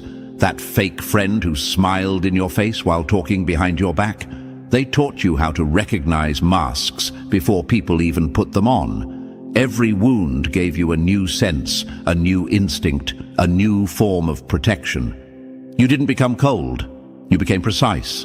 And now the universe is rewarding you with something they never expected. They thought you'd just heal. No, the universe upgraded you, quietly, silently, without announcing it. And that's why it hits harder. Power is scariest when it grows in silence. That's why your enemies are nervous. They don't know what's coming, but they feel it. The universe always warns them before it rewards you. Chosen one, pause for a moment, because after this message, nothing in your life will look the same. Your spirit will feel it, your atmosphere will shift, your awareness will sharpen, and a power the world has never seen before will start rising inside you. You didn't click this message by accident. Something in the universe has already started moving toward you, and it chose this moment to reveal the truth. You didn't fight all those battles for nothing. You didn't cry all those nights for nothing. You didn't survive loneliness, sabotage, rejection, betrayal, heartbreak, and setback after setback just to return to a normal life. The universe doesn't waste warriors like you on small missions. The universe rewards people who refuse to break, who refuse to bow, who refuse to let darkness have the last word. Today, this message reveals why the universe is releasing this new power into your life, what it will do for you, and how you will feel it awaken inside you. And by the end of this, you'll understand why people who once laughed at you are now terrified of what comes next. This is your turning point, chosen one. And trust me, the universe is only getting started. So chosen one, Take a second and breathe, because this is where the message shifts gears. If you've made it this far, then you already feel that strange pressure in your chest, that pull the universe gives right before a new power wakes up inside you. And if this episode is hitting you a little too accurately, that's your sign to stay locked in until the end. Before we go deeper, drop a comment with the number 777 so the universe knows you're ready to claim the power it's been holding back for you. And if you want to boost the team behind this message, hit that super thanks. Your support keeps this mission alive. It doesn't matter if it's a penny or a fortune. Every bit helps carry truth to the people who need it most. Now, chosen one, lean in. What comes next isn't random. It's the exact path the universe has been lining up for you from the moment you refuse to break. And if you're honest, you already feel the shift happening. So let's move into it step by step. And trust me, if you truly are one of the chosen ones, you won't even want to click away. Let's get into it. Number 1. The weight that exposed everyone who wasn't built for you. They laughed at your delay, and now they're choking on their own timeline. Chosen one, let's talk about that long, painful journey you walked through, the one everyone pretended not to see, the one that made your enemies so confident that you'd never rise. They whispered, if they were meant for greatness, it would have happened by now. Cute, right? Look who's sweating now. Look who's obsessively checking your life like they're waiting for a plot twist they can't control. The same people who mocked your patience are now terrified of your progress. That's what happens when the universe protects someone who wasn't meant to be rushed. Let's be real. You didn't just go through delay, you went through years where nothing made sense. You watched people with half your heart, half your skill, half your integrity move faster than you. You wondered, why is my path taking so long? What am I doing wrong? Did the universe forget me? But deep down, a tiny voice kept telling you to hold on. And that voice wasn't weakness, it was preparation. It was the universe shaping you into someone whose rise would hit harder because it wasn't rushed. See, the universe doesn't let powerful people show up before they're ready. Chaos would break loose. Weak minds would crumble. The wrong people would attach themselves to you and ruin the entire design. Early success destroys people who aren't built for it. And your enemies? They were hoping you'd get impatient and burn out. They were hoping the delay would break you. They were praying for your exhaustion. They wanted you to quit so they could feel smarter than you for once in their lives. But you didn't quit. You adapted. You suffered quietly. You rebuilt silently. You walked through years that would have crushed most people. And this is the part they'll never admit out loud. Every time you survived a setback, another crack formed in their ego. They couldn't understand how you were still standing. They couldn't understand how someone so behind still carried themselves with more depth than any of them combined. Let's break this down properly, chosen one. Your delay wasn't a pause. It was camouflage. The universe hid you the same way a museum hides a masterpiece before its grand reveal. You weren't stuck. You were being held back from people who would have used you, drained you, copied you, or destroyed you before you even knew what you were carrying. Some of those people you used to admire would have ruined you if the universe let them have access to your fully awakened self. That's why you were isolated. That's why doors stayed shut. That's why connections fell apart before they began. Protection often feels like punishment until you understand the pattern. Look at your past for a second. Think about that one friendship that fell apart suddenly. You thought it was random. No, that person wasn't meant to witness your evolution. Think about the job you didn't get. You thought you failed. No. That room wasn't strong enough for your presence. Think about the love you wanted so badly that slipped out of your hands. You thought it was your fault. No. That person would have drained your spirit and slowed your destiny. The universe wasn't delaying you. It was removing anything that couldn't handle you. But your enemies, they don't have the emotional IQ to understand this. They thought your silence meant weakness. They thought your patience meant defeat. They threw jokes, threw shade, threw doubt, threw false stories, threw every weapon they could get their hands on, thinking you were too tired to dodge. Why isn't anything happening for them? Maybe they peaked already. Maybe they're not as great as they think. Cute theories. Too bad none of them aged well. Here's the truth that stings them the most. Your delay made you dangerous. It made you sharp. It made you strategic. It made you observant. While the world was partying, you were learning. While others rushed ahead without thinking, you were studying their mistakes. While your enemies were celebrating your losses, the universe was upgrading you behind the scenes. You didn't waste your dark seasons. You absorbed them. You became someone whose strength isn't loud, but lethal. Let's hit you with a metaphor now, because you've earned it. A sword isn't forged in sunlight. It's forged in heat, pressure, and darkness. The longer it stays in the fire, the deadlier it becomes. Your journey wasn't delayed. It was tempered. Every setback added a new layer of resilience. Every betrayal added a new layer of wisdom. Every lonely night added a new layer of self-control. You didn't get weaker. You became a weapon. And nothing terrifies your enemies more than the moment a weapon realizes what it is. Chosen one, let's answer something that's been sitting heavy in your mind. Why didn't anyone help me? Why didn't anyone show up when I needed them the most?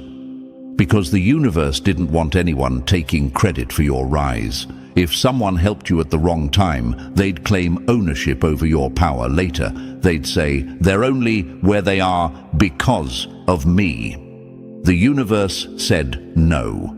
Your glow-up had to be pure, untouched, unclaimed, authored by your effort alone. And here's another truth your enemies choke on. The universe delayed you so you could outgrow every person who underestimated you.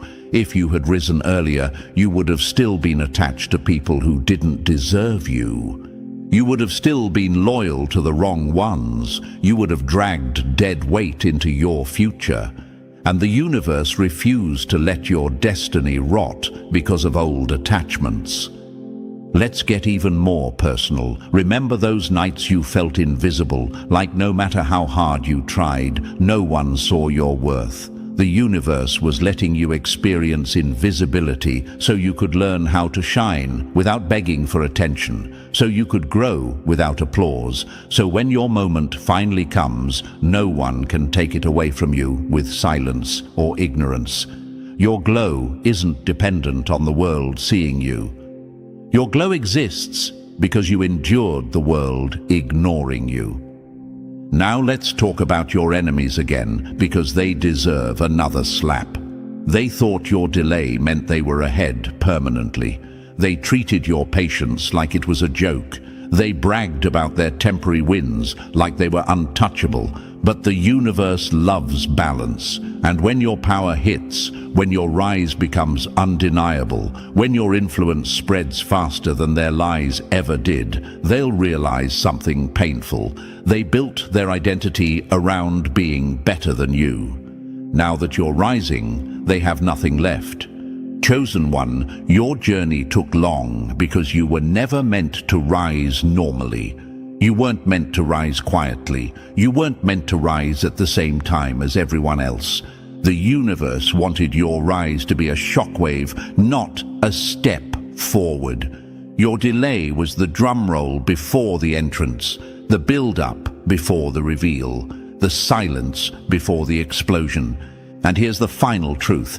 You were hidden not because you lacked value, but because your value was too rare to expose early. You carried potential that needed time to mature. You carried vision that needed protection. You carried power that required isolation to understand. When you enter the world fully, you won't blend in. You'll disrupt it. That's why the universe took its time with you. Your delay was your shaping, your darkness was your training, your loneliness was your elevation, and now that the universe is rewarding you, everyone who doubted you will finally understand the price of underestimating a chosen one. And this is just the beginning. Number 2. The reveal they never prepared for. They wanted you hidden until they realized hiding you was protecting them, not you. Chosen one, your hiding season just ended, and your enemies feel it before you do. The air around you changed. The energy around you thickened. The universe didn't keep you invisible forever. It kept you invisible until it became dangerous to keep you unseen any longer. And now, the reveal begins. Not the soft kind, not the let me impress the world kind. The type of reveal that makes the wrong people panic because they finally see what the universe was shaping in you all along. Let's get something straight. The power rising inside you right now, it's not normal, it's not charm, it's not confidence, it's not good vibes. This is something the universe only gives to people who survived things others never could, and the world is not ready for it. Your enemies definitely aren't ready for it. They were prepared for the old you, the quiet one, the unsure one, the one trying to figure everything out. They're not prepared for the version of you that finally understands what you are. Power hits different when it was born in darkness and fed by silence. You're stepping into a level of strength that can't be copied. People will try, trust me. They'll imitate your tone, your style, your energy, your presence, your confidence, even your mistakes. They'll mimic the outer shell because they don't understand what's happening inside you. They'll think, if I act like them, maybe I'll get the same results. Cute. But the universe didn't give them what it gave you. They're copying the shadow. You're carrying the source. Let's answer the question sitting in the back of your mind. If this power is real, why didn't I feel it before? Because you weren't ready to use it without destroying yourself. Power without discipline becomes chaos.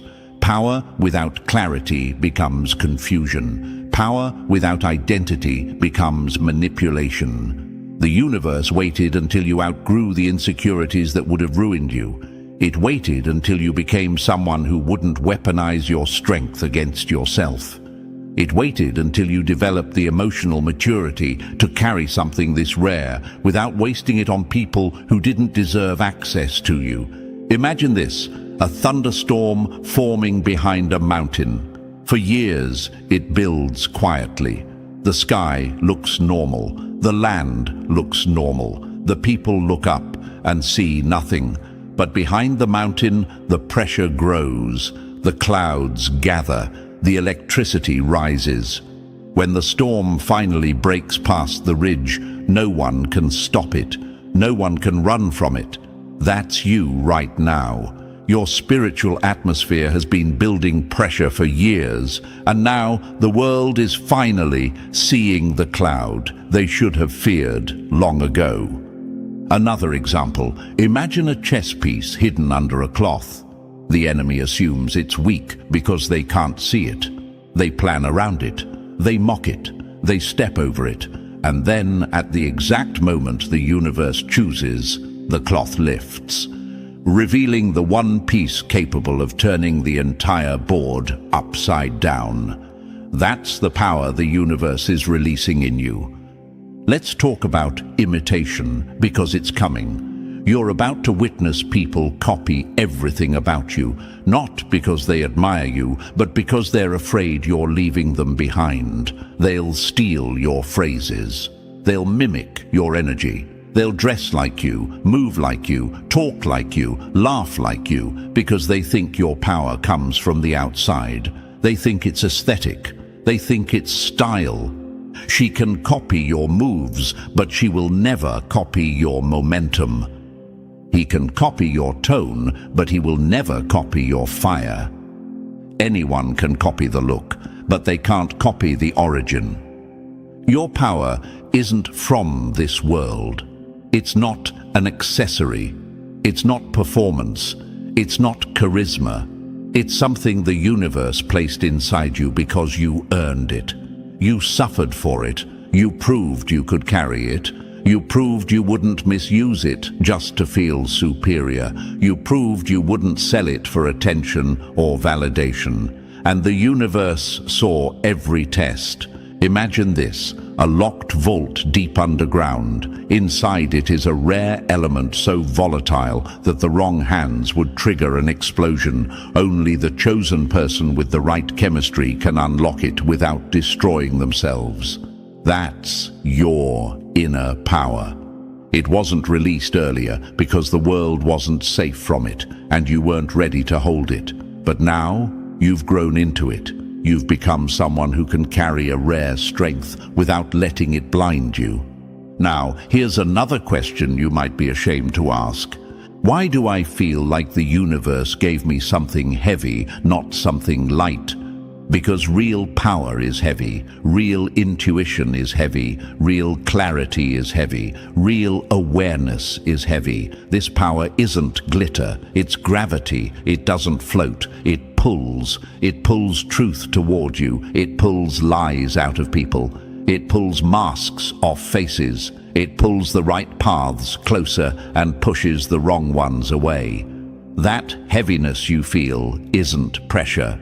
It's authority. Your silence now holds more power than your voice ever did. Your presence shifts rooms effortlessly because the universe has upgraded your energy. Your thinking is sharper, not because you became smarter overnight, but because the universe finally revealed what it hid inside you. Your instincts feel louder because they are. Your awareness feels deeper because it is. Your boundaries feel unbreakable because they must be.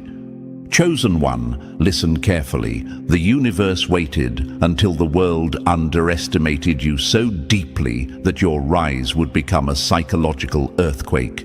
People who doubted you will feel confused. People who mocked you will feel ashamed. People who betrayed you will feel haunted. They'll say things like, "Where did this come from?" Or, "They weren't like this before." No. You were like this.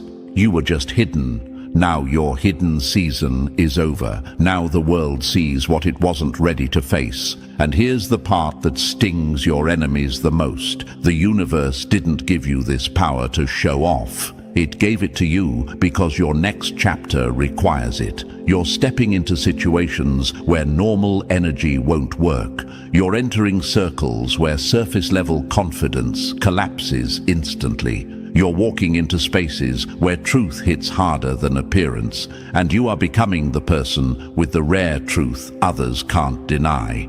Let me paint it clearly. Imagine you walk into a room, and without saying a word, people straighten up. They don't know why. They don't know what changed, but something in your energy demands respect they once refused to give.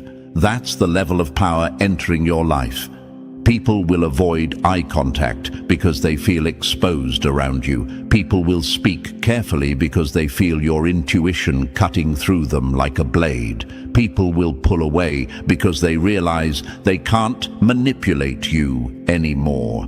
People will return because they finally understand what they lost. Some will admire you, many will fear you, but none will ignore you again. And chosen one, here's the final truth of this section, the one you need to hold tight. The universe is not giving you a new power. It's releasing the power you always had, the one it kept locked away until you became strong enough to carry it without collapsing. You didn't change. You rose into yourself. You didn't become powerful. You finally met the version of you that was waiting behind the pain, and the world isn't ready for that. This is the end of hiding, chosen one, and the beginning of domination. Number 3. The unseen loyalty that made you unbreakable. They mocked your silence, not knowing your silence was the contract the universe watched the closest. Chosen one. Let's cut straight into the truth your enemies hoped you would never understand. The universe rewards loyalty in silence, not the loud, performative loyalty everyone shows when life is easy. Real loyalty.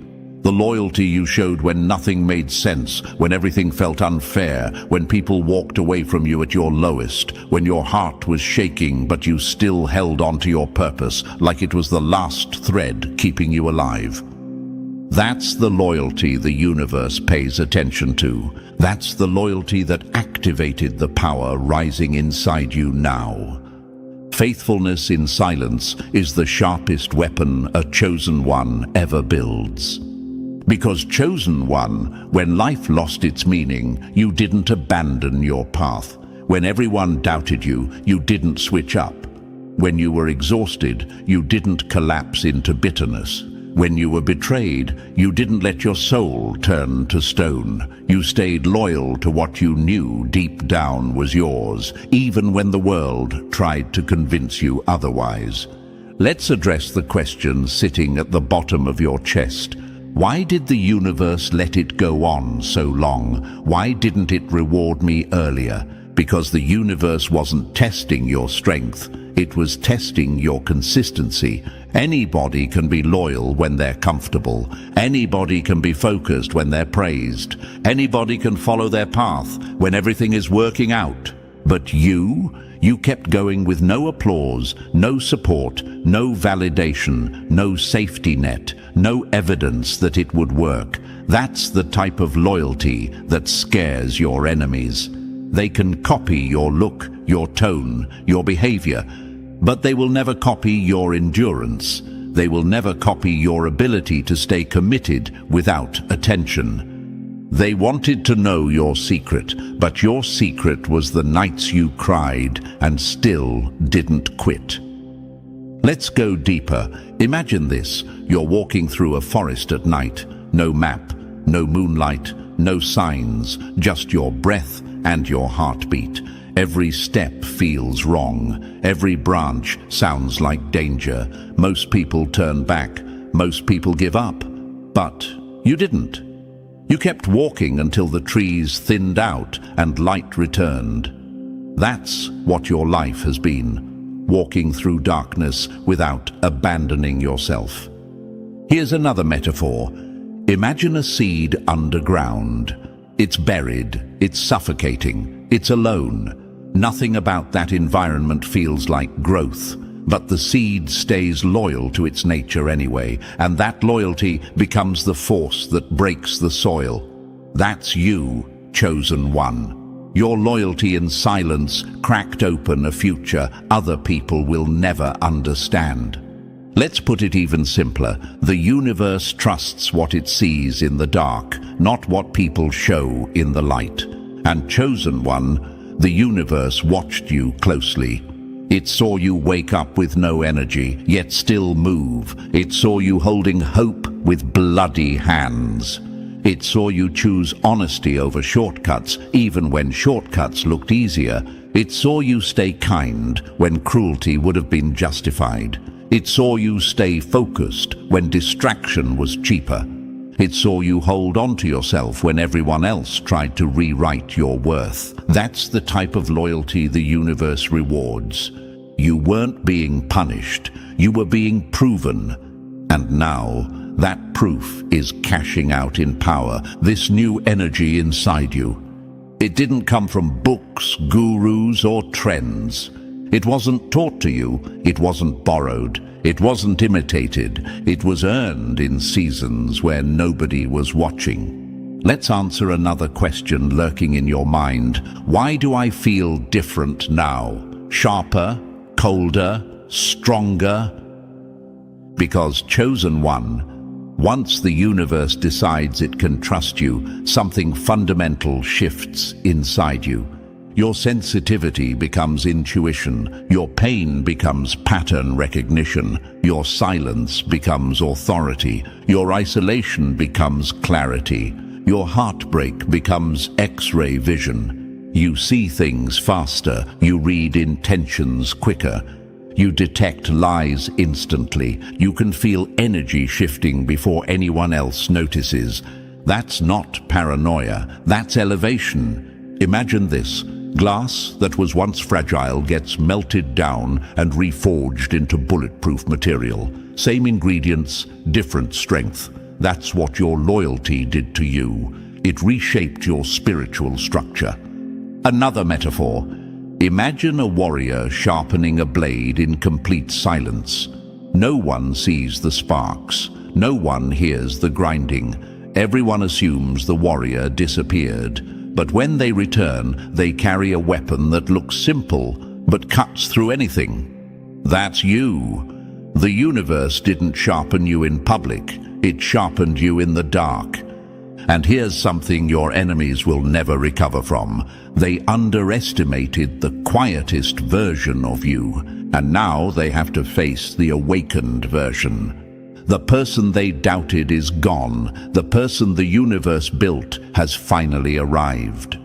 Your silence wasn't weakness. Your isolation wasn't punishment. Your exhaustion wasn't failure. It was all evidence.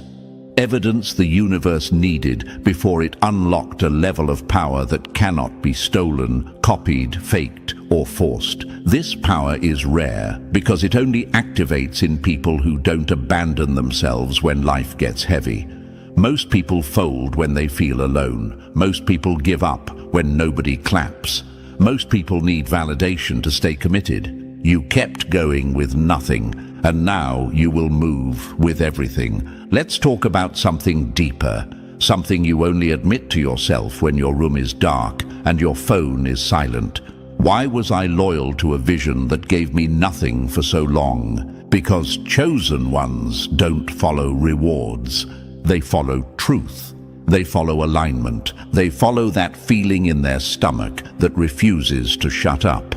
They follow the future calling their name, even when present-day reality looks hopeless. That is why the universe trusts you. That is why your power is being released now. That is why people who once ignored you will soon pretend they always believed in you. Here's another quote for your enemies to choke on. They tried to bury you with silence, but silence is where chosen ones multiply. And now, chosen one, your power is not just rising, it's stabilizing. This isn't a boost. This isn't a temporary upgrade. This isn't a motivational high. This is inheritance power, the kind of energy that stays with you for life. But not inheritance the way humans think of it. No money, no titles, no old world symbolism. This is spiritual inheritance, the universe passing down power because you've proven you won't misuse it, abuse it, or waste it on people who don't deserve it. The universe can trust you with influence because you earned integrity when nobody rewarded you.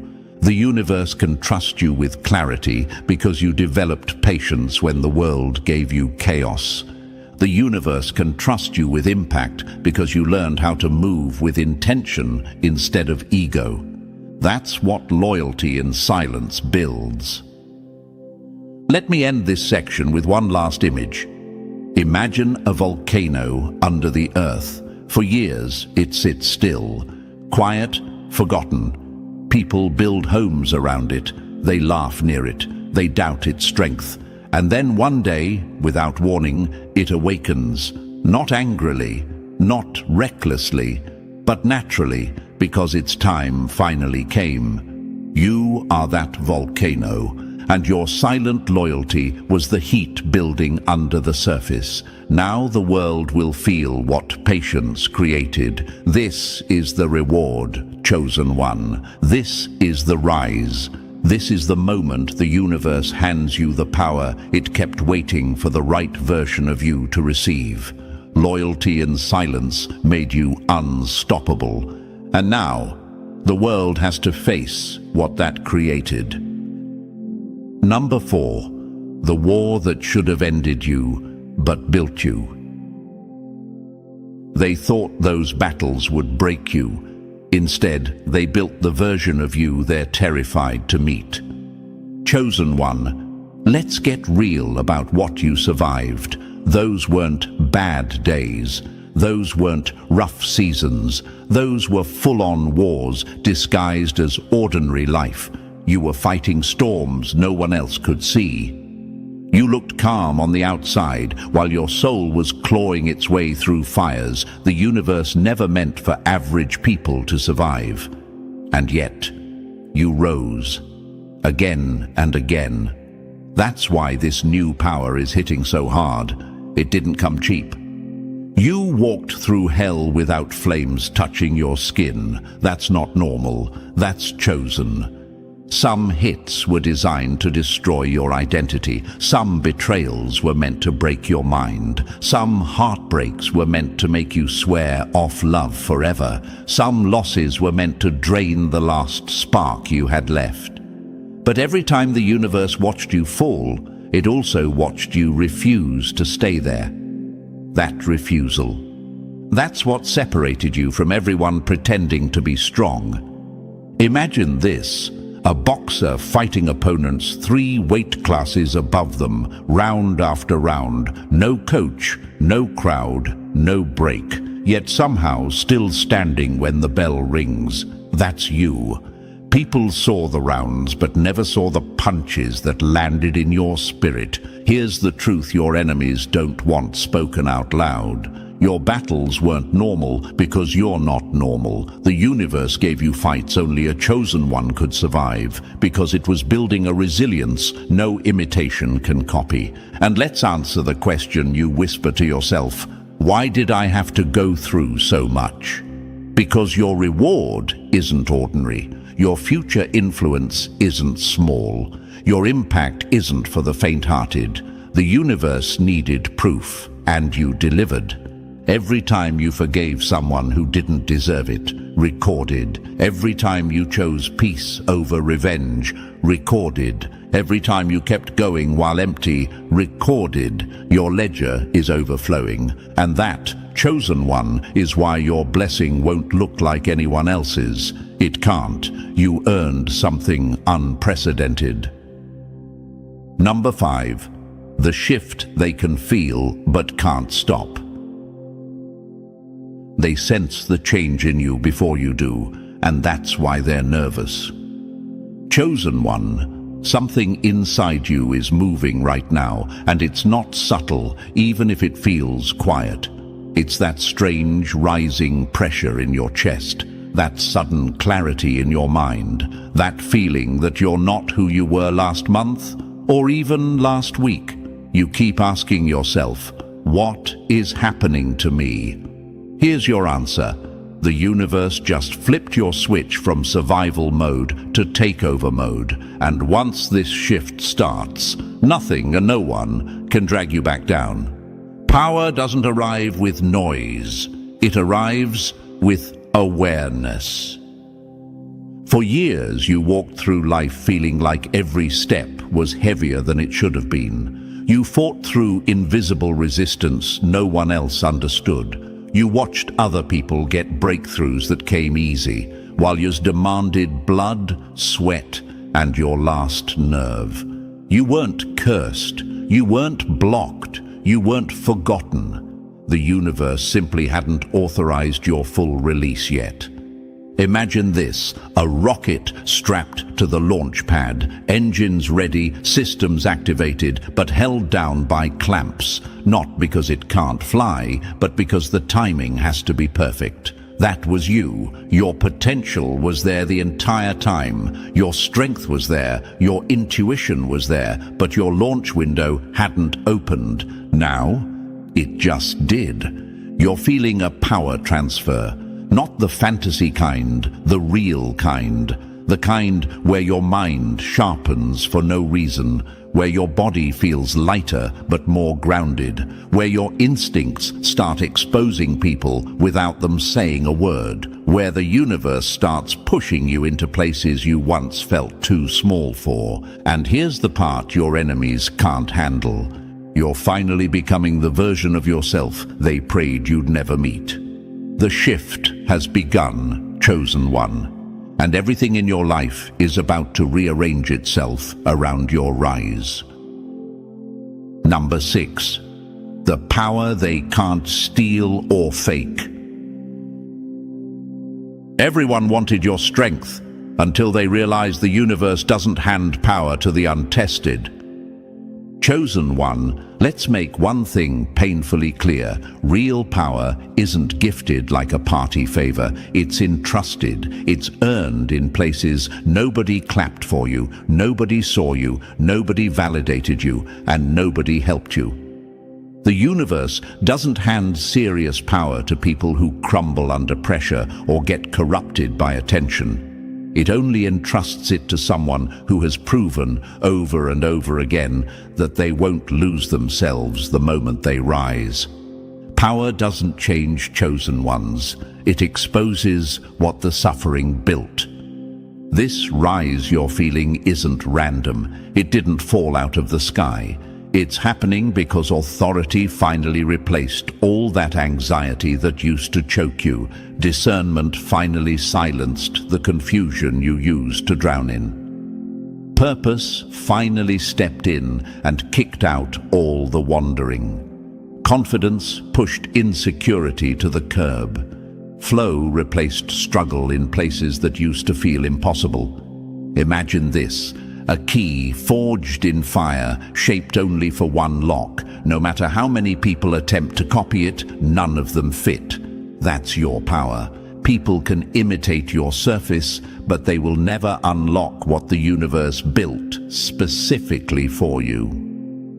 Another image, a crown that looks heavy in the wrong hands, but fits perfectly in yours. Why? Because only you survived the storms that shaped it. And here's the question you've silently carried. Why me? Why now? Because you passed tests no one else even knew existed. Private tests, quiet tests, heartbreaking tests. Moments where quitting would have been easier, but you didn't. The universe watched every one of those choices.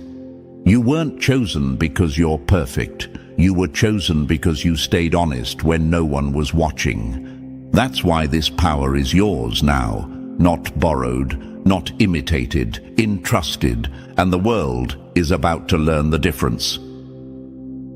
Number 7. The activation they're all feeling, but you're the only one built for it. They don't know what changed. They just know they can't treat you the way they used to. Chosen one, the power transfer isn't coming. It already started. And the universe has been slipping you signs so obvious it's almost funny. Your intuition used to whisper, soft, shaky, easy to ignore. Now it talks like a voice with receipts, cutting through lies before people even finish their sentences. You're not guessing anymore. You're knowing. That alone is enough to make your enemies sweat. Clarity is the first weapon the universe hands a rising chosen one. Look at your life.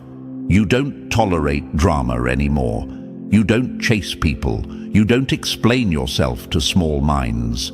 You feel this internal pruning, like the universe is cutting off every dead branch so your growth has room to explode.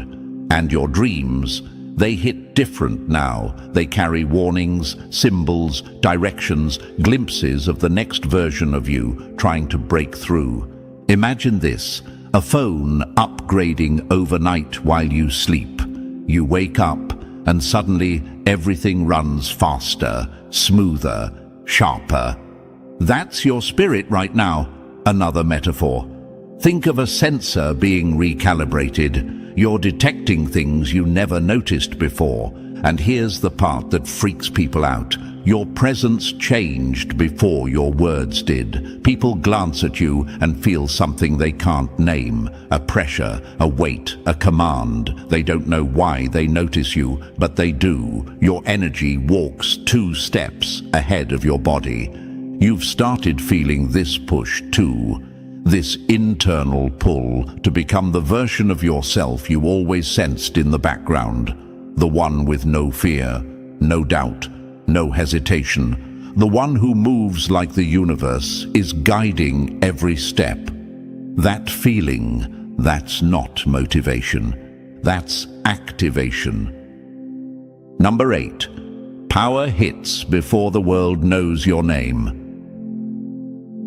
They wanted you powerless because even they knew your rise would rewrite the whole ecosystem. Chosen one, the universe never hands promotion first. Promotion without power collapses. Fame without grounding destroys. Money without identity ruins people. That's why your upgrade didn't start in your bank account. It started in your spirit, in your mind, in your presence. Power always arrives before the spotlight because the universe refuses to let you mishandle what you were born to carry. Real elevation begins where no one is watching. This new energy inside you is the universe's signal that you're ready. People will feel your weight before they see your wins. Rooms will shift when you walk in. You won't break the way you used to. Confusion won't stick to you anymore. Your endurance was brutal because your calling stretches far beyond you. Generational, transformative, legacy level. And here's the truth most people won't say out loud. Your enemies sensed your future before you did. They attacked not because you were weak, but because you were becoming strong. They felt your potential long before you believed in it. They saw your rise long before you had language for it. That's why their hostility seemed random. It wasn't. It was recognition. Now, the power they feared is waking up. What took years will take months. What took months will take days. Doors open faster, connections appear naturally, solutions drop into your mind before problems overwhelm you. And wealth, not just financial, but emotional, creative, mental, spiritual, begins flowing toward you like a current finally unlocked. Your identity is stabilizing. Your old self is shedding. Your new self is stepping forward with precision, authority, and clarity the past version of you could never access. This is not improvement. This is activation. Your transformation isn't beginning, it's completing. Your alignment isn't forming, it's locking in. Chosen one, you're not stepping into a role, you're stepping into your era. And chosen one, if you felt this message in your chest, that's the universe confirming your rise has already begun. You're stepping into a level of power, clarity, and purpose the old version of you could only dream about. This is your turning point. This is your shift. This is your era. And before you head out, press the like button if you haven't already, and if you're not part of this family yet, hit that subscribe button. Stay connected, stay activated, and stay ready. Your story is only getting louder from here. Welcome to another episode, Chosen One. And let's not waste a single second pretending the world didn't just shake itself awake because of you. The silence around you these days isn't random. It's the kind of silence that makes guilty people look over their shoulders. It's the kind of silence that exposes who was pretending, who was plotting, and who was praying you'd fall apart just one more time so they could laugh about it behind closed doors. But here you are. Still standing, still breathing, still chilling like the story was never about them to begin with. You want to know what really bothered them? It wasn't your anger, it wasn't your tears, it wasn't your mistakes. What bothered them was when you stopped reacting, when you left their little stage and let them perform their drama alone. When they said, "Look who thinks they're too good for us now," but deep down they were shaking because suddenly the one they mocked wasn't playing anymore. When they whispered, "The legend needs to bow." But you stayed calm, silent and untouchable, like someone who already knew how this story ends. When they tried to provoke you, drag you, bait you into a fight that would feed their ego, and you gave them nothing but a quiet, cold smile that said, "Your fire doesn't burn me." Press the like button and subscribe to return the energy and keep this message moving through the world. Now let's get back to the part that scares them, your detachment. They don't understand what you are, and that confusion eats them alive. You walked out of their chaos like someone who finally woke up from a nightmare and realized the monsters weren't even real. You left them talking to themselves, defending themselves against arguments you never even joined. The irony is wild. They wanted so badly to be the ones who ruined you, but all they did was expose themselves. A calm wolf terrifies the forest more than a roaring lion because it hunts in silence and strikes without warning. And that's you now, calm, focused, unreachable. They don't hate you because you did something wrong. They hate you because you refused to play their game. You became the one thing their ego was never prepared for, someone who cannot be controlled. When they threw chaos your way, you didn't flinch. When they tried to embarrass you, you didn't panic. When they tried to pull you back into the same old cycle, you just smiled like you had already outgrown the whole plot. They said you were weak for being quiet, but that quietness was the moment the universe wrapped its power around you. They thought silence meant surrender, but silence was your weapon.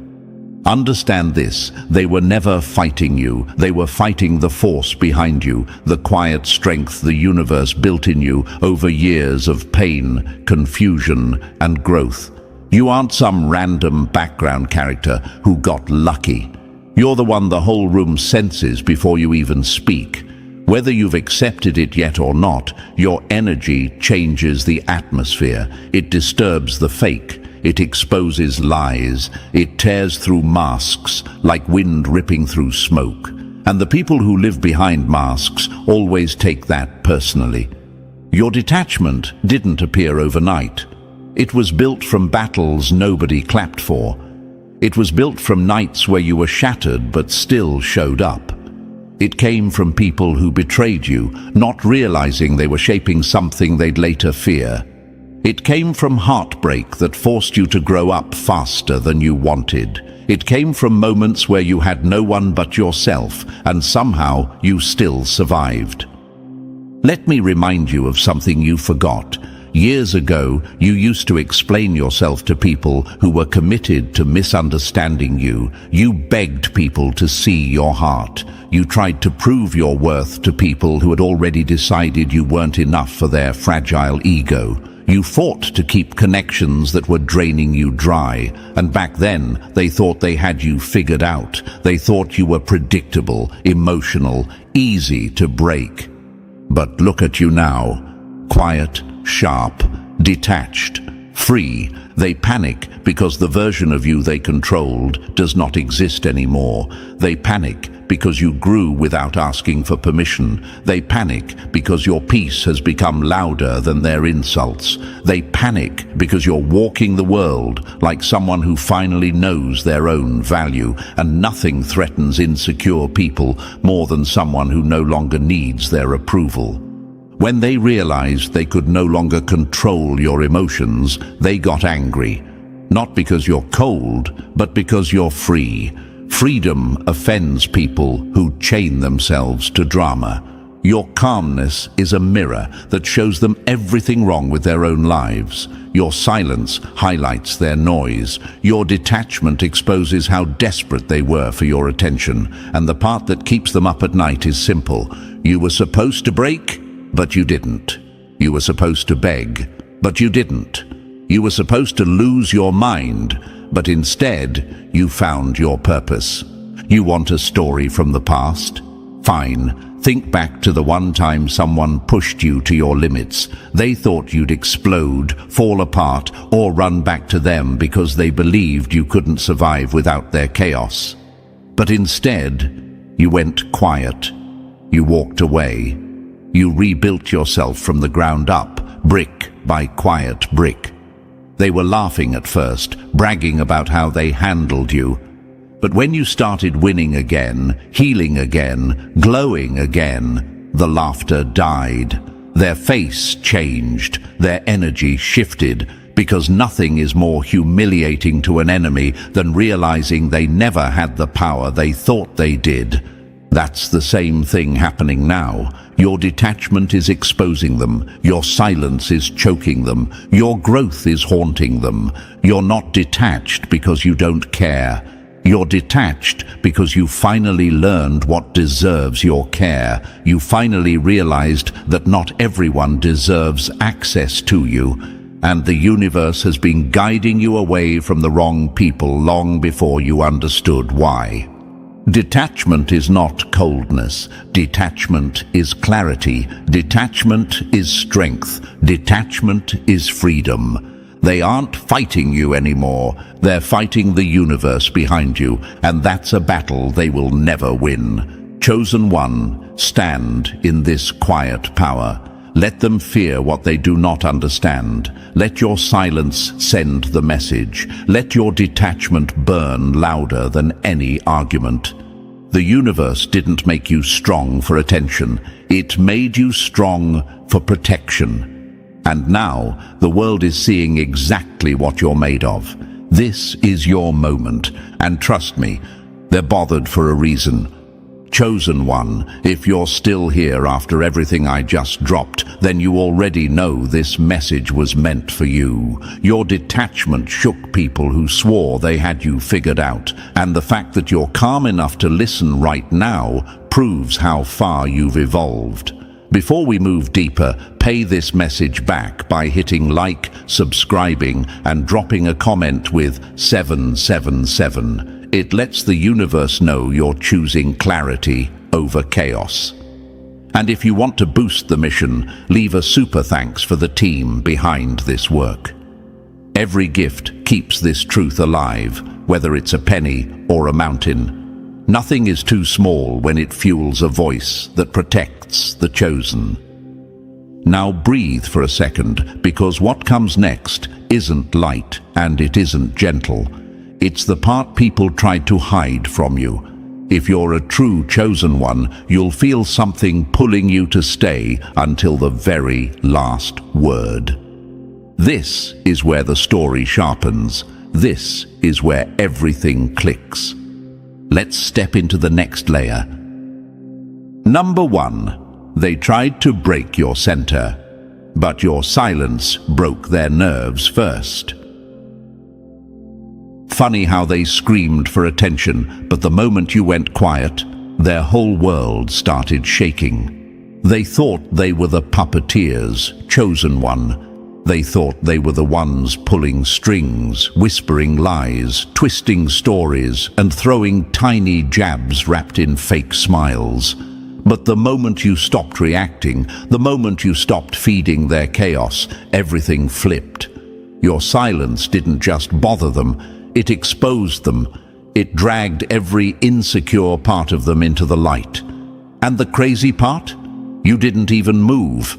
You didn't argue. You didn't defend yourself. You simply detached, and they spiraled like they were caught committing a crime. This is what people don't admit out loud. Your silence had volume. It hit harder than any comeback. It made their insults feel childish. It showed the world who was unstable and who was unbothered. They said you were cold because you chose peace over fake love. They said you were arrogant because you stopped performing for their applause. They said you changed because you stopped shrinking to fit their weak expectations. But deep down, they knew the truth. You didn't change. You finally stopped pretending. They tried to clip your wings because your calm made too much noise, and trust me, they heard it. Your quiet confidence exposed their desperation. Your clean energy highlighted their mess. You walked into rooms with nothing but truth in your chest, and it made their lies itch. Your presence was a mirror they didn't want to face, so they tried to distort it. Gossip, half smiles, twisted stories, passive-aggressive digs. It wasn't random, it was strategy, a bad one. Because the entire time they were trying to make you look small, they were accidentally showing how threatened they were.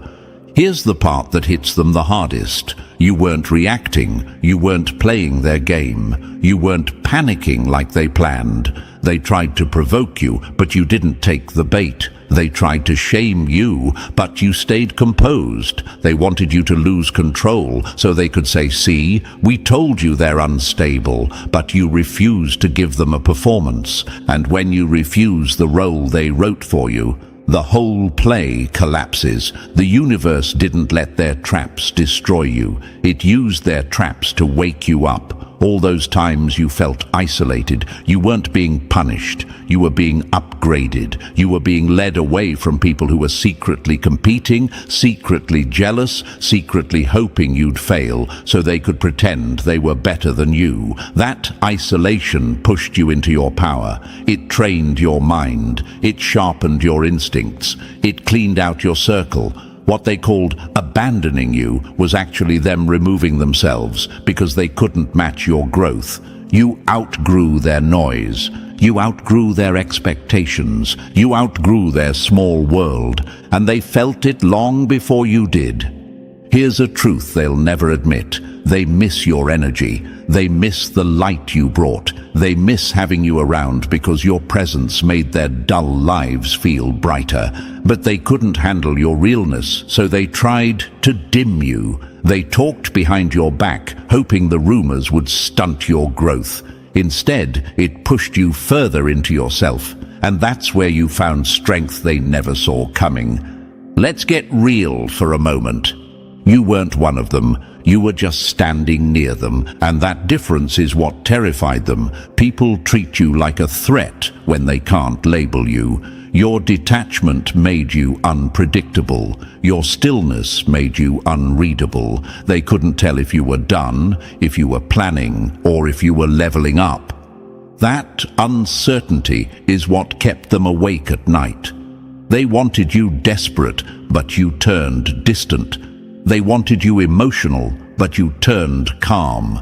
They wanted you confused, but you turned focused.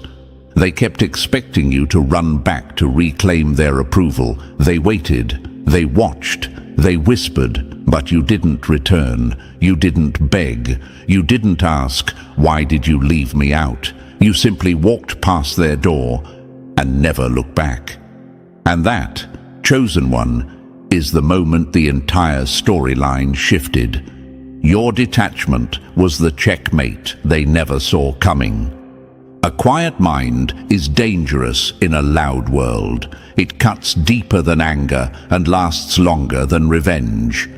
That's you. You didn't yell. You didn't throw a tantrum. You didn't expose their games. You simply stepped away, and stepping away removed their power completely. They hated how graceful you were. They hated how mature you acted. They hated how nothing they did could shake you anymore, because once you learn the truth of who someone is, they can no longer manipulate your reaction. Let's hit this even deeper.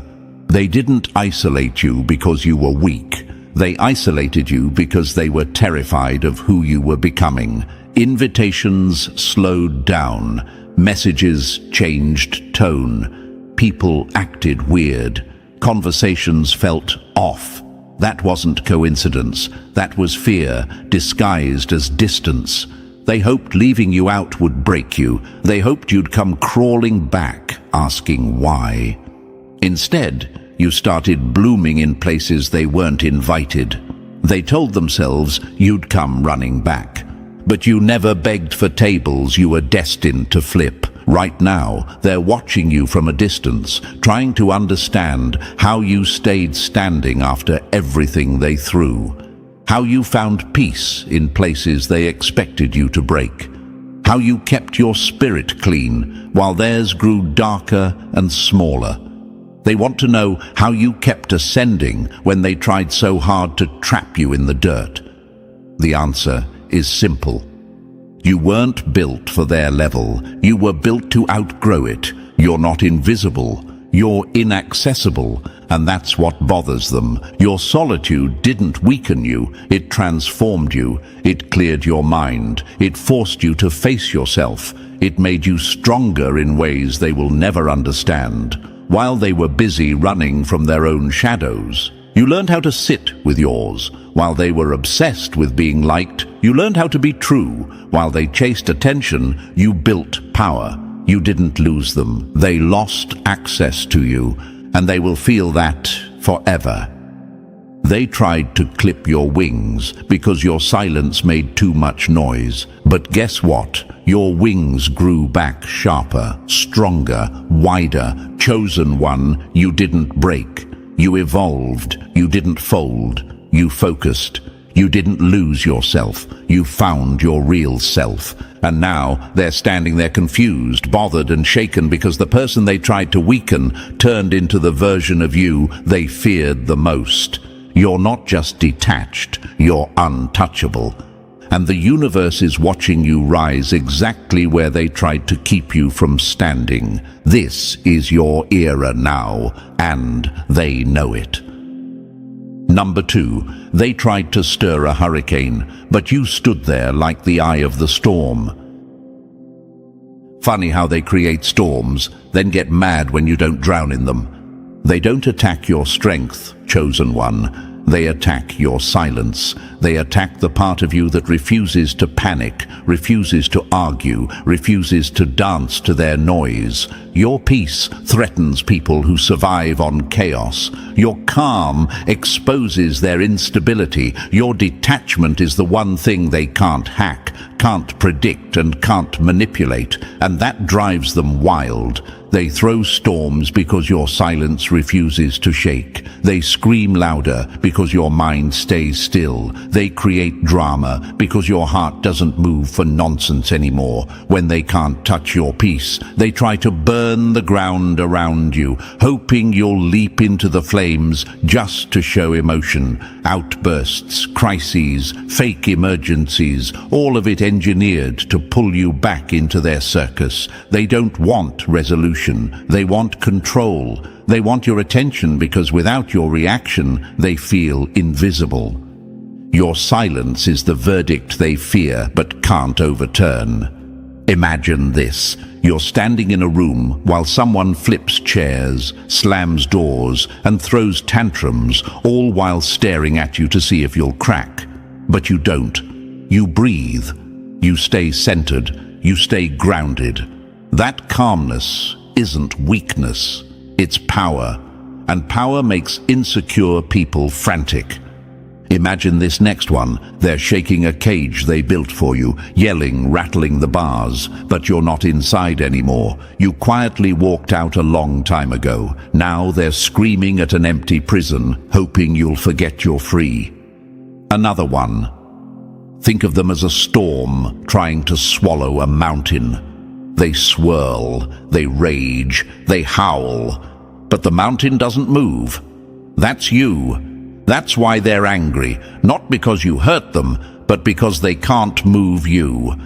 And here's the last one. Picture them lighting match after match, trying to set your peace on fire, but the flame dies every time it gets near you. Not because you're cold, but because you're built of something their heat can't touch.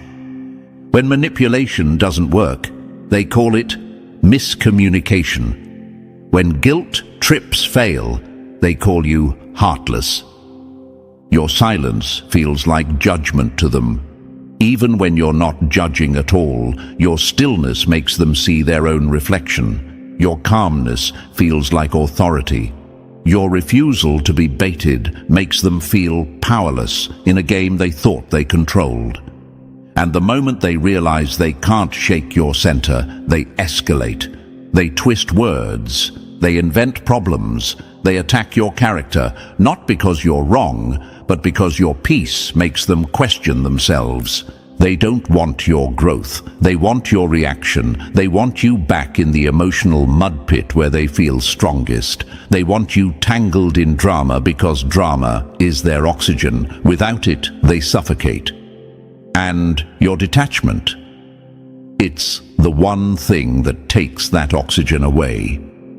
Stillness is not the absence of power. Stillness is power choosing not to waste itself.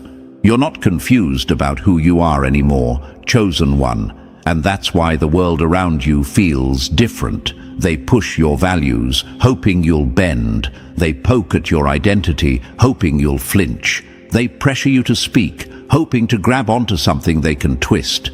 But you've learned something that terrifies them more than anything. Not every battle is yours. Not every fire deserves your water. Not every scream deserves your voice. They mimic emergencies to trigger your instincts. Sudden crises, sudden guilt, sudden "I need you." But you're not falling for that anymore. You're not chosen to save people from their own patterns. You're chosen to recognize when the story isn't yours and walk away without regret. Imagine how that feels to them. Someone they couldn't control.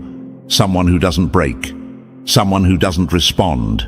Someone who doesn't fold. That's a threat to every manipulator alive. They built their entire identity around thinking they could shake you. When they couldn't, they panicked. They need your reaction to feel real. Your detachment makes them feel like ghosts in their own life. Your peace makes them feel like background characters in your story. And deep down, they know it. They weren't afraid of losing you. They were afraid of losing the power they had when you didn't know your worth. Chosen one, hear this clearly. Your silence isn't passive. Your silence is mastery. Your stillness is not weakness. It's strategy. It's alignment. It's the universe saying, this is not your battlefield. You're the kind of person who can walk through noise without absorbing it. You can sit in a storm without losing your breath. You can watch someone try to trigger you and feel nothing but clarity. That's what makes you dangerous to people who feed on reactions. And yes, you may wonder sometimes, why do people go crazy when I stay calm? Why do they escalate when I step back? Why does my silence feel like an attack to them? Here's why. Your detachment exposes their internal chaos. Your calmness reveals their lack of self-control. Your silence forces them to face who they really are, and people who refuse to face themselves will always attack the one who exposes their truth without saying a word. They throw storms because storms are all they know. You stay still because stillness is who you've become. They want you reactive. You choose responsive. They want you emotional. You choose intentional. They want you rattled. You choose rooted. They want you tangled. You choose free, chosen one. You're not here to play in every storm thrown your way. You're here to understand which storms are sent to test you and which storms are sent to distract you from rising. The universe doesn't want you drained. It wants you disciplined. It wants you powerful. It wants you unmoved. Your detachment is not a flaw. Your detachment is evolution. And evolution always scares the ones who refuse to grow. You didn't beat their chaos by fighting it. You beat their chaos by refusing to participate. And that chosen one is exactly why the storm keeps losing power every time it comes near you. Number 3. The more they panic, the more deadly your quiet becomes.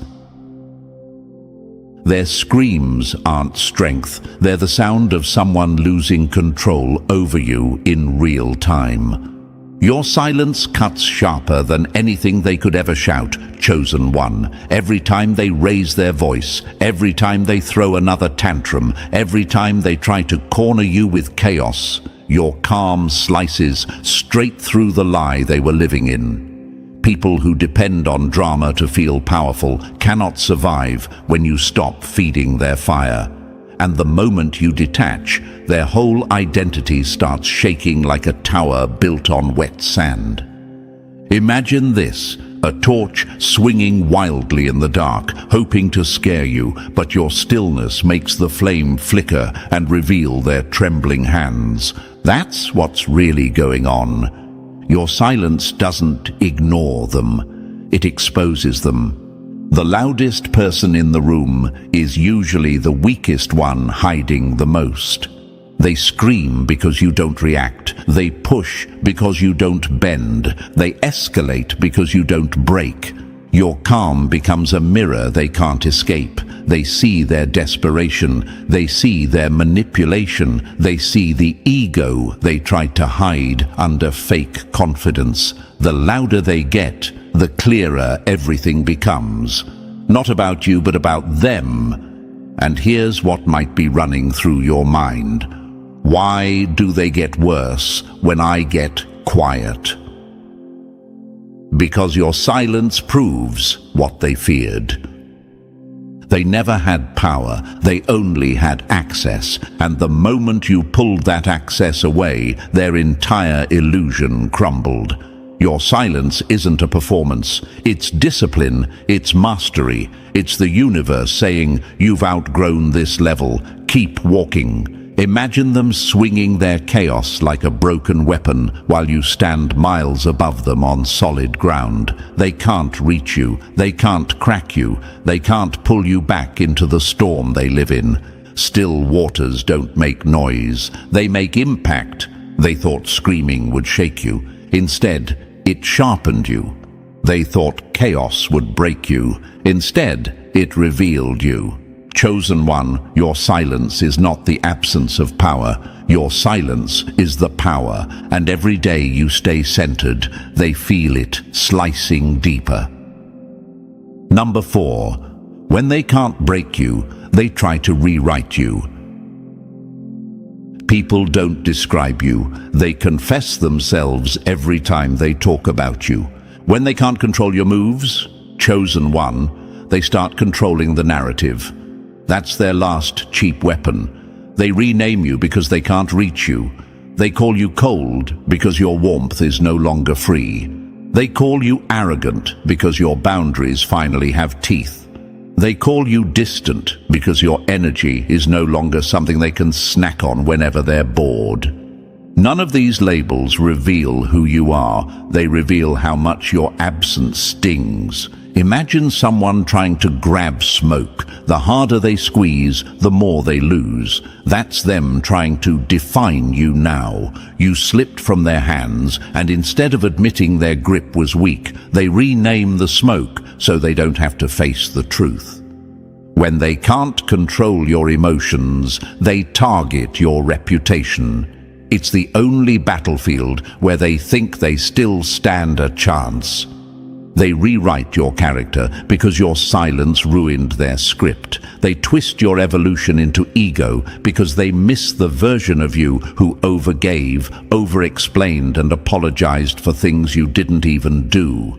Your boundaries feel like betrayal because they were eating well off your lack of them. The moment you stopped catering to their fragility, they panicked, and panic always comes out as insults. Imagine this. You walk out of their chaos with clarity, and they scream, "Look, they're acting different." Of course you're different. Growth looks disrespectful to people who refuse to grow. They renamed you because your real name now tastes like accountability. Chosen one, let them talk, let them rename, let them paint their fantasies. You know who you are. The universe knows who you are. And deep down, so do they. That's why they're loud. Your evolution isn't arrogance. Your boundaries aren't cruelty. Your distance isn't coldness. It's freedom, and freedom always offends those who never had it. Number 5. They throw their shadows at you because they can't face their own. Accusations aren't truth. They're smoke signals from someone trying to hide their own fire. Chosen one, your detachment is a mirror that doesn't blink, and that alone terrifies people who've spent their whole lives running from themselves. When they look at you and see someone calm, centered and unbothered, they panic. They can't process what your peace says about their chaos, so they do what insecure people always do. They project. They take their fears, their wounds, their broken identity, and they smear it onto your name. They call you arrogant because they feel small next to your growth. They call you cold because they relied on the warmth you no longer give for free. They call you fake because they can't keep up with the version of you that healed beyond their reach. People don't project onto you because they see who you are. They project because they're terrified you'll see who they are. Imagine this: someone standing in front of a mirror throwing paint at it, hoping the reflection will disappear. That's them. They're not attacking you. They're attacking the truth your presence exposes. Or this. Think of a person shouting at their own shadow, but the moment you walk by, they blame you for it. Your existence makes their unhealed parts louder. Projection is a weapon for people too fragile to face reality. They attack your independence because it reminds them of their emotional dependence. They attack your clarity because it exposes their confusion. They attack your calm because it highlights how easily their world falls apart. What they say about you is the story they're too scared to tell about themselves. Chosen one, every insult thrown your way is really a confession, a quiet admission of insecurity, a silent scream for help, a desperate attempt to make you doubt yourself so they can regain the control your detachment stole from them. And here's the part you might wrestle with. Do I need to defend myself? Should I correct what they're saying? No. You don't owe them emotional labor. You already carried your own healing. You already faced your shadows. You already did the work they refuse to do. They want you to hold their pain so they can stay comfortable. They want you to carry their guilt so they never have to grow. They want you to absorb their insecurities so they don't drown in them. But chosen one, do not pick up what is not yours. Their shadows do not belong on your shoulders. Their fears do not belong in your identity. Their projections are not your truth. They're simply echoes from people who lost access to the version of you they depended on. Let them project. Let them panic. Let them twist the story. Your detachment isn't the problem. Their refusal to face themselves is, and the universe will handle the rest. Number 6. Your detachment didn't damage them. It revealed their true face. Your distance wasn't the knife. Their reaction was the confession. Chosen one, here's the truth they choke on. Your detachment didn't hurt them. It exposed them. It peeled the mask right off their faces.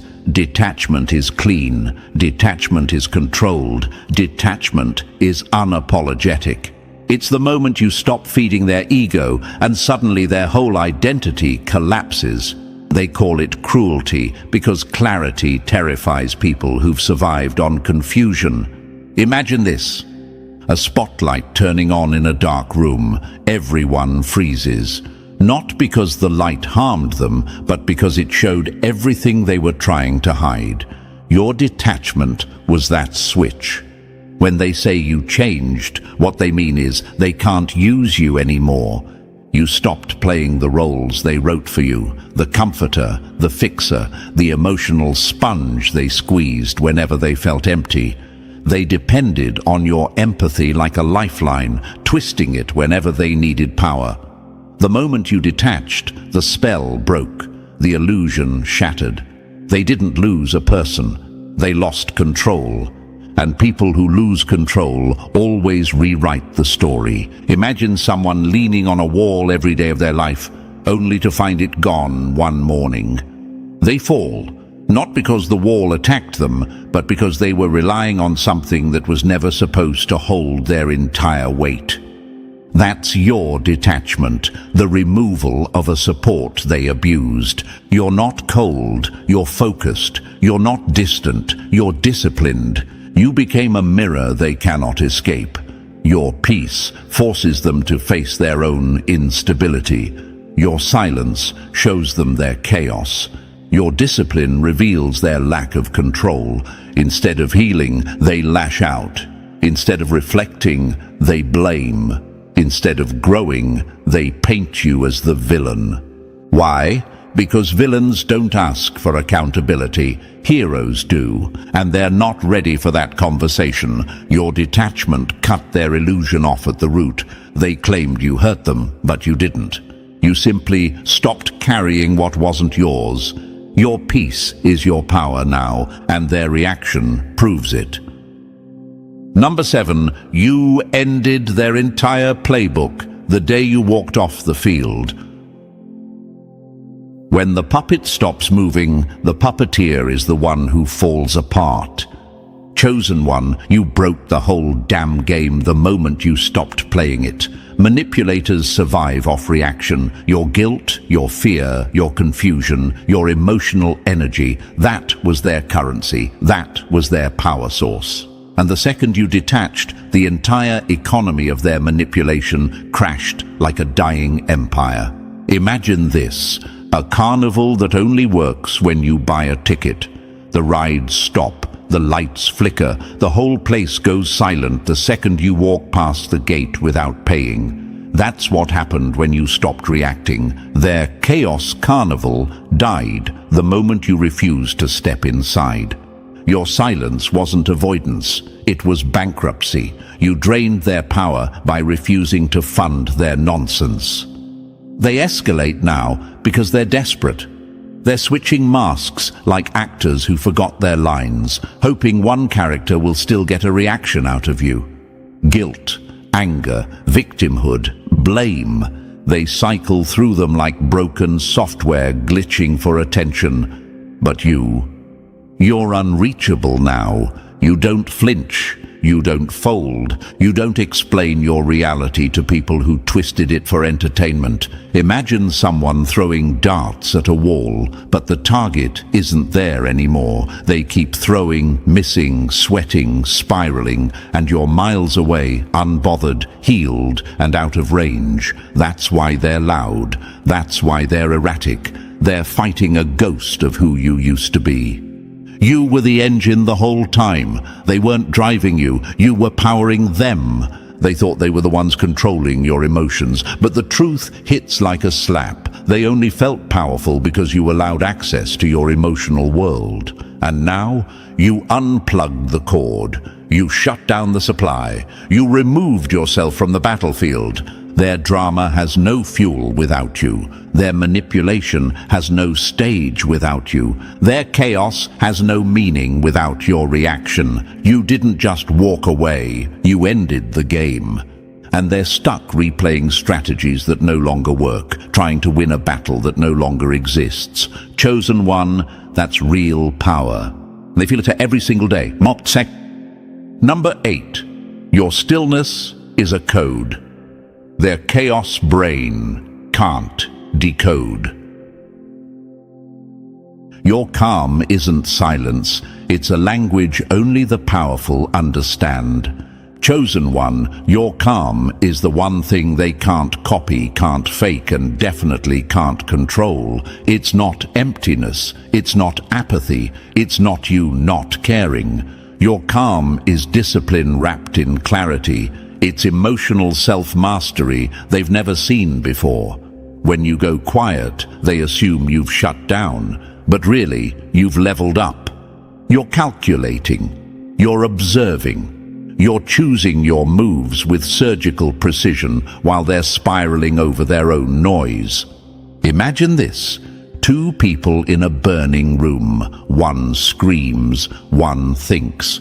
Guess who survives? You're the quiet one, the one who strategizes while everyone else loses their mind.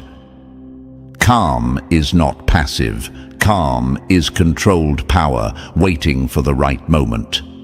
Your silence starves drama. Chaos can't grow where you refuse to feed it. You don't throw fuel on fires you didn't start. You don't swing back at shadows. You don't chase after noise pretending to be urgency. You're not shut down. You're selective. You're not numb. You're in command. Imagine someone trying to drag you into quicksand, but you're standing on stone. They sink deeper, confused why you're not sinking with them. That's your calm. Their chaos has nowhere to latch onto. People fear your stillness because it exposes their instability. Those who lack inner peace can't recognize calmness as strength. They misinterpret it as coldness because they cannot imagine moving through life without panic, noise, and emotional chaos. They scream because silence makes them feel irrelevant. They create drama because your grounded nature makes their turbulence obvious. They call you detached because they've never experienced someone who doesn't emotionally bleed on command. Your calm repels the chaotic and attracts the authentic. The fake can't breathe in your atmosphere, but the real ones feel safe around you. Your energy tells the truth without a single word. You're not numb. You're not disconnected. You're not too calm. You're in control. And to people ruled by their impulses, that control looks like sorcery. Chosen one, your calm is your crown, and it sits heavy on those who can't carry their own.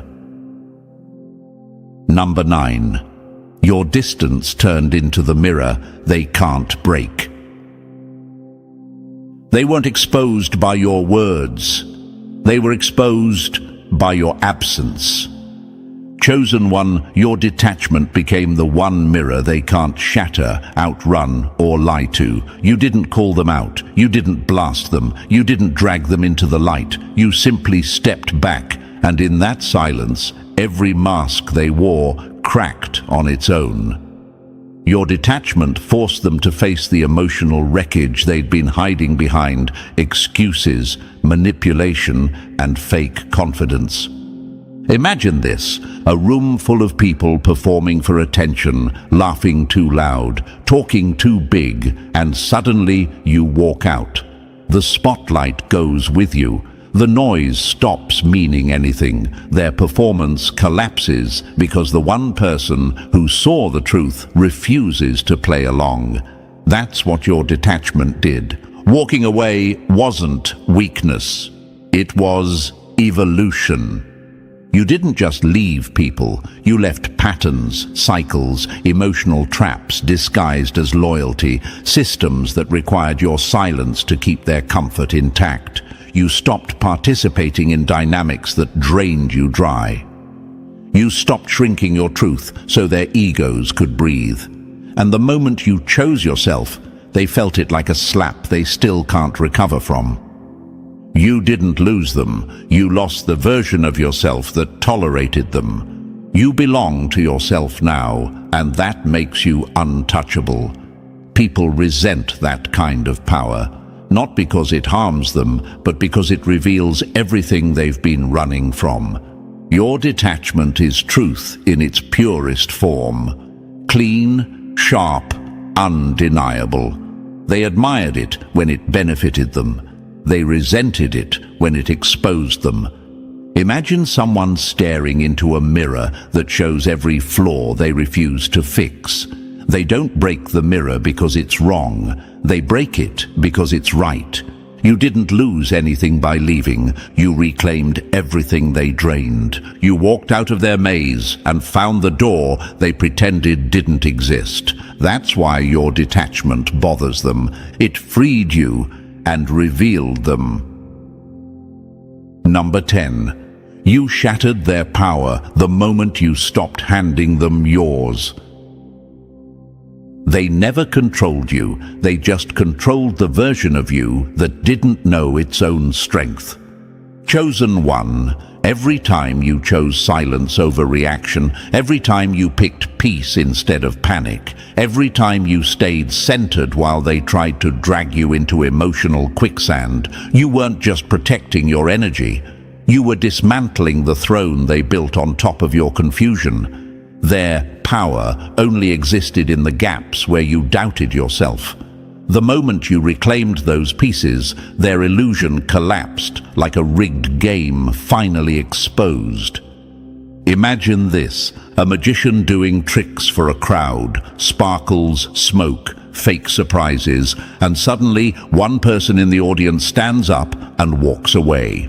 The trick doesn't fail because it's wrong. It fails because someone finally saw the wires, that someone was you. You didn't destroy their power.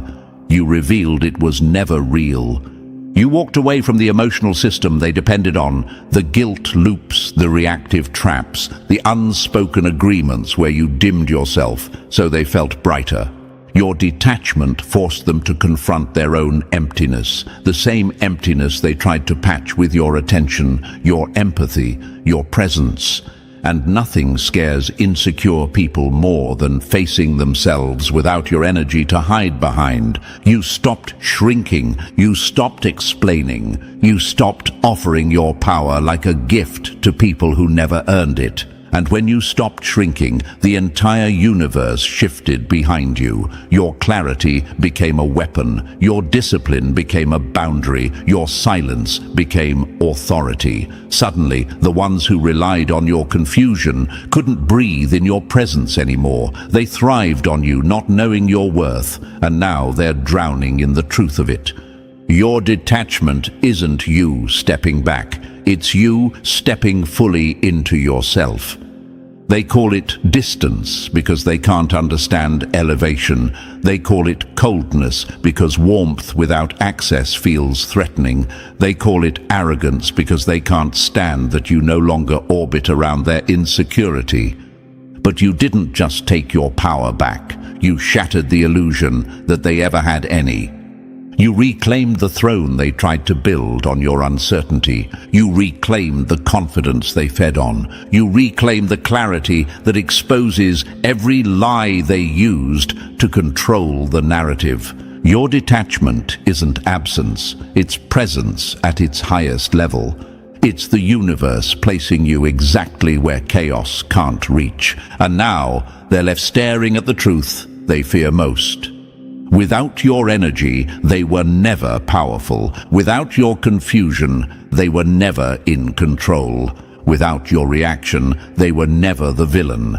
Just scared people pretending to be important. Chosen one, this is your rise, and their illusion will never cage you again. So your detachment didn't just confuse them, chosen one, it freed you. You walked out of their chaos and stepped into your real power, and now the whole world feels the shift. Hold that energy, protect it, live from it. And if this message hit you where you needed it most, press the like button if you haven't already, and if you're still not part of our family, make sure to smash that subscribe button. Your rise is just getting started, and this channel will walk every step of that journey with you. Welcome to another episode, Chosen One. Funny how we even have to say that, because the whispers already got here before you did. The latest rumor floating around about you isn't cute, polite, or harmless. It's sharp, it's nervous. It's the kind of whisper people use when they realize they misread someone badly. They're dangerously intelligent. Don't play with them. That's the sentence floating through rooms the moment you leave. And the best part, the same people who once laughed at you now don't even make eye contact when you walk in. Their whole vibe shifts like the universe flipped a switch on them. When they said you were nothing special, isn't it wild how fast life made them eat those words? When they thought you were easy to control, look who's scrambling now. Their voices crack when your name comes up. Their confidence melts. Suddenly, everyone's acting like you showed up wearing night vision goggles in a room full of people still figuring out how to turn the lights on. Press the like button and subscribe to pay this message back. You know the funniest part? They thought you were slow just because you were quiet. They thought your silence meant confusion, not strategy. They thought your patience meant weakness, not calculation. That's how simple their thinking was. They judged you like amateurs while you were reading the entire room like a seasoned investigator who already solved the case. That switch in power didn't happen by accident. It happened because you've always had a mind that works in ways they can't track. The atmosphere around you changed months ago. You felt it. The universe felt it. Your enemies definitely felt it. One day, the air around you just got heavier, quieter, almost like the moment after a storm where nobody knows what survived.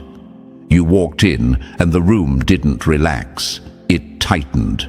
People who once bragged suddenly became careful. People who once ignored you started observing you like you were holding a classified file they weren't cleared to read. They don't understand how you know what you know, and that's what scares them. They can't predict you. They can't box you in. They can't figure out how your moves keep landing clean while theirs keep blowing up in their faces. Here's the uncomfortable truth the enemy hates hearing. The most dangerous intelligence is the kind that doesn't announce itself. It watches, it waits, it collects, and when it strikes, it does it cleanly, without noise or drama. That's you. You're the quiet threat they underestimated. They're realizing the person they mocked had been 5 steps ahead the whole time. Now they're replaying old conversations in their heads, trying to see what they missed, wondering how you slipped past their radar so easily. They're scared because they can't point to one moment where you changed. You didn't change, they just finally started seeing you clearly. This shift didn't happen overnight. You earned it through years of being dismissed, misunderstood, or used. Remember that teacher who said you don't apply yourself? Funny how you were solving problems faster than the class, but didn't feel the need to brag. Remember that childhood friend who laughed at your ideas? They're now watching other people copy those same ideas and get praise for it. Remember that co-worker who thought you were too quiet to matter? They're now terrified to say the wrong thing around you because they've seen how fast you pick up patterns, motives, and lies. You want a story from the past. Here's one nearly every chosen one has lived. There was a time when you warned someone about another person's real intentions. They ignored you. They called you dramatic, paranoid, or jealous. Months later, they came crawling back with that awkward, painful little line people always use when reality smacks them. You were right. I just didn't want to believe it. And you didn't celebrate. You didn't rub it in because your intelligence was never about ego. It was about clarity, but the memory stayed with you. Not because you needed validation, but because it taught you how early your mind catches signals others can't read. This is the pattern your enemies are dealing with now. You see things too early, you understand things too deeply, you move too quietly, and every time they think they've caught up, you reveal a new layer that puts them right back at zero. No map, no clues, just confusion. The whispers about you aren't compliments, they're warnings. People say your name differently now. No more jokes, no more doubt, no more casual disrespect. They speak like your mind carries weight, like your presence disrupts the usual power structure. Even the ones who don't like you keep your name out of their mouth unless they're whispering to someone else in fear or frustration. They don't want smoke with you anymore. You've already proven you think too fast for them to sabotage, manipulate, or trap. Even in your darkest chapters, your intelligence scared the wrong people. When you were quiet, they thought you were defeated. When you walked away, they assumed you were running. But the universe had you on a different mission entirely. Those silent seasons were the training arc. While they were partying, performing, pretending, you were studying human behavior, watching patterns, learning emotional strategy, sharpening your instincts. You were building a mind so sharp that one day it had cut through every lie thrown at you. And now that day is here.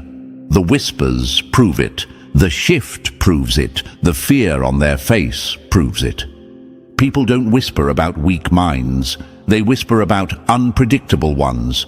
Minds that operate on their own rules. Minds that don't fold under pressure or fall for easy traps. Minds that survive betrayals and come out smarter, colder, cleaner. That's you. They misjudged you, and now they're paying the price through confusion, fear, and regret. You didn't have to expose them. They exposed themselves trying to outsmart you. Every lie they told eventually contradicted itself. Every plan they made collapsed under its own stupidity. Every fake smile cracked. Every mask slipped. That's what happens when people play games with someone the universe built for strategy, truth, and survival. And here's the final twist that terrifies them most. You're still evolving, still leveling up, still unlocking sides of your mind they didn't even know you had. You're not dangerous because you're violent or loud. You're dangerous because you see everything, you remember everything, and you understand what people don't say louder than what they do say. That's why they whisper. That's why they're scared. That's why you're not to be played with. Let them whisper. You earned every word. Before we go any deeper, Chosen One, I need you locked in with me. If this message is hitting you in that place you never talk about, then press like and subscribe right now to keep this truth moving through the shadows where your name is already causing panic. Drop a comment with 777 if you're ready to step into the version of yourself they secretly fear. And if you want to boost the team behind this message, hit that super thanks. It doesn't matter if it's a penny or a stack. Every bit fuels the mission of exposing what the universe has been whispering about you. Your support keeps this knowledge alive, sharp, and uncensored. And now, Chosen One, let's walk into the deeper layers of this together. If you've ever wondered why people treat you like a threat before you even open your mouth, stay with me. Trust that pull you feel in your chest. If you're truly one of us, you won't even think about leaving now. Let's get started. Number 1, your mind doesn't walk, it hunts. They thought you were slow until your silence solved a mess their loud mouths created. It's funny how the enemy always assumed you were thinking too much, when in reality you were thinking too deeply for their tiny mental Wi-Fi to connect. People move through situations like they're following a straight hallway. See something, react, explain, complain, repeat. You don't move like that. Your mind doesn't stroll politely from point A to point B. It circles, scans, maps, and waits. While everyone else is jumping at the first idea that pops into their head, you're busy studying the entire pattern behind the situation. You're not looking for an answer. You're locating the engine that created the problem in the first place. And you know what burns them? They can't explain what you're doing. They just feel it. They feel the difference every time you walk into a room, every time you pause before responding, every time you see 10 layers deeper than the surface someone tried to distract you with. You've probably noticed this.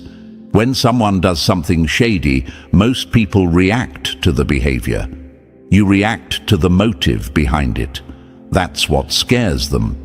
They can lie about their actions, but they can't lie about their intentions once you've already dissected them. Your delay isn't confusion, it's calculation. And nothing makes the enemy sweat faster than realizing you understood the entire chain reaction before they even finish step one. People wonder how you respond so calmly. They wonder why your reactions hit so hard, even though you barely raise your voice. They wonder how your accuracy feels unfair. They expected drama. They got precision. They expected emotion. They got strategy. They expected panic. They got a blueprint. Right now, you might be asking yourself, why does my mind work like this? Why am I like this when others aren't? Because you weren't shaped by comfort. You were shaped by watching chaos, lies, and games long before you even had the words to describe them. While others grew up reacting to every little thing, you were studying patterns, learning consequences, and noticing the little shifts that told you who a person really was.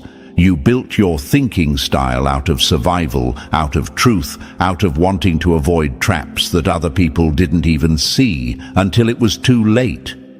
Your mind isn't random, it's trained, not by school, not by books, not by mentors, by experience. People don't get that. They think you just know things. No, you lived things. That's why when you speak, your words hit like a judge dropping a verdict. You're not guessing, you're remembering, you're connecting dots that everyone else ignored. And when the picture becomes clear, your response is final, clean, direct, and very, very uncomfortable for whoever thought they were hiding something from you. This is where the whispers start. He thinks too far ahead. She knows too much. Don't play games with them, they catch on fast. They don't say it in front of you. They say it behind you in shaky voices. They say it like they already learned their lesson. And they did. Because your thinking exposes their shortcuts, their laziness, their lies, their intentions, their lack of depth. You make people aware of how sloppy they are. Nobody likes feeling exposed, especially not manipulators, opportunists, performers, or people who survive on pretending. They hate that your mind doesn't entertain nonsense. You don't get dragged into drama because you see the ending before they even finish the opening scene. You don't fall for setups because you catch the trap while they're still setting it. You don't get confused because your mind cleans chaos like a machine built for clarity. People always expected you to react on their schedule. They wanted you emotional, loud, predictable, easy. Instead, you drop these surgical responses that feel like a documentary about what they were planning all along. Your calm hits harder than their accusations. Your silence hits harder than their noise, and your truth hits harder than their lies because it's backed by pattern, logic, and consistency.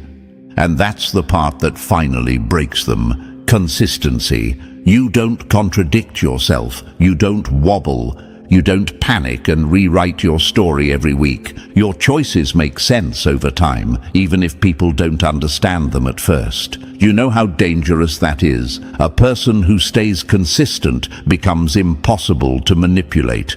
You can't trap someone who sees traps from the entrance. You can't confuse someone whose mind sorts information like an operating system. You can't dominate someone who already thought through the consequences of every path you try to push them down. Enemy minds collapse under pressure. Yours sharpens. Enemy minds get emotional. Yours gets clearer. Enemy minds react. Yours decides. This is why they stop trying to rush you. This is why they stop trying to corner you. This is why they stop trying to play smart. Because the last time they underestimated you, the universe embarrassed them in front of their own ego. There's a story every chosen one shares. Someone tried to play a game with you. something sneaky, something manipulative. They thought they had the upper hand. They thought they understood you. They thought you'd react like everyone else. Instead, you didn't react at all. You watched.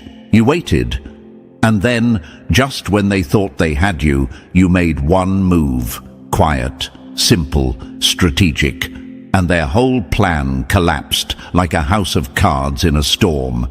They weren't just wrong, they were humiliated by how wrong they were. People remember moments like that for years. Those moments change how they speak your name. Those moments create whispers. Those moments turn respect into caution. Your mind doesn't chase chaos, it organizes it. And nothing terrifies shallow thinkers more than realizing they can't shake you, distract you, or manipulate you. You don't give them the reaction they rehearsed for. You give them the truth they hoped you'd never see. They expected a straight-line thinker. They got a strategist with night vision. Your thinking is a threat because it ruins illusions. It ruins fake confidence. It ruins manipulation. It ruins the lazy shortcuts people depend on to hide who they really are. And the deeper truth: your intelligence isn't loud, it's dangerous. It creeps up on people. It hits them long after you've walked away. It makes them rethink everything they said to you, everything they tried to do to you, and everything they thought they were getting away with. You don't think in straight lines because straight lines are for people who can only see what's in front of them. You see the whole system. You see the whole pattern. You see the whole truth. And once someone understands that about you, the tone shifts, the room changes, the energy adjusts, the whispers start, not out of admiration, out of caution. They finally realize they're not dealing with someone who reacts. They're dealing with someone who creates outcomes. Let them whisper. Your mind earned every single word. Number 2. You don't look for truth. You pull it out of them. They keep talking, not knowing every sentence is giving you exactly what you need. Your silence does more damage than their questions ever could. They tried to hide the truth, but their own words betrayed them to you. You don't expose people. People expose themselves in front of you. Most people behave like detectives who lost their notebook. They chase facts, dig for clues, ask a bunch of random questions, and hope something eventually makes sense. You don't work like that. You don't chase information. Information chases you. Your presence alone makes people talk more than they intended, reveal more than they planned, and confess things they didn't even realize slipped out. And the wild part: you don't even try. You don't need to pry anything out of anyone. You let them unravel themselves. Imagine this. You're sitting there, calm, quiet, listening with that dangerous patience you have. They're rambling, thinking they're being casual or clever, and then, out of nowhere, they say one sentence, one tiny detail, one slip, and your mind locks onto it instantly like a predator tracking a heartbeat. Everyone else in the room misses it, but you catch it, store it, and connect it to 10 other things they didn't realize they already revealed. By the end of that conversation, you know exactly who they are, what they're trying to hide, and what their next move will be. People think intelligence is about knowing things other people don't. Wrong. Intelligence is noticing what others accidentally give away, and you're a master at that. You extract truth without a single question. Your eyes stay soft. Your voice stays calm. But your mind is ripping open layers they didn't even know they were wearing. Imagine this. Someone lies to you. They think they're slick. They think they got away with it. But their tone shifts a little, their breathing changes, their sentence structure slips, and your brain instantly flags it. Not because you're paranoid, Because you've lived around liars before. You studied their behavior without trying to. Your nervous system learned the patterns years ago. So now, even 1 millimeter of hesitation registers like a siren. You don't need them to confess. They already did. And here's what probably runs through your mind sometimes. Why do people tell me so much? Why do they open up so quickly? Why do strangers give me their whole life story? Because your presence disarms them. You have a quiet, observing energy that makes people forget to protect themselves. They start talking like they're alone with their thoughts instead of talking to another person. They think they're being understood, when in reality they're being read. This is why being around you feels like walking into a trap, not a trap you set on purpose, just the trap of truth itself. You create an atmosphere where people reveal what they plan to hide. You don't pressure them. You don't interrogate them. You simply let them fill the silence, and they end up handing you the entire storyline. Imagine this. Someone tries to deceive you. They rehearse a fake version of events. They practice their tone. They get ready to look convincing, but the moment they stand in front of you, everything collapses. Their lie starts leaking from the edges because your stillness makes them nervous. Your presence disrupts their script. They start adding unnecessary details, and boom, now you know exactly where the lie lives. You didn't lift a finger. Their own anxiety did the job for you. That's what scares people most. You don't fight for knowledge. You attract it. Truth spills itself in your direction like it's looking for a place to rest. People think your intelligence is about having answers, but the real reason you're dangerous is because you understand what they're not saying. You hear the gaps. You track the patterns. You follow the inconsistencies. And by the time someone thinks they've hidden something well, you've already built a full picture out of the crumbs they didn't even know they dropped. This is where the whispers begin. He knows too much. She sees everything. Be careful what you say around them. They catch on fast. Those aren't compliments. Those are warnings. Warnings spoken by people who experienced firsthand how your mind works. And here's another question you probably ask yourself. Why does information feel so obvious to me when others struggle with it? Because you don't wait for the truth to be presented neatly. You notice the tiny pieces everyone else discards. One look, one pause, one misplaced word. It's enough. Your brain doesn't need perfect clarity. It builds clarity. It creates order out of chaos like it's second nature. Imagine this. You're listening to someone tell a story. Everyone else in the room accepts it, but you hear the way they emphasize the wrong detail. You feel the tension they tried to hide. You catch the part they skipped. Suddenly you know the truth behind the lie. You don't call them out because you want more data. And guess what? The more comfortable they feel, the more they reveal. By the time they finish, they've exposed everything they tried to cover. All you did was listen. Your silence is your most powerful tool. It's your scalpel. It's your spotlight. It's your interrogation room without walls. People don't realize how much they're telling you when they think they're saying nothing. Their energy, posture, tone, pacing, choices, hesitations, they're all part of the information you naturally extract. This is why the universe made your intelligence quiet. Because loud intelligence gets challenged. Quiet intelligence gets underestimated, right until it destroys the plot. And here's the twist that terrifies them. You don't just gather information, you connect it. You don't just hear facts, you understand motives. You don't just pick up details, you interpret consequences. Your mind is a puzzle master in a world full of people who can't even find the corner pieces. Even when someone tries to hide something, you sense the missing energy like a cold patch in the air. They avoid a detail, and your mind goes straight to that gap. They glance away for 1 second, and your intuition wakes up. You see the story behind the story, not the one they're presenting. That is why people start guarding their words around you. That is why they become careful. That is why they walk on eggshells, because they realized way too late that you already collected everything you needed.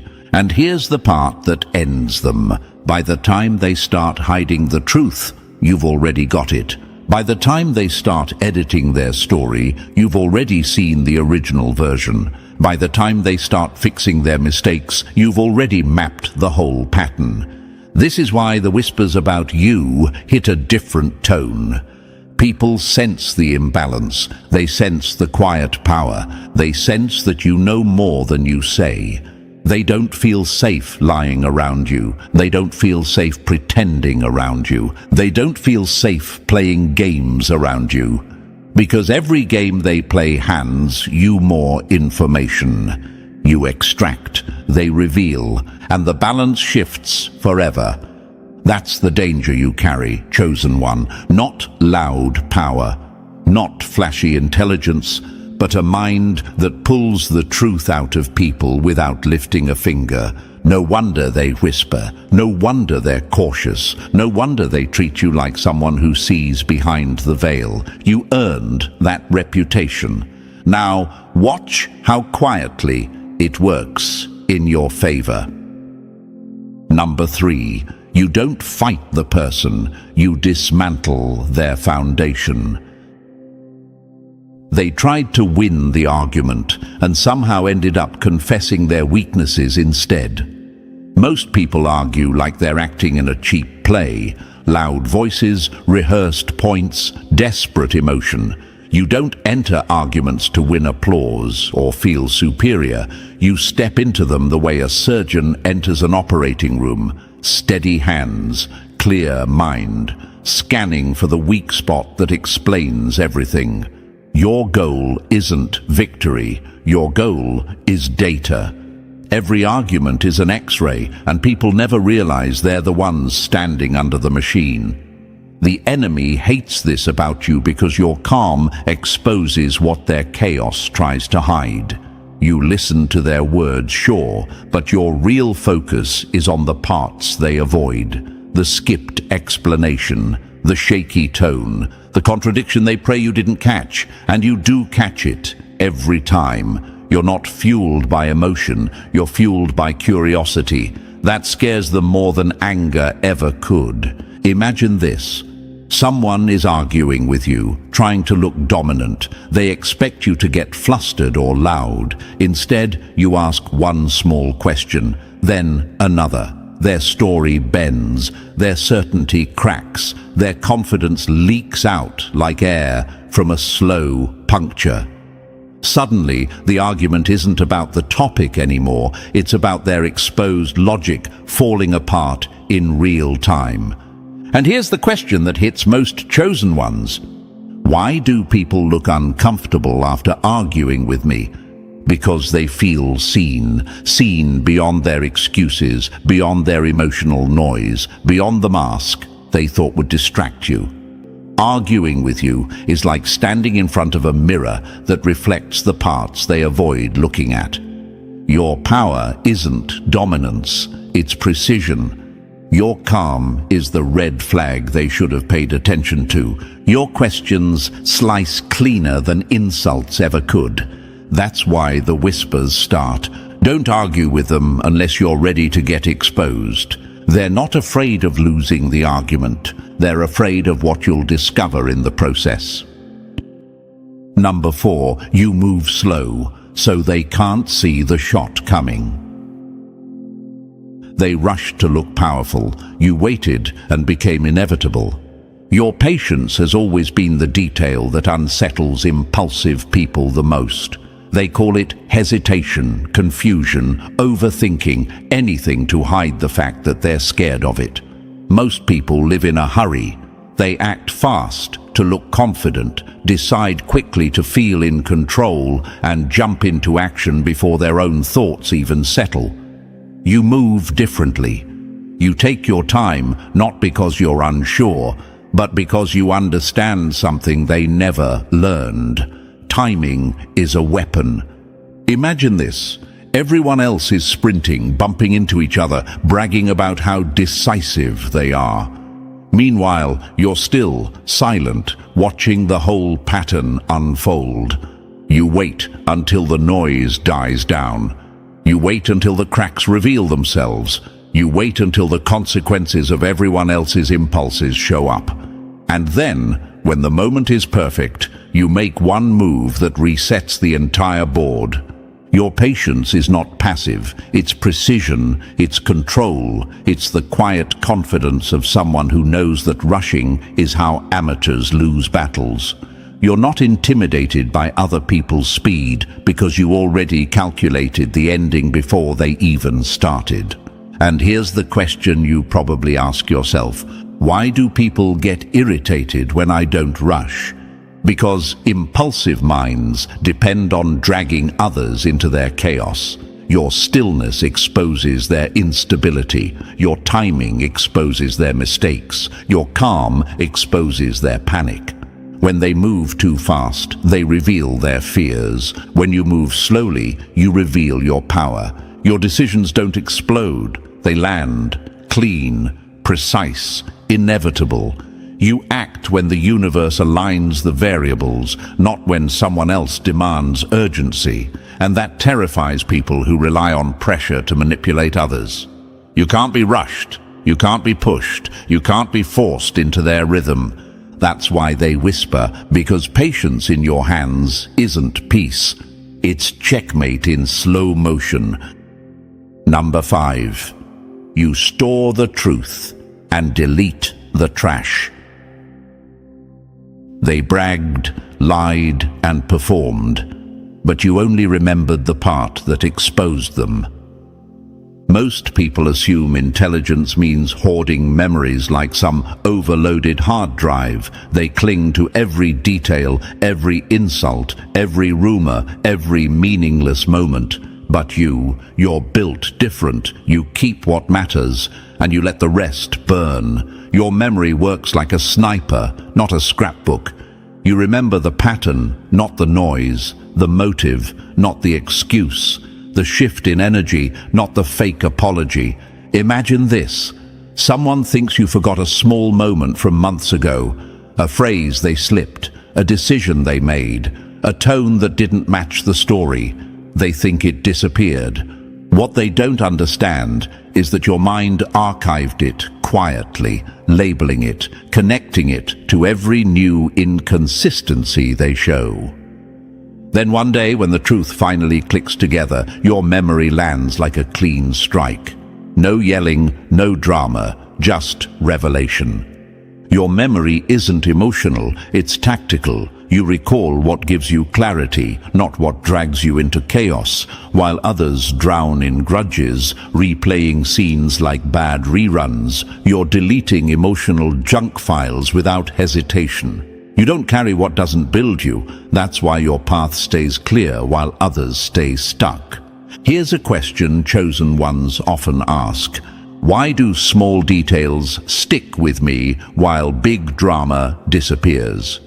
Because your intuition knows what matters. It knows which details carry truth and which ones are distractions.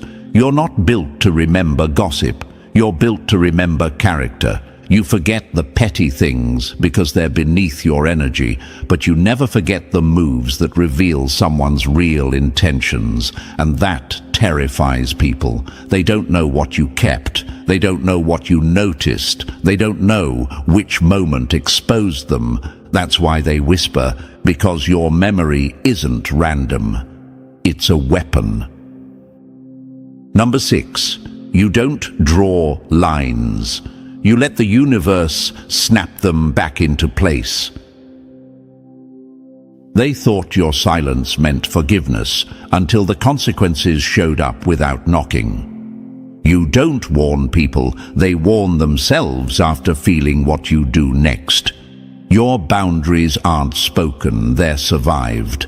Most people treat boundaries like customer service announcements, long speeches, repeated warnings, empty threats. You don't waste breath like that. You don't announce anything, you change the environment. When someone crosses a line with you, there's no lecture, no performance, no dramatic exit. Reality simply shifts, and they feel it instantly. Access shuts down. Your energy withdraws. The door they thought they could lean on becomes a brick wall. Imagine this. Someone oversteps, expecting a reaction. They expect shouting or pleading or emotional chaos. Instead, you go still, you go quiet, you go strategic. And suddenly, the path they had into your life is gone, not blocked, gone. That's the moment their stomach drops. Not because you punished them, but because you removed yourself from the equation they depended on. Your consequences aren't loud, they're surgical. You don't cut people to hurt them, you cut them to protect your peace, and the elegance of your method terrifies impulsive minds. They can't argue with a boundary they only discover after crossing it. They can't negotiate with silence. They can't bargain with absence. They feel the shift, and by then, it's already too late to undo it. Chosen ones often wonder, why do people act confused when I distance myself? Because they expected chaos. They expected you to fight for respect. Instead, you removed the opportunity for them to disrespect you again. Your boundaries aren't emotional, they're structural. They shape your entire reality. And once someone violates that structure, the universe responds through you like a reflex. You don't enforce consequences to be cruel. You enforce consequences because your life cannot support people who drain, deceive, or disrupt your clarity. Your standards are consistent, and consistency creates power. People start walking lighter around you, speaking softer, thinking twice, because they know your patience is not passivity. It's the countdown before the shift. That's why the whispers spread. Don't mess up with them. You won't get a second chance. They don't fear your words. They fear what happens when you stop giving them any. Number 7. You read their soul map before they even know they have one. They thought they were mysterious. You saw straight through the parts they hide from themselves. You don't expose people, you expose the truth they spend years running from. It's easy to fool others. It's impossible to fool someone who already decoded your motive before you spoke. Most people walk around believing they know who they are. They think their motives are obvious to themselves. Their choices are rational. Their feelings are controlled. But you, chosen one, you see the real architecture behind their behavior. You read the contradictions they pretend not to notice. You catch the fear hiding under their confidence. You hear the unspoken desire buried inside the lies they tell themselves.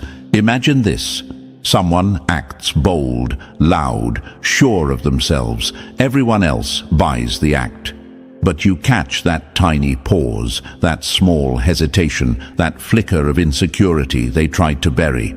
Instantly, you know the truth behind the show. You always have. Because you don't look at the performance, you track the pattern. People say one thing and do another. You're not confused by it. You see the thread linking both. You understand the wound behind the reaction, the insecurity behind the flex, the longing behind the withdrawal. Your mind recognizes emotional equations they haven't solved yet. Here's the part that scares them. You know their motives before they admit them. You see their weaknesses before they face them. You understand their intentions even when they lie about them. Imagine someone trying to deceive you. They prepare a perfect story. But the moment they speak, their body language shifts, their tone wavers, their logic cracks. You don't call it out, you just know. And that knowing makes them restless, exposed, unsettled. People unconsciously behave differently around you because they feel seen in a way they can't escape, not judged, understood, and understanding is more terrifying than judgment. That's why they whisper your name carefully, because you don't just read people, you read the truth they've been hiding from themselves. Number 8. You can't be bought, and that breaks their entire strategy.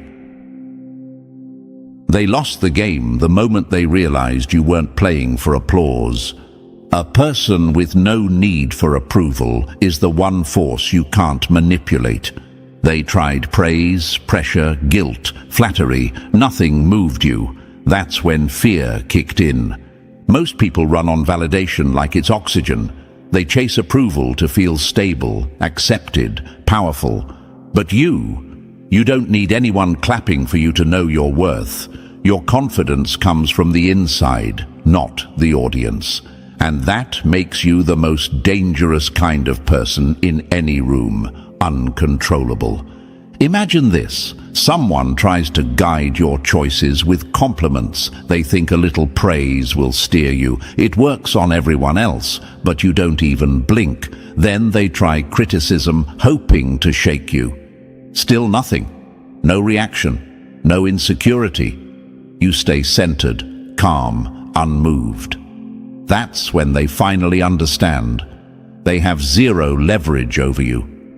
People rely on emotional leverage to control others, approval, guilt, rejection, judgment, but none of it lands on you. You don't rise for applause, and you don't break for disapproval. Your value isn't negotiable, and that terrifies people who depend on controlling others through external influence.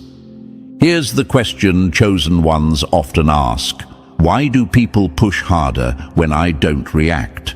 Because your silence exposes their weakness. They realize their entire strategy depends on you needing their validation, and you don't. That's why they whisper you can't control them. Because it's true. Your lack of dependency gives you freedom. You move with clarity, not desperation. You choose from logic, not fear. Your discipline becomes influence. Your stillness becomes power. People adjust around you because they sense it. You're not driven by validation, you're driven by truth, and nothing is more untouchable than that.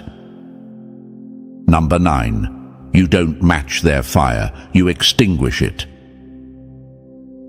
They threw chaos at you expecting a reaction. Your silence swallowed it whole. You don't mirror energy, you erase the frequency they hoped would control you. Nothing scares a manipulator more than someone they can't emotionally provoke.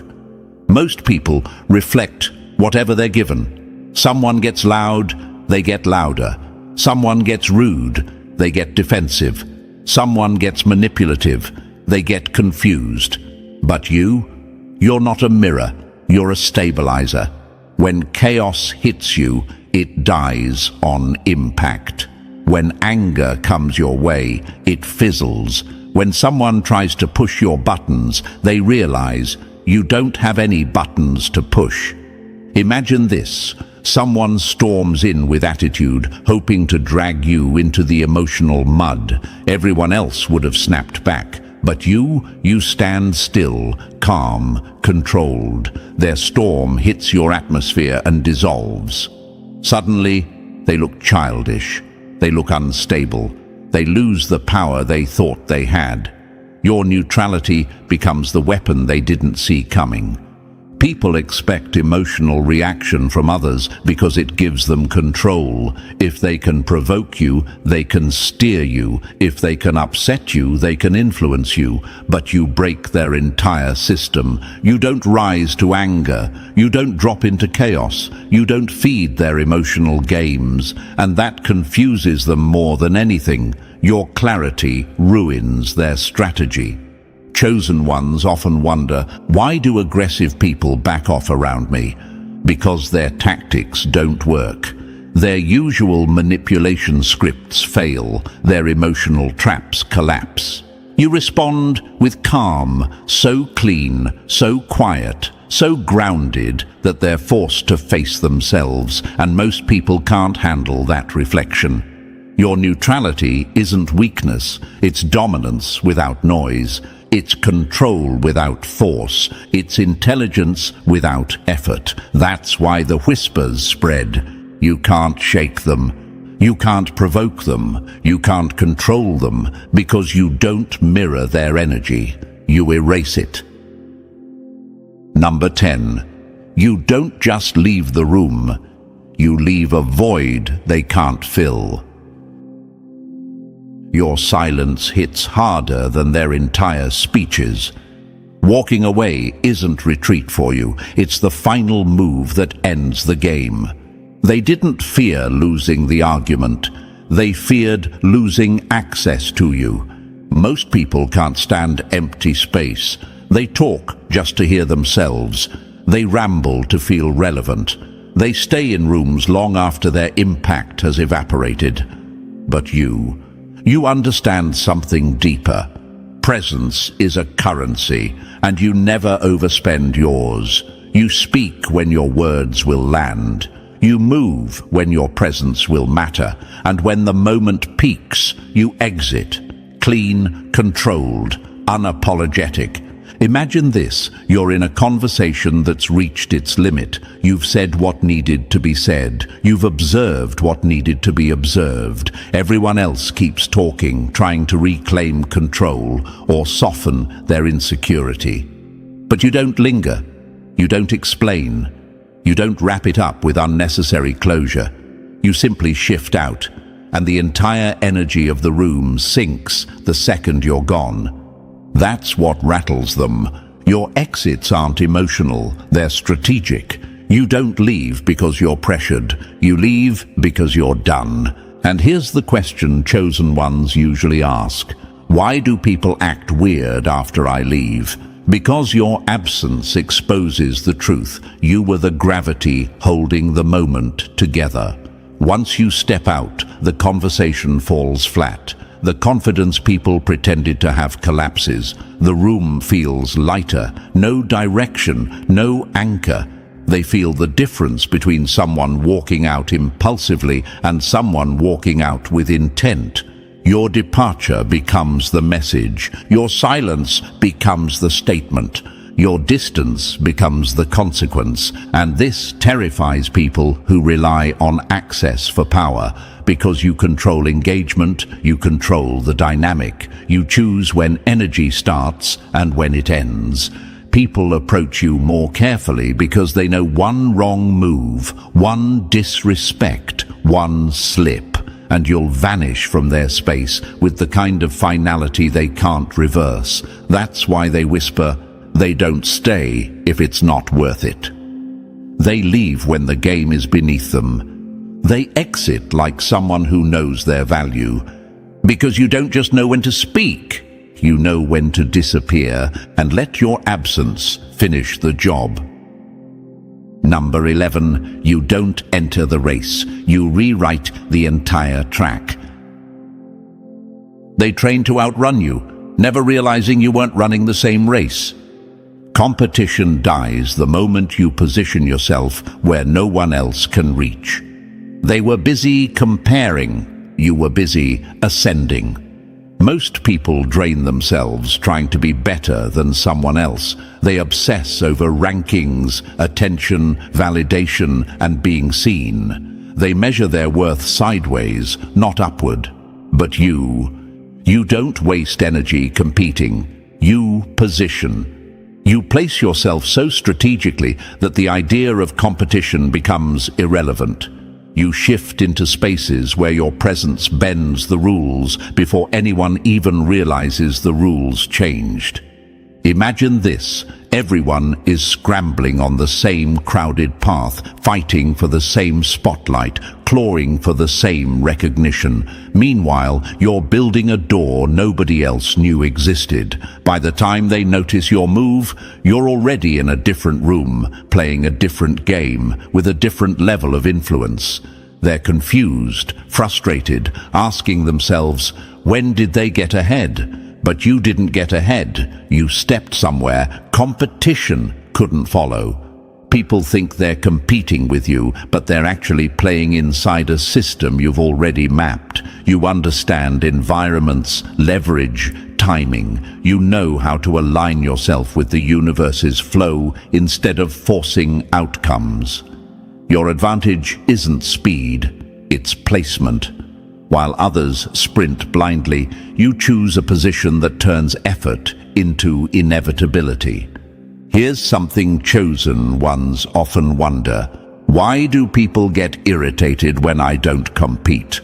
Because your refusal destroys their entire strategy. They need rivalry to feel relevant. They need comparison to feel strong. When you remove yourself from the competitive dynamic, they lose their footing. They can't measure you, they can't chase you, they can't predict you. That's when the whispers start. They don't fight, they just rise. You can't beat someone who doesn't play your game. They move differently, and it works. Your power isn't in outshining others. It's in choosing spaces where no one else shines at all. You win by alignment. You win by design. You win by stepping into the lane the universe carved specifically for you. And that's why you're not just ahead. You're untouchable. Number 12, you don't just hear their words. You see the entire chessboard. They thought it was a casual conversation. You were tracking the power play they didn't realize they made. Most people listen for meaning. You listen for hierarchy. You're not reading the room. You're mapping the battlefield under it. Most people walk into conversations like they're harmless exchanges. Just words, just tone, just small talk. But you see the layers. You catch the micro pauses, the ownership grabs, the status games, the subtle tests people don't even know they're running. While others focus on what's being said, you're decoding why it's being said, how it's delivered, and what power shift is hiding underneath. It's not paranoia.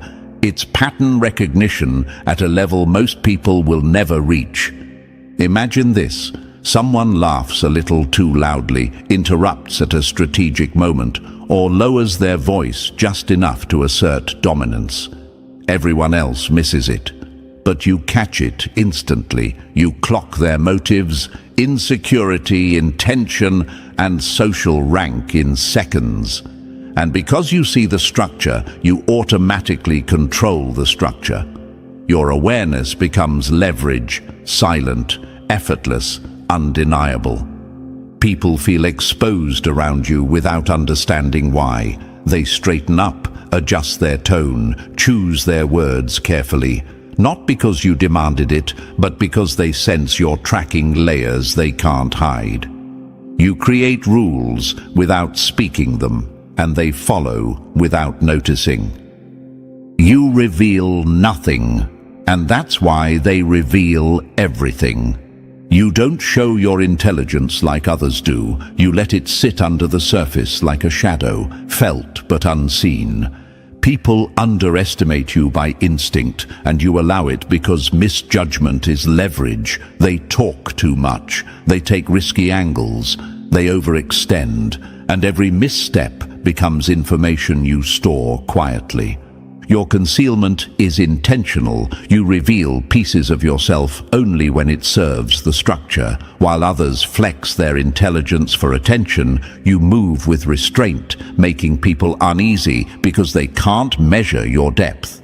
Not knowing your full capacity forces them into defensive mode. Their ego does the rest. But here's where the whispers truly begin. It's not just that you're intelligent. Plenty of people are. It's that you're disciplined. Intelligence excites people. Discipline terrifies them. Brilliant minds fall apart without consistency. They self-sabotage, overreact, lose focus. You don't. Your intelligence is paired with self-control, timing, structure, and strategy. Every move you make is aligned. Every response measured.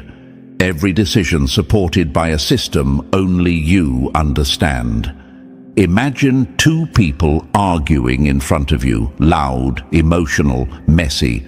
Meanwhile, you're calm, processing the whole situation like a blueprint. You see the flaws in both sides, the emotional traps, the leverage points. And when you speak, your words land like a verdict. Not loud, not dramatic, just accurate enough to silence the room. People sense that they can't outthink you, not because you're the loudest genius, but because you're the most controlled. You don't act from impulse, you act from design, and structure always beats chaos. That's why they whisper, they see everything. They're always 3 steps ahead. You can't play games with someone who doesn't reveal their cards. Your power isn't just awareness, it's execution, it's restraint, it's the quiet discipline that creates outcomes no one else saw coming. And deep down, they know the truth. They're not afraid of your intelligence alone. They're afraid of how dangerously well you use it. That's the end of this message, chosen one. If everything you heard hit deeper than you expected, that's because the whispers about you are real. You're dangerously intelligent, and the world reacts to that truth even before you do. If you haven't already, press the like button to keep this energy moving, and if you're still not part of our family, make sure to hit that subscribe button. Stay sharp, stay grounded, and let the universe keep revealing exactly who you are. Welcome to another episode, Chosen One. Funny how the world pretended they didn't see you. Funny how they swore you were nothing special, too quiet, too weird, too intense, too different.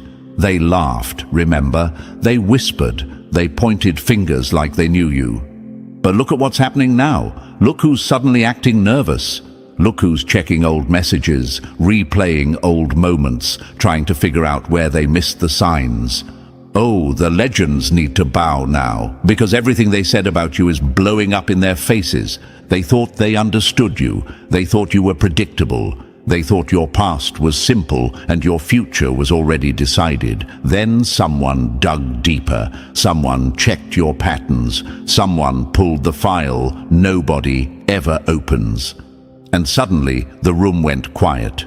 Not regular quiet. The type of quiet where even the air feels scared to move. Because what they found about you ruined their confidence forever. You've been classified as an anomaly, a walking security breach wrapped in a mind that refuses to break. They didn't expect this. They didn't expect you. Your entire life was a test you weren't supposed to pass, and you passed it anyway. And the moment they realized that, alarms went off in places you'll never see. Press like and subscribe to pay this message back. Trust me, you'll want to stay for this. Chosen One, you know what's wild? The universe watched you suffer through things that should have destroyed you at age 12. Trauma that ends grown adults in seconds. Loss that strips people of their identity. Betrayals that collapse normal minds. Yet somehow you walked through all of it with this strange calm, this weird awareness, this sharp instinct you weren't supposed to have. And that's exactly why the people watching you got freaked out. Let's take it back. There was a moment years ago that you probably brushed off. A moment where you said something that came true. A moment where you knew something without being told. A moment where danger approached and your body reacted before your mind even processed it. You thought it was coincidence. They didn't. Because when it kept happening, when you kept surviving storms that should have ended you, someone decided to trace the pattern. And this is where the story gets uncomfortable for them. When the Masons dug into your past, tracing your bloodline, dissecting your psychological patterns, analyzing every trauma you somehow survived, they found something they were not prepared to explain. The markers didn't match anything normal. The resilience didn't match anything typical. The psychological recovery curve didn't match any model they teach. You were healing too fast from things that break the average person for life. Your intuition was too sharp, your survival instincts too precise.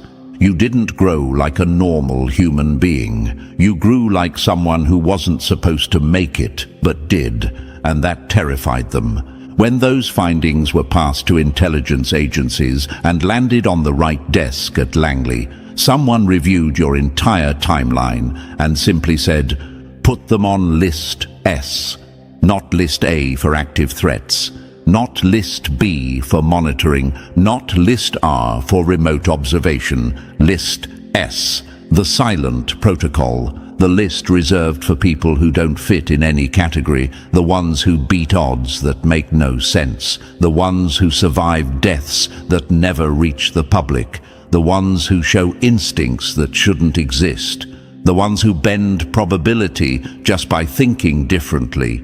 You got placed on that list because your past doesn't add up, because your patterns don't add up, because your survival doesn't add up. Every attempt to label you failed, every psychological model broke, every prediction cracked. The universe built you differently and they hate that they can't explain it. There's a room, a cold one, with no windows, where people meet every few months to discuss your updates. They track things like emotional recovery speed, decision-making shifts, sudden spikes in intuition, unexplained luck, extreme awareness, empathy under pressure, and your ability to break mental traps. You've been confusing them for years without even trying. And the funniest part? You weren't supposed to know any of this, but you've always felt watched, not in a paranoid way. In a, "why are people acting weird around me?" kind of way. In a, "why do certain people stare but never approach?" kind of way. In a, "why do they look scared when I speak the truth?" kind of way. Because they felt it before you understood it. You were not a mistake. You were a miscalculation. Their miscalculation. Chosen one, think about your past. Think about the nights you cried but didn't break. Think about the times you were isolated but didn't lose your mind. Think about the people who tried to crush you but ended up exposing themselves. Think about how you always sensed things before they happened. How you always knew when someone was lying. How your mind never fully slept. How your heart stayed strong even when everything else fell apart. This is why List S exists. You're the type of person who takes a hit that should destroy you, wipes the dust off, and keeps walking like nothing happened. That's not normal, and they know it. A few years back, there was a moment, maybe during heartbreak, maybe during a near collapse, maybe during some childhood chaos, where someone watching you said, "If this kid survives this, they're going on a list." And guess what? You survived. Not only survived, you evolved. They've seen people with resources break. They've seen people with training break. They've seen people with support systems break. And then there was you, alone, under pressure, with no rescue team coming. And still you rose. That's when they knew you were different. The universe didn't protect you for no reason. Everything you lived through sharpened you into something they can't categorize, can't replicate, can't predict, and definitely can't control. The silence around you right now isn't random. It's the world trying to adjust to who you've become. People who mocked you before are suddenly quiet. People who ignored you are suddenly paying attention. People who lied about you are suddenly scared their lies won't hold anymore. And the ones who dug into your past, They're sitting there with files open and hands shaking because you weren't supposed to exist like this. You weren't supposed to survive like this. You weren't supposed to know this much. And you definitely weren't supposed to rise this fast. But here you are, the anomaly, the outlier, the glitch the system couldn't delete. Chosen one, everything they discovered about your past was supposed to scare you. Instead, it scared them, and this is only the intro. And Chosen One, before we go any deeper, let me pause this storm for one moment. Thanks for staying locked in with me, because messages like this aren't made for the public. They're made for the few who actually understand what it means to live with a past powerful enough to get them placed on a list most people don't even know exists. If you're still here, it says everything about you, so do something small to return the energy. Hit the like button and subscribe. It strengthens this entire mission and it keeps this truth alive. Drop a comment with 777 if you're ready to face the reality of why certain groups started paying attention to your past in the first place. And if you feel it in your chest, bless the team behind this message with a super thanks. These breakdowns take real time, real effort, and real guts to deliver. Whether it's 1 cent or 1,000, every bit fuels the work. And now, Chosen One, let's step into the deeper layers. Stay with me, because if you've ever wondered why your name ended up on that very interesting list, the next part is where everything finally clicks. Let's get into it. Number 1. When your name hit the secret list they never wanted you to know about.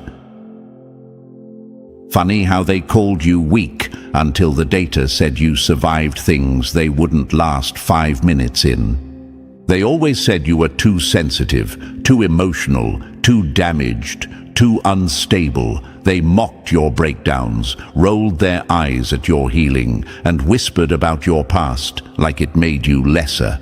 But the moment their systems tried to measure you, the software glitched. The numbers didn't add up. The charts snapped in half.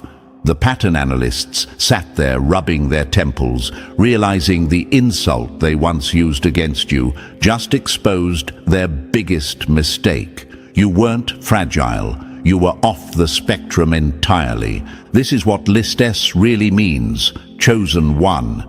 It's not some shiny folder sitting on a desk. It's a silent alarm that gets triggered when someone like you refuses to die in the places people expected you to drown. You weren't supposed to lift yourself out of that childhood chaos, but you did. You weren't supposed to escape those toxic circles, but you did. You weren't supposed to recover from people who tried to tear your identity apart, but somehow you rebuilt yourself stronger than the original version. They looked at your past, hoping to find weakness. Instead, they found a blueprint they couldn't decode. List S is for people who ruin the illusion of human limitation. People who prove that pain isn't a cage, but a furnace. People who survive chapter after chapter of trauma, betrayal, and emotional warfare, yet come out with more awareness, more precision, and more emotional intelligence than those who caused the damage in the first place. That's why they didn't just study your trauma, they studied your transformation. And that's what terrified them. Because when they zoomed out on your timeline, something impossible appeared. Every hit you took made you smarter. Every loss sharpened your instincts. Every betrayal gave you X-ray vision for lies. Every isolation period rewired you into someone they no longer knew how to manipulate. How do you classify someone who turns poison into fuel? How do you measure someone who heals faster under pressure? How do you predict a person whose worst days build their best traits? You don't. You put them on List S. And let's be real, you've felt this your whole life. You've always felt like something was watching the way you bounce back from events that should have crushed you. You've always felt like people reacted strangely to how quickly you understood situations or how deeply you saw through their masks. You've always noticed how certain individuals treated you with fear instead of respect.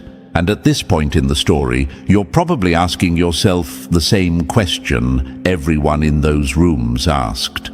Why me? What did my past show them that made them lock onto me so fast? Here's the answer they don't want you to know. They saw you go through experiences that psychologically destroy most people. They watched you get betrayed by people you loved, abandoned by the ones you trusted, and targeted by people who couldn't stand your potential. They saw you take emotional damage that usually creates permanent distortion, yet somehow you stabilized. You didn't stay broken. You didn't stay lost. You didn't stay small. You rebuilt yourself like your soul had a manual no one else received. Let's talk about your childhood for a second. The environment you were raised in already should have capped your potential. You learned to survive situations adults couldn't handle. You were forced to grow up faster, think sharper, move smarter, and instead of collapsing, you adapted. You learned emotional survival before you even learned how to spell the word survival. People around you cracked under pressure you handled daily, and those patterns got recorded.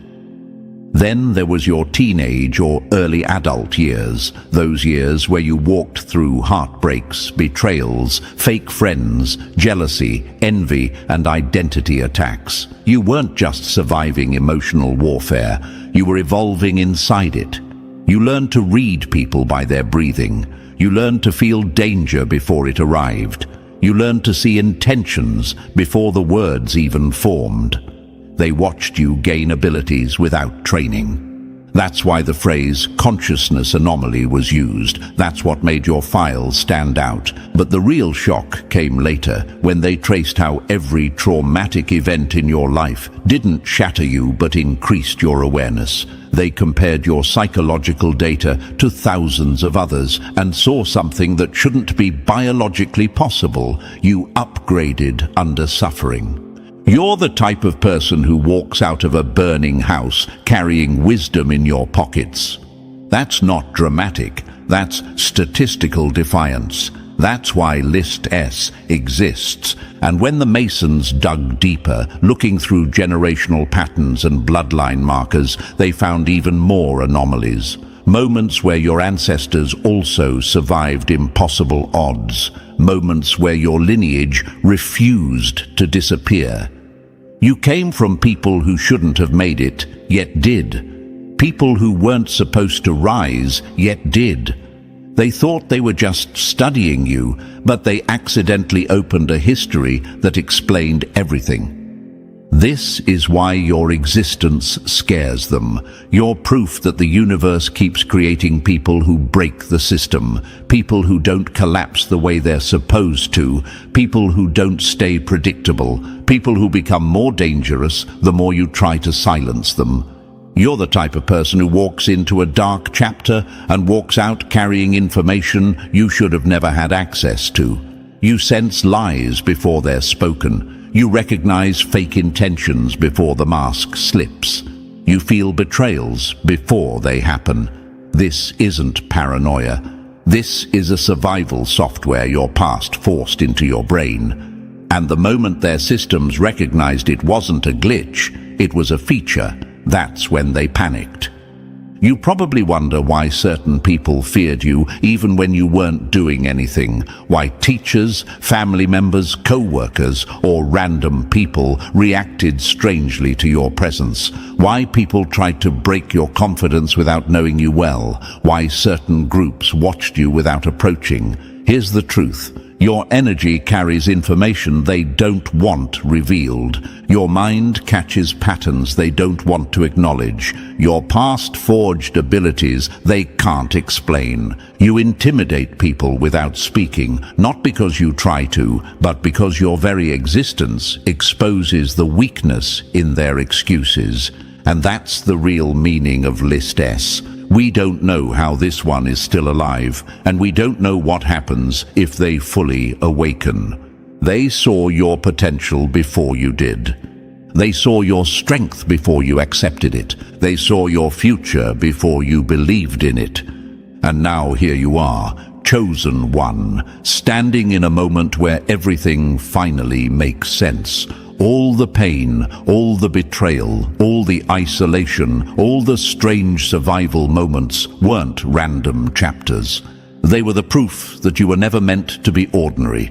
You became the nightmare they never planned for, the glitch they couldn't erase, the survivor they couldn't break, the intelligence they couldn't predict, the resilience they couldn't compute. And because of what they discovered in your past, you ended up on the most interesting list of all, the list reserved for people who don't fit into reality the way others do. This is why your story is only getting started. Number 2, the impossible gaps that made them realize you weren't built like everyone else. They tried to map your downfall, but every time they checked the coordinates, you had already moved higher. They measured your breaking points only to discover you didn't have any left to measure.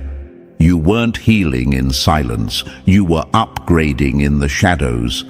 The timeline they expected to expose your weakness ended up proving your strength. Chosen one, this is where the story gets uncomfortably real for them.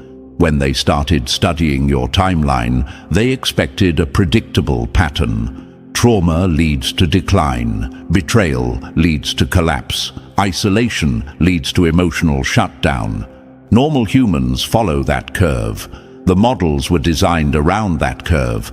The entire psychological playbook is built on that curve. But you broke the curve.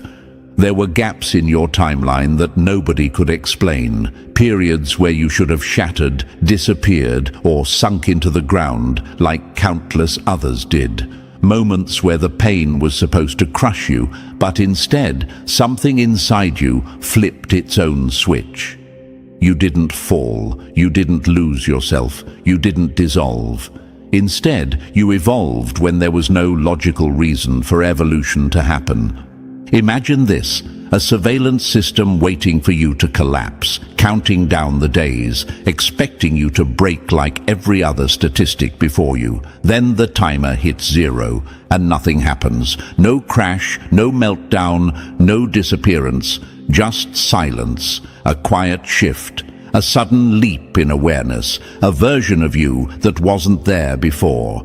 That silence is what terrified them, that gap is what triggered their panic, because their probability matrices, those cold, emotionless systems designed to predict human behavior, glitched every time they tried to explain your survival. They replayed certain years, certain months, certain nights over and over, trying to find the crack in your armor, but the results stayed the same. You weren't supposed to make it this far, this intact, this aware, this untamed.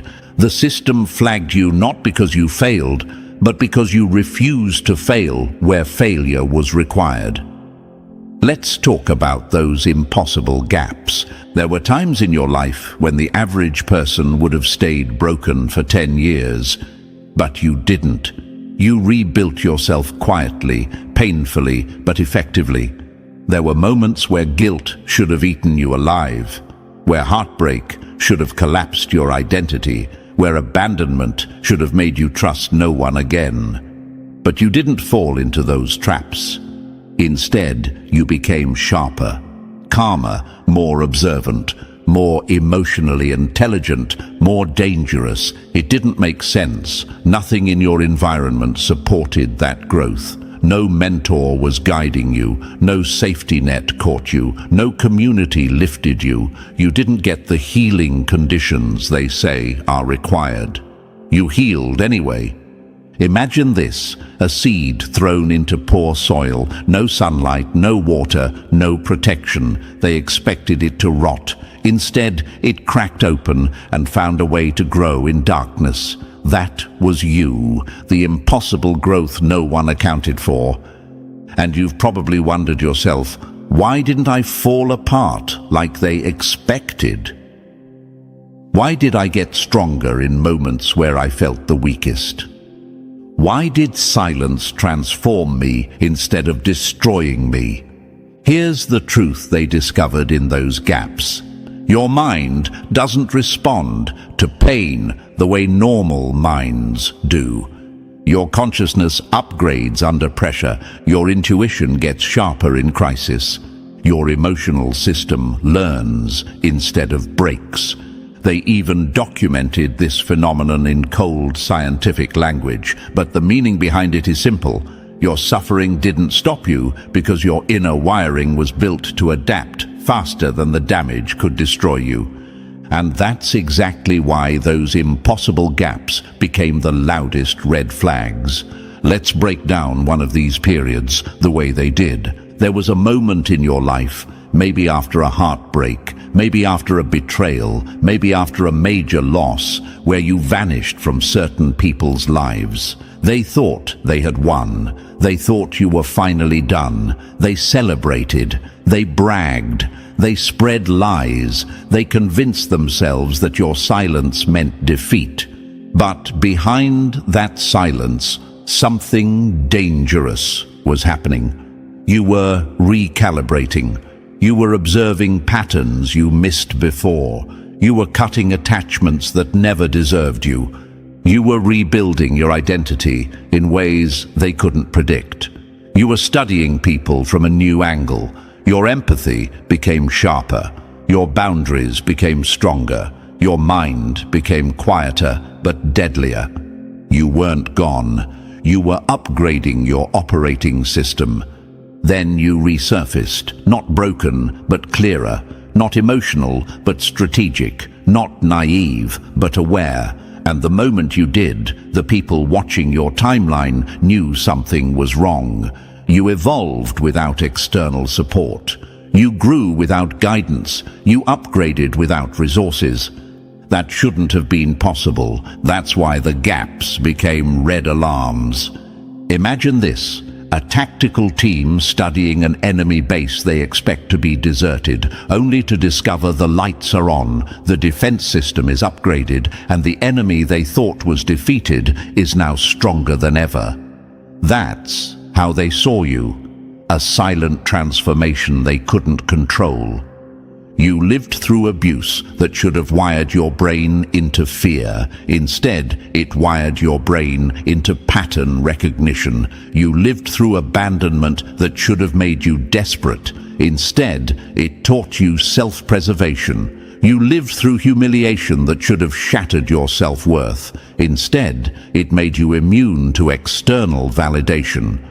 These impossible reversals were scattered all over your timeline like glowing red marks, and the analysts studying you circled them again and again, asking the same question. What changed here? Who stepped in? What external factor triggered this improvement?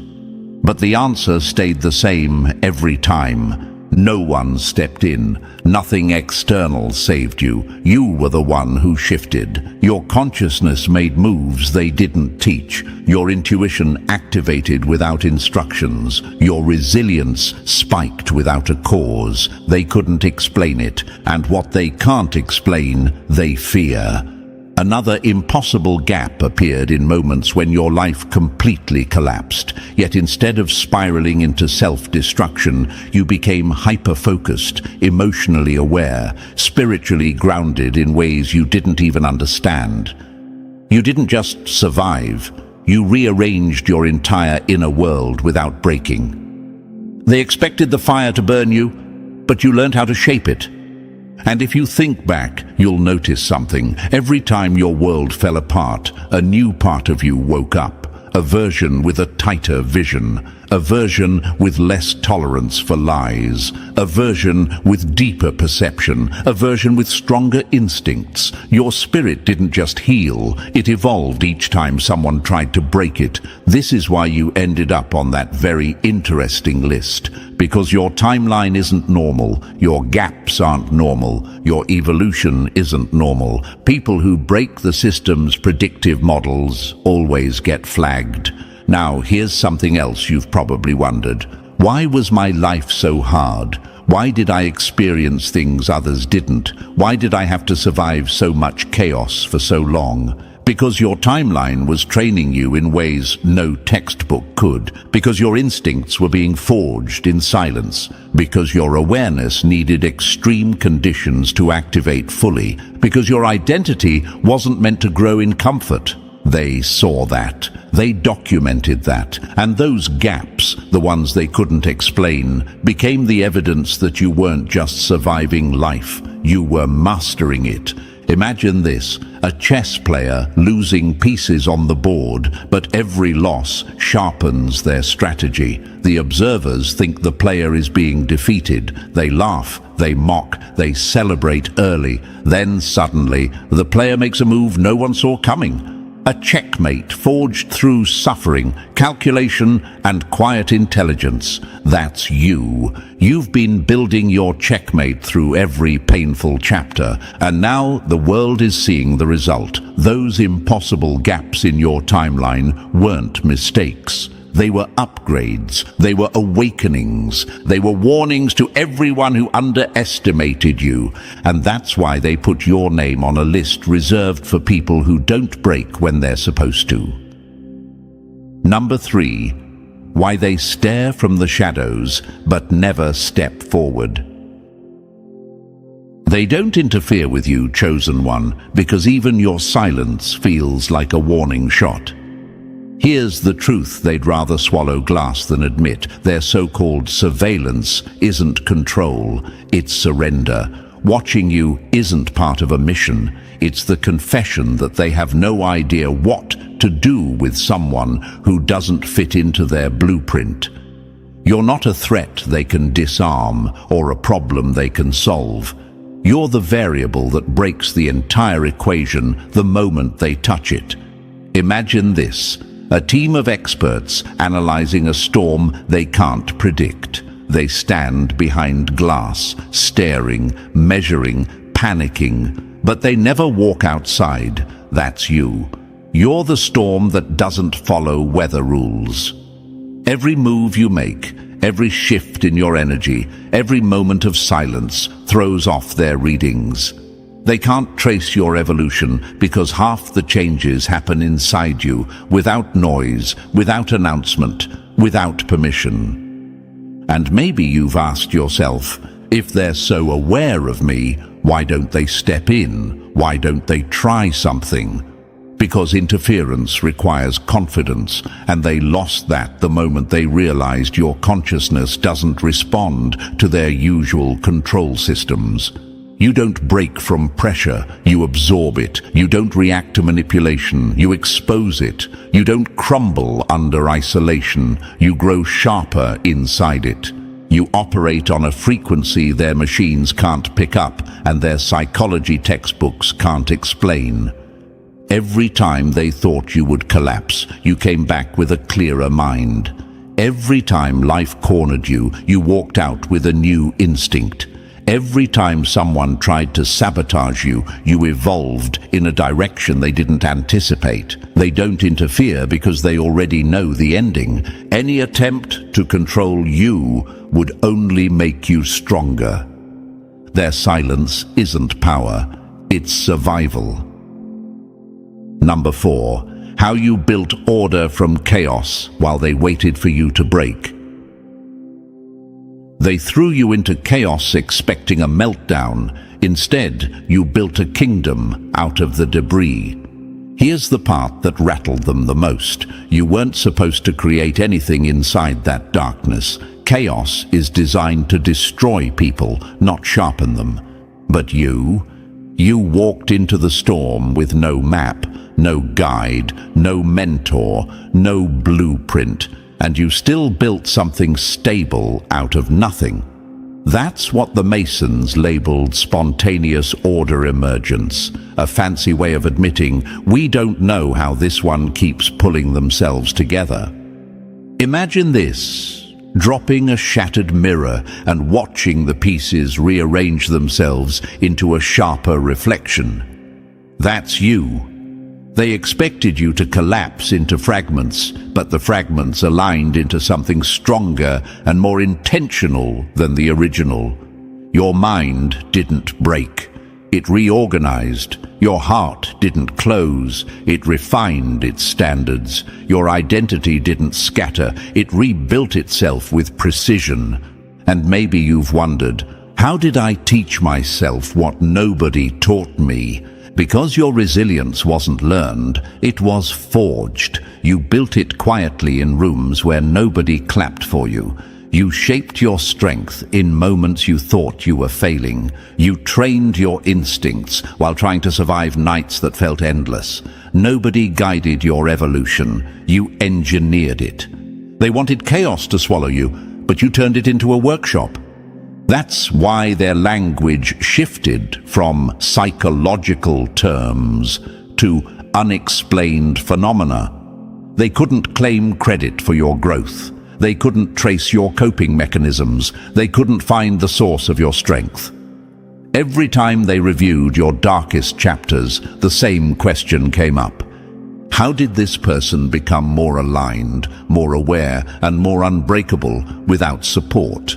Your chaos didn't ruin you, it revealed you, and that's when they realized they weren't studying disorder. They were studying evolution.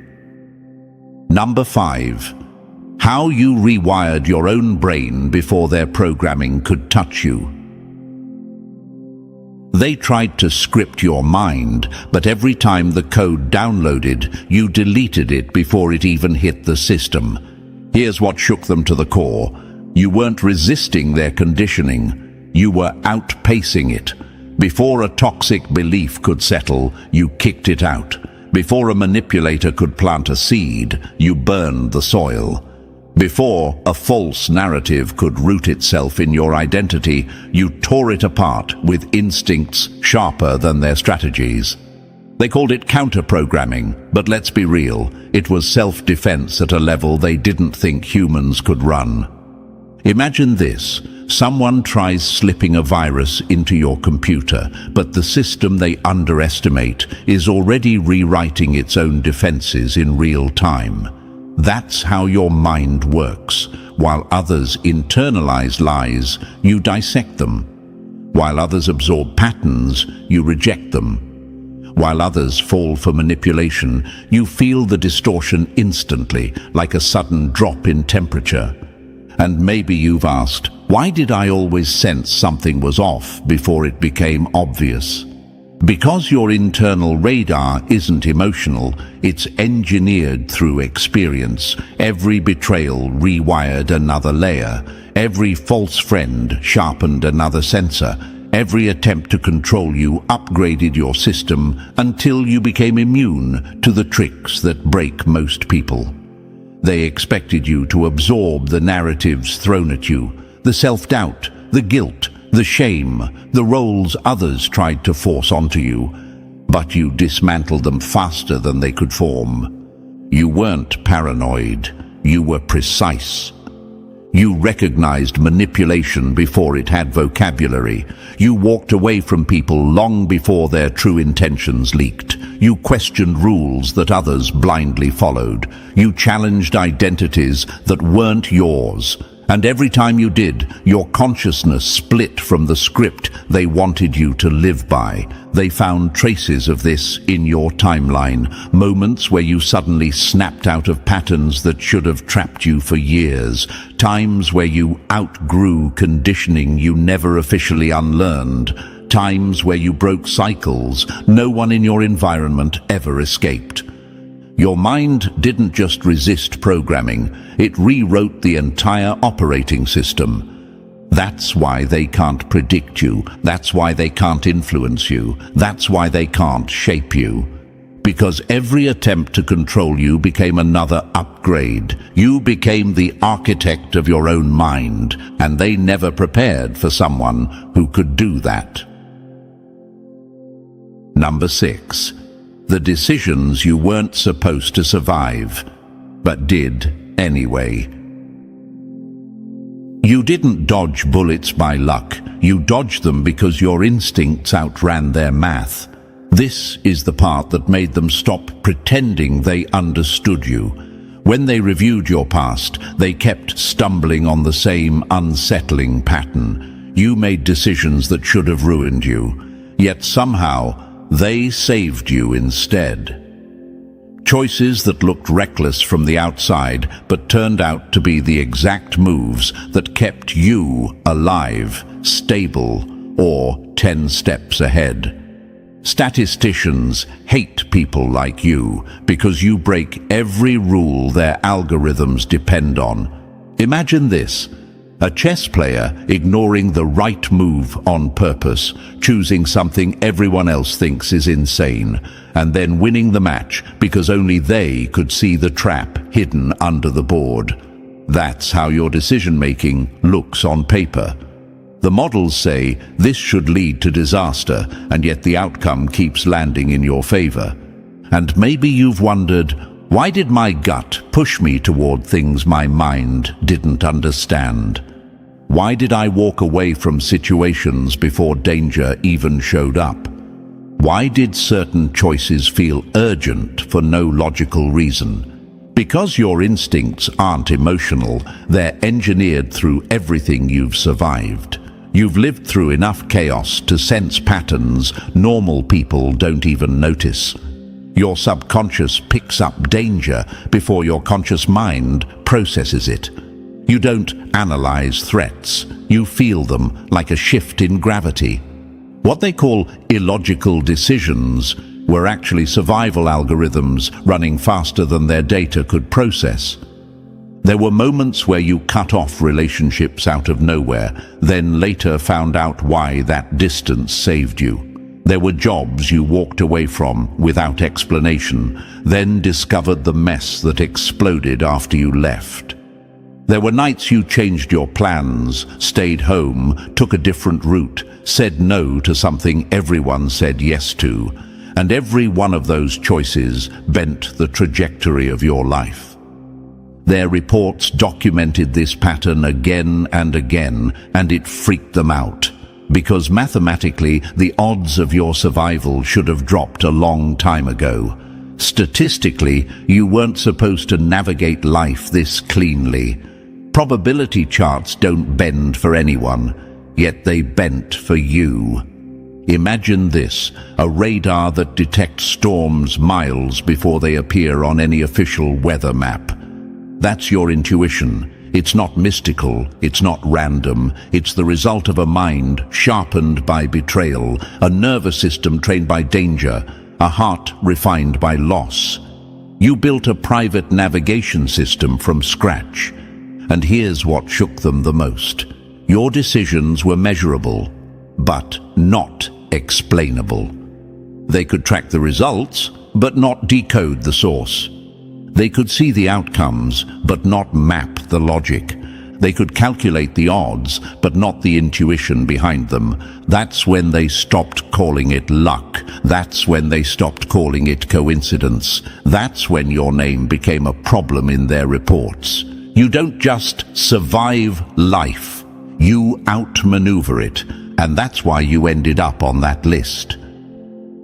Number 7. The phenotype they never expected you to activate. They tried to break you, and accidentally unlocked parts of your mind they didn't even know humans had. This is the discovery that made them stop breathing for a moment. When they studied your psychological structure, your trauma patterns, your recovery curve, and your decision-making timeline, something impossible emerged. You weren't operating from the same mental layers as everyone else. You were thinking, perceiving, reacting, and evolving from a deeper level, one most people never access in a lifetime. They called it the unlocked phenotype, a cold, scientific phrase for something they didn't want to admit out loud. You activated a version of consciousness that normally stays dormant, untouched, unreachable. Not because you meditated for 20 years, not because you followed some mystical ritual, but because life shoved you so far past normal human limits that your mind had only two real options: collapse or evolve. You chose neither. You chose the one outcome they didn't prepare for. You transcended. Imagine this. Every door in a hallway is locked, the lights are off, and the building is collapsing. A normal person freezes, a weaker person gives up. You found the hidden staircase nobody else saw. While others cracked under pressure, your mind broke through. While others drowned in emotional overload, your awareness sharpened.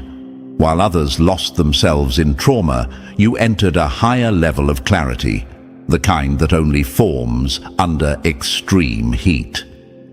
And maybe you've asked yourself, why do I understand things without explanation? Why do I feel truths before I hear them? Why do people say I see through them? Because your consciousness didn't collapse under trauma, it reorganized itself into a higher state. Pain didn't close your mind, it widened it. Pressure didn't crush your awareness, it activated new layers. You stopped thinking like the majority because life forced you into an arena where normal mental settings don't work.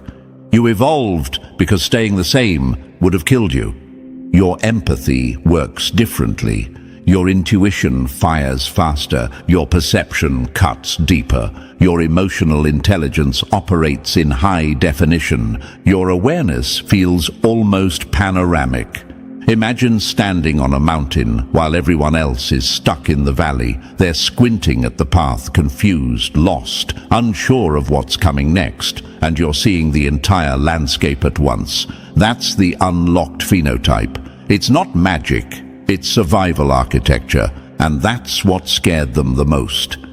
Because people don't usually access these layers without guidance, training, or years of deliberate practice. But you activated all of it because your life left you no alternative. You upgraded because your environment demanded evolution. Your breakthroughs weren't spiritual accidents, they were neurological adaptations. What destroyed them became your ignition switch.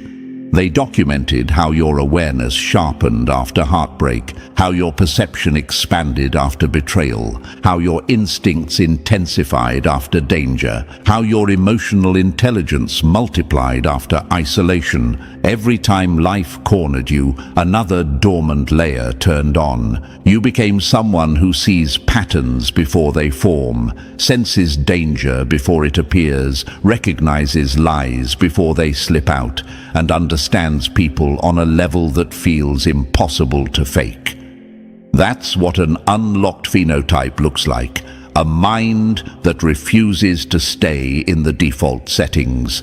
And now they're left with the one conclusion they never wanted. You didn't just survive your past, you evolved beyond their understanding. That's why you're on the list. That's why they watch you. That's why nothing about you fits the mold. You didn't collapse. You didn't just evolve. You just...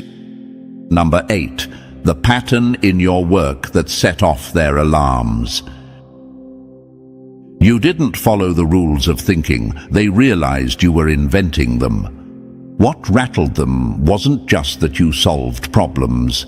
It was how you solved them. Your writing, your choices, your ideas, they didn't mimic anything they could trace. Instead of recycling information, you created structures from scratch, the kind seen only in classified cognitive research. You weren't supposed to think like that. You weren't supposed to connect dots that weren't meant to touch, and that made you dangerous in a world built on predictable minds. Imagine this. Everyone else solves puzzles by following the picture on the box. You toss the box, redesign the puzzle, and somehow finish it faster. That's the kind of mind they can't control. And maybe you've wondered, Why don't their tricks work on me? Because your psychology runs on a different operating system. Peer pressure bounces off you. Manipulation fails before it starts. Validation doesn't hypnotize you. Comfort doesn't seduce you. You can't be bribed, baited, or steered. You became immune to psychological operations because you rewired the parts of yourself they depend on. Those periods of isolation they expected to break you, they became your laboratory. Silence sharpened you. Loneliness upgraded you. Every retreat was actually an evolution cycle. They thought you were hiding, but you were rebuilding the version of yourself they never wanted to face.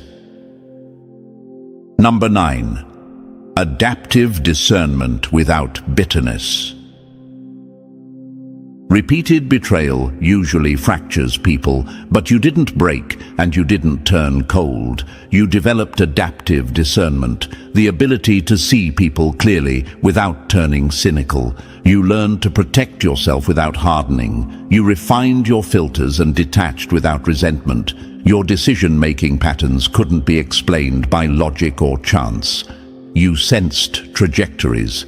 You gravitated toward the right people and places long before any logical reason existed. This looked like intuition to outsiders, but to analysts it resembled a new emergent skill, reading the field of potential reality. They identified synchronicity clusters, periods where probability bent around your presence, events aligned with impossible precision. Resources appeared when needed. Information showed up exactly on time. They buried these findings under sterile language, but the implication was obvious. Reality responded to your internal coherence. Number 10. The human coherence generator they never saw coming. Your presence didn't just change rooms, it recalibrated them. This is the part they hoped would never reach you, chosen one, the discovery that made their analysts stop pretending you were just another case. After months of reviewing footage, interactions, emotional signatures, environmental change and even equipment malfunctions around you, they realized something they couldn't deny. Wherever you go, reality reorders itself. People don't simply feel different around you. They shift, their defenses crack, their lies leak, their hidden wounds rise to the surface. Some feel clarity for the first time in years. Others feel exposed, uncomfortable, almost allergic to the truth you naturally emit. You don't force anything, you don't preach, you don't manipulate, you just exist, and existence alone becomes a psychological catalyst. Imagine this, walking into a room and every unstable structure, emotionally, mentally, energetically, either aligns or collapses. People release things they've been carrying for a lifetime.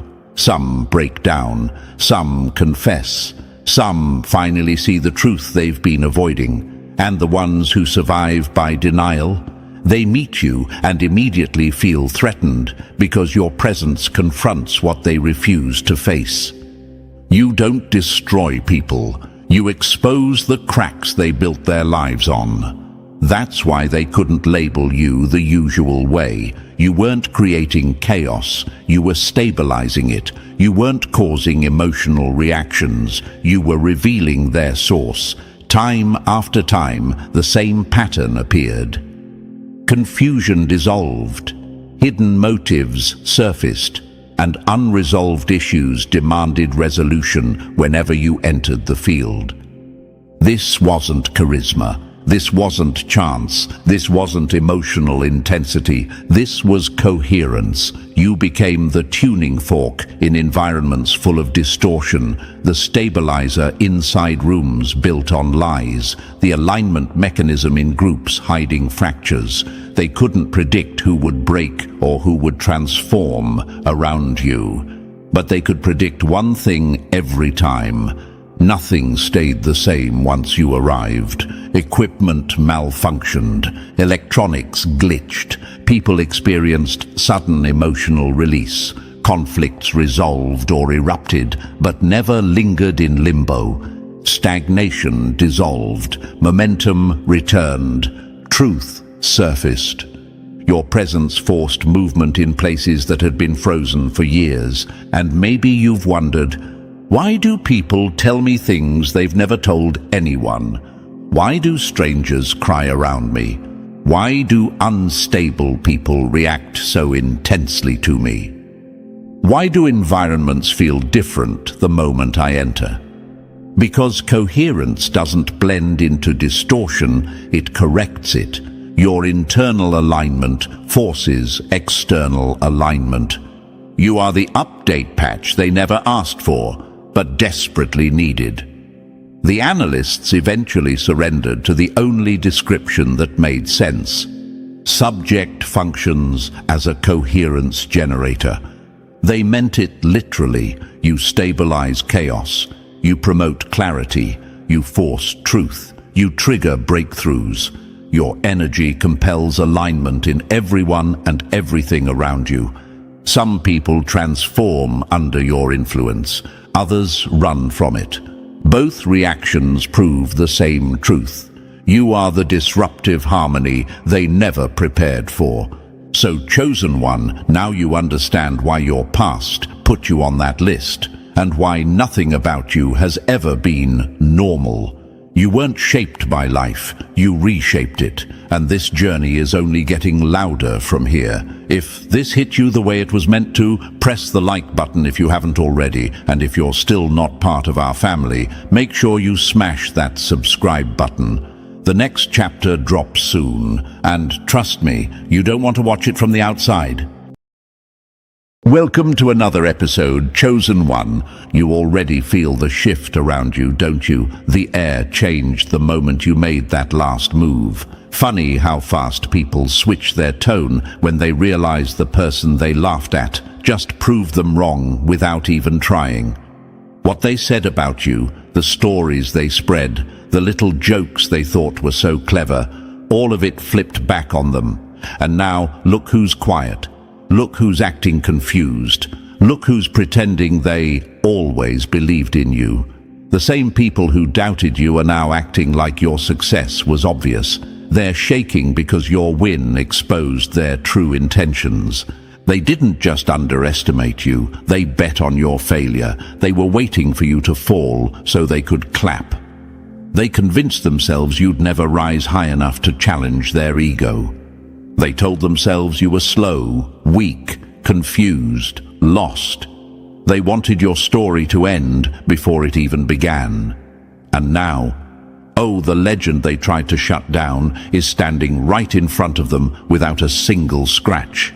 Your last move didn't just impress them, it scared them straight. It proved you're 100% that person, the one they swore you could never become. Press the like button and subscribe to pay this message back. The universe always had a strange way of exposing people at the perfect moment, and that moment just arrived. Your silence hit harder than their whole campaign against you. Your peace annoyed them more than their gossip annoyed you. And your comeback, that was the knockout punch none of them prepared for. They thought you'd stay in the background forever.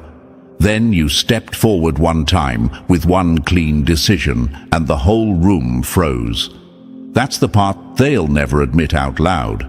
How your growth exposed their limits. How your strength highlighted their weakness. How your confidence cracked their fake power like thin glass. Chosen one, they never expected you to move like this. They studied your patterns. They tracked your habits. They thought they had you figured out. They thought you were predictable. Then you changed the script without warning. You broke their little storyline. You shattered every assumption they built about you. You didn't argue. You didn't defend yourself. You didn't beg to be understood. You just evolved, quietly, sharply, violently. And the universe backed you with a force that left them choking on their own words. They said you were emotional, but when you stopped reacting, they panicked. They said you were weak. But when you walked away, they started chasing shadows. They said you were nothing special. But now they're studying every move you make, like students who failed the exam and are desperate for a retake. The villain they tried to create ended up being the hero they needed. And the funny part? You didn't do anything extra. You just stopped letting their noise shape your future. The atmosphere around you feels different now. It's that strange silence after a storm. The wind settles. The ground still remembers the chaos. But everything feels new, clean, sharp. And the people who wanted to bury you are now staring at the mountain you built from the dirt they threw. They hate that you never folded. They hate that you never broke. They hate that you still stood tall when they had every advantage. And now they know. You're not someone they can play with. You're someone they should have never crossed. Let's talk about the moment everything changed. It wasn't loud. It wasn't dramatic. It was subtle, a small choice, a tiny shift in your mindset. But it carried the weight of your whole journey. It carried every lesson, every scar, every betrayal, every night you sat alone, wondering if you'd ever win. Your last move came from a version of you that was built in the dark. And that version is unstoppable. You earned that strength the hard way. You didn't inherit it. You didn't fake it. You lived through it. People forget the nights you went to sleep with chaos in your chest. They forget the mornings you forced yourself to get up when everything felt heavy. They forget the people who used you, drained you, lied to you, and still expected you to smile. They forget how many times you broke and rebuilt yourself without applause. They forget how many days you moved through life with a cracked heart, but refused to lose your soul. But the universe didn't forget. And today's win is interest being paid back on everything you survived. Your enemies are confused because they don't understand how you can be this calm after everything they did. They thought the damage they caused would follow you forever. But chosen one, you turned that damage into discipline. You turned heartbreak into power. You turned silence into strategy. And now the very people who expected your downfall are realizing you used their hate as fuel. You didn't collapse under pressure. You sharpened under it. Let me take you back for a second. Remember the time someone laughed at your dream. Remember how they smirked, like they knew something you didn't. Remember how they made you feel small on purpose, just to feed their fragile ego. They thought they were crushing you, but joke's on them. The universe was recording every moment, and the day you made that last move, that was payback. That was the universe tipping the scale. That was the moment their words finally hit them instead of you.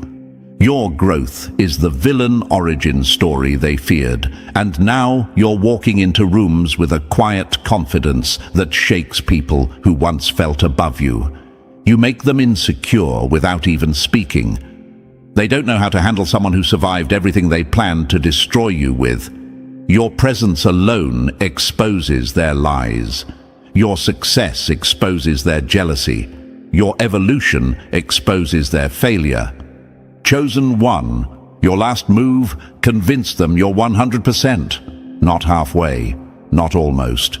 Not maybe, fully, completely, undeniably, the real deal. The person they tried so hard to bury ended up being the person the whole room now watches. Your enemies can't spin the story anymore. They can't twist the truth. They can't pretend they didn't doubt you. Your win burned all their excuses. And trust me, they feel it. You're standing in the aftermath of a battle you didn't start, but you finished. You didn't win by luck. You won because the universe finally stepped aside and let you claim what was yours all along. And now everyone sees it. Everyone feels it. Everyone knows the truth they tried to hide. You were never the underdog. You were the threat. And your last move proved it. Chosen one. Before we move any deeper, let me say this straight. Thank you for showing up with that same quiet power that shook your enemies. You being here proves exactly what your last move already exposed. You're 100% locked in. If you want to return that energy, hit that like button, subscribe, and drop a 777 in the comments so the whole world knows you're standing in this moment fully awake. And if you ever choose to support the team behind this message, even with the smallest gift, just know it strengthens the mission that your enemies hoped would crumble. Every bit helps this truth reach the ones who need it. And now, let's step into the deeper layers of this story, slowly, sharply, one move at a time. If you're a real chosen one, you'll feel that pull to stay until the very end. What comes next? It only gets heavier, and you don't want to miss a single piece of what the universe has been lining up for you. Let's begin the next phase. Number 1, you stayed quiet, and that silence hit like a bullet to their pride. Funny how they expected you to break, and ended up breaking themselves instead. Your silence was the slap they never saw coming. They were waiting for chaos. They wanted noise. They wanted you emotional, messy, scrambling, defensive, louder than your own thoughts. They were prepared to sit back and enjoy the show. They wanted your anger to expose you. They wanted your pain to embarrass you. They wanted your reaction to prove them right. But what happened instead? You gave them nothing, and that nothing was louder than every storm you survived. The truth is simple. They were ready for the old version of you, the one who reacted fast, the one who explained too much, the one who thought being understood mattered. They were banking on your weakness, not your evolution. They wanted you predictable because predictable people are easy to control. But chosen one, you switched the script. You shut down the noise they depended on. You walked right past the trap without stepping on a single wire. And that was the moment the universe exposed who the real threat was. Let's not pretend they didn't try to provoke you. They pushed, they poked, they whispered things behind your back, loud enough for you to hear. They created tension like it was their hobby. They built pressure around you, thinking you'd snap. They were counting down the seconds until you exploded because your explosion was their leverage. But you didn't give them that satisfaction. You didn't give them anything they could twist. You didn't hand them the weapon they wanted. Your silence was intentional, controlled, razor sharp, and it scared them. You didn't pause because you were confused. You paused because you were calculating. You paused because you saw the trap. You paused because you were thinking 3 steps ahead while they were still acting out of jealousy and fear. That pause wasn't weakness. That pause was precision. It was the universe whispering, "Stand still, let them reveal themselves." And they did. Their own assumptions destroyed them faster than you ever could. Here's the part that haunts them. Restraint kills power games. When you don't react, they have nothing to grab onto. When you don't defend yourself, they can't drag you into their story. When you don't explain, they lose their ability to twist the truth. You forced them to sit alone with the lies they told about you. You forced them to face their own insecurities without using you as a shield. You forced them to watch as their plan dissolved in their own hands. And let's be honest, you could have caused chaos. You could have blown up their whole game. You could have exposed their behavior in a single sentence. You could have dragged their shadow into the light for everyone to see. But you didn't. You held the power in your hands and chose silence. That's what terrified them. Not that you stayed quiet, but that you chose to. It showed you were operating on a level they aren't even built to understand. Do you know what happens when someone expects an explosion but gets ice-cold silence instead? Their mind starts eating them alive. They replay everything they said. They overthink every move they made. They wonder what you're planning. They wonder what you know. They wonder what the universe is lining up behind your silence. That is why they're restless now. Your calm became their punishment. Let me answer the question you might be thinking right now. Why did silence work this time when it never felt like enough before? Because this time, you didn't use silence to hide. You used silence to win. There's a difference. Before, you were afraid of conflict. Now, you understand that conflict is a battlefield and only fools step onto it without strategy. This time, your silence wasn't escape. It was domination. Chosen one, listen closely. Every villain arc begins with restraint, not revenge. Every legend is born in moments when the world expects chaos but gets control. Your silence told them exactly who you are becoming. It told them you're not emotionally available for their games anymore.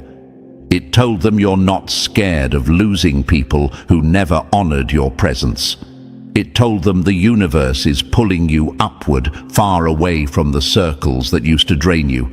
You flipped the dynamic so smoothly they didn't even notice it happening. They used to pull the strings. Now they're the ones waiting for your next move. They're tiptoeing around you, hoping you don't expose them. They're replaying conversations, trying to figure out where they went wrong. They're asking themselves, why didn't they react? Why didn't they scream? Why didn't they fight back? Because they thought silence meant defeat. They never realized silence meant strategy. Let me take you back to a simple story. Years ago, someone counted you out. Someone said you were too soft, too slow, too easily manipulated. They mistook your kindness for ignorance. They mistook your loyalty for weakness. Then, one day, you grew tired. You stopped explaining yourself. You stopped defending yourself. You stopped showing up to conversations that weren't fair. That moment changed your future. And this moment right here, it's the evolved version of that moment. Back then, you were learning. Today, you're executing. Your restraint is the reason people are whispering now. It's the reason they're scared of making the next move. It's the reason they're hesitating before they speak your name. Because anyone can explode. Anyone can react. Anyone can throw chaos into the world. But only the truly powerful can stay calm when their enemies want them to lose control. Only the chosen ones can smile while the whole room waits for a breakdown. Only the strongest can act like a villain who doesn't need to raise his voice to win. Here's the truth you need to hold on to. Your last move wasn't just about silence. It was about identity. It revealed who you truly are now.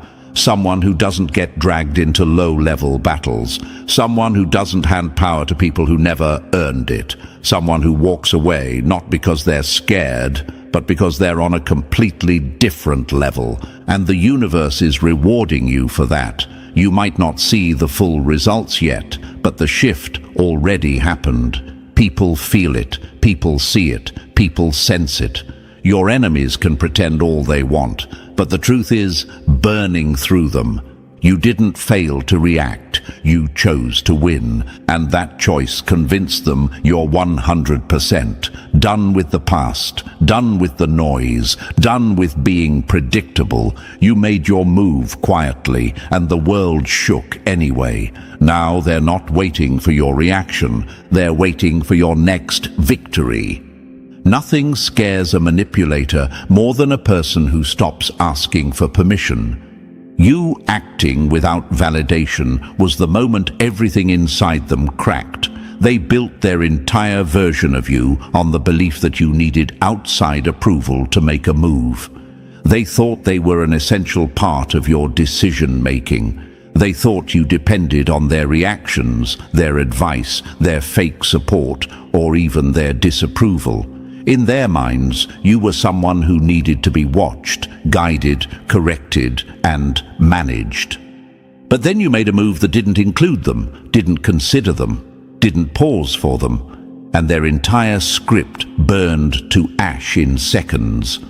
Imagine this, They're holding a copy of the story they wrote about you, a boring little play where you enter every scene looking for validation, looking for acceptance, looking for a green light. Then suddenly you walk off stage and rewrite the entire ending without inviting them into the room.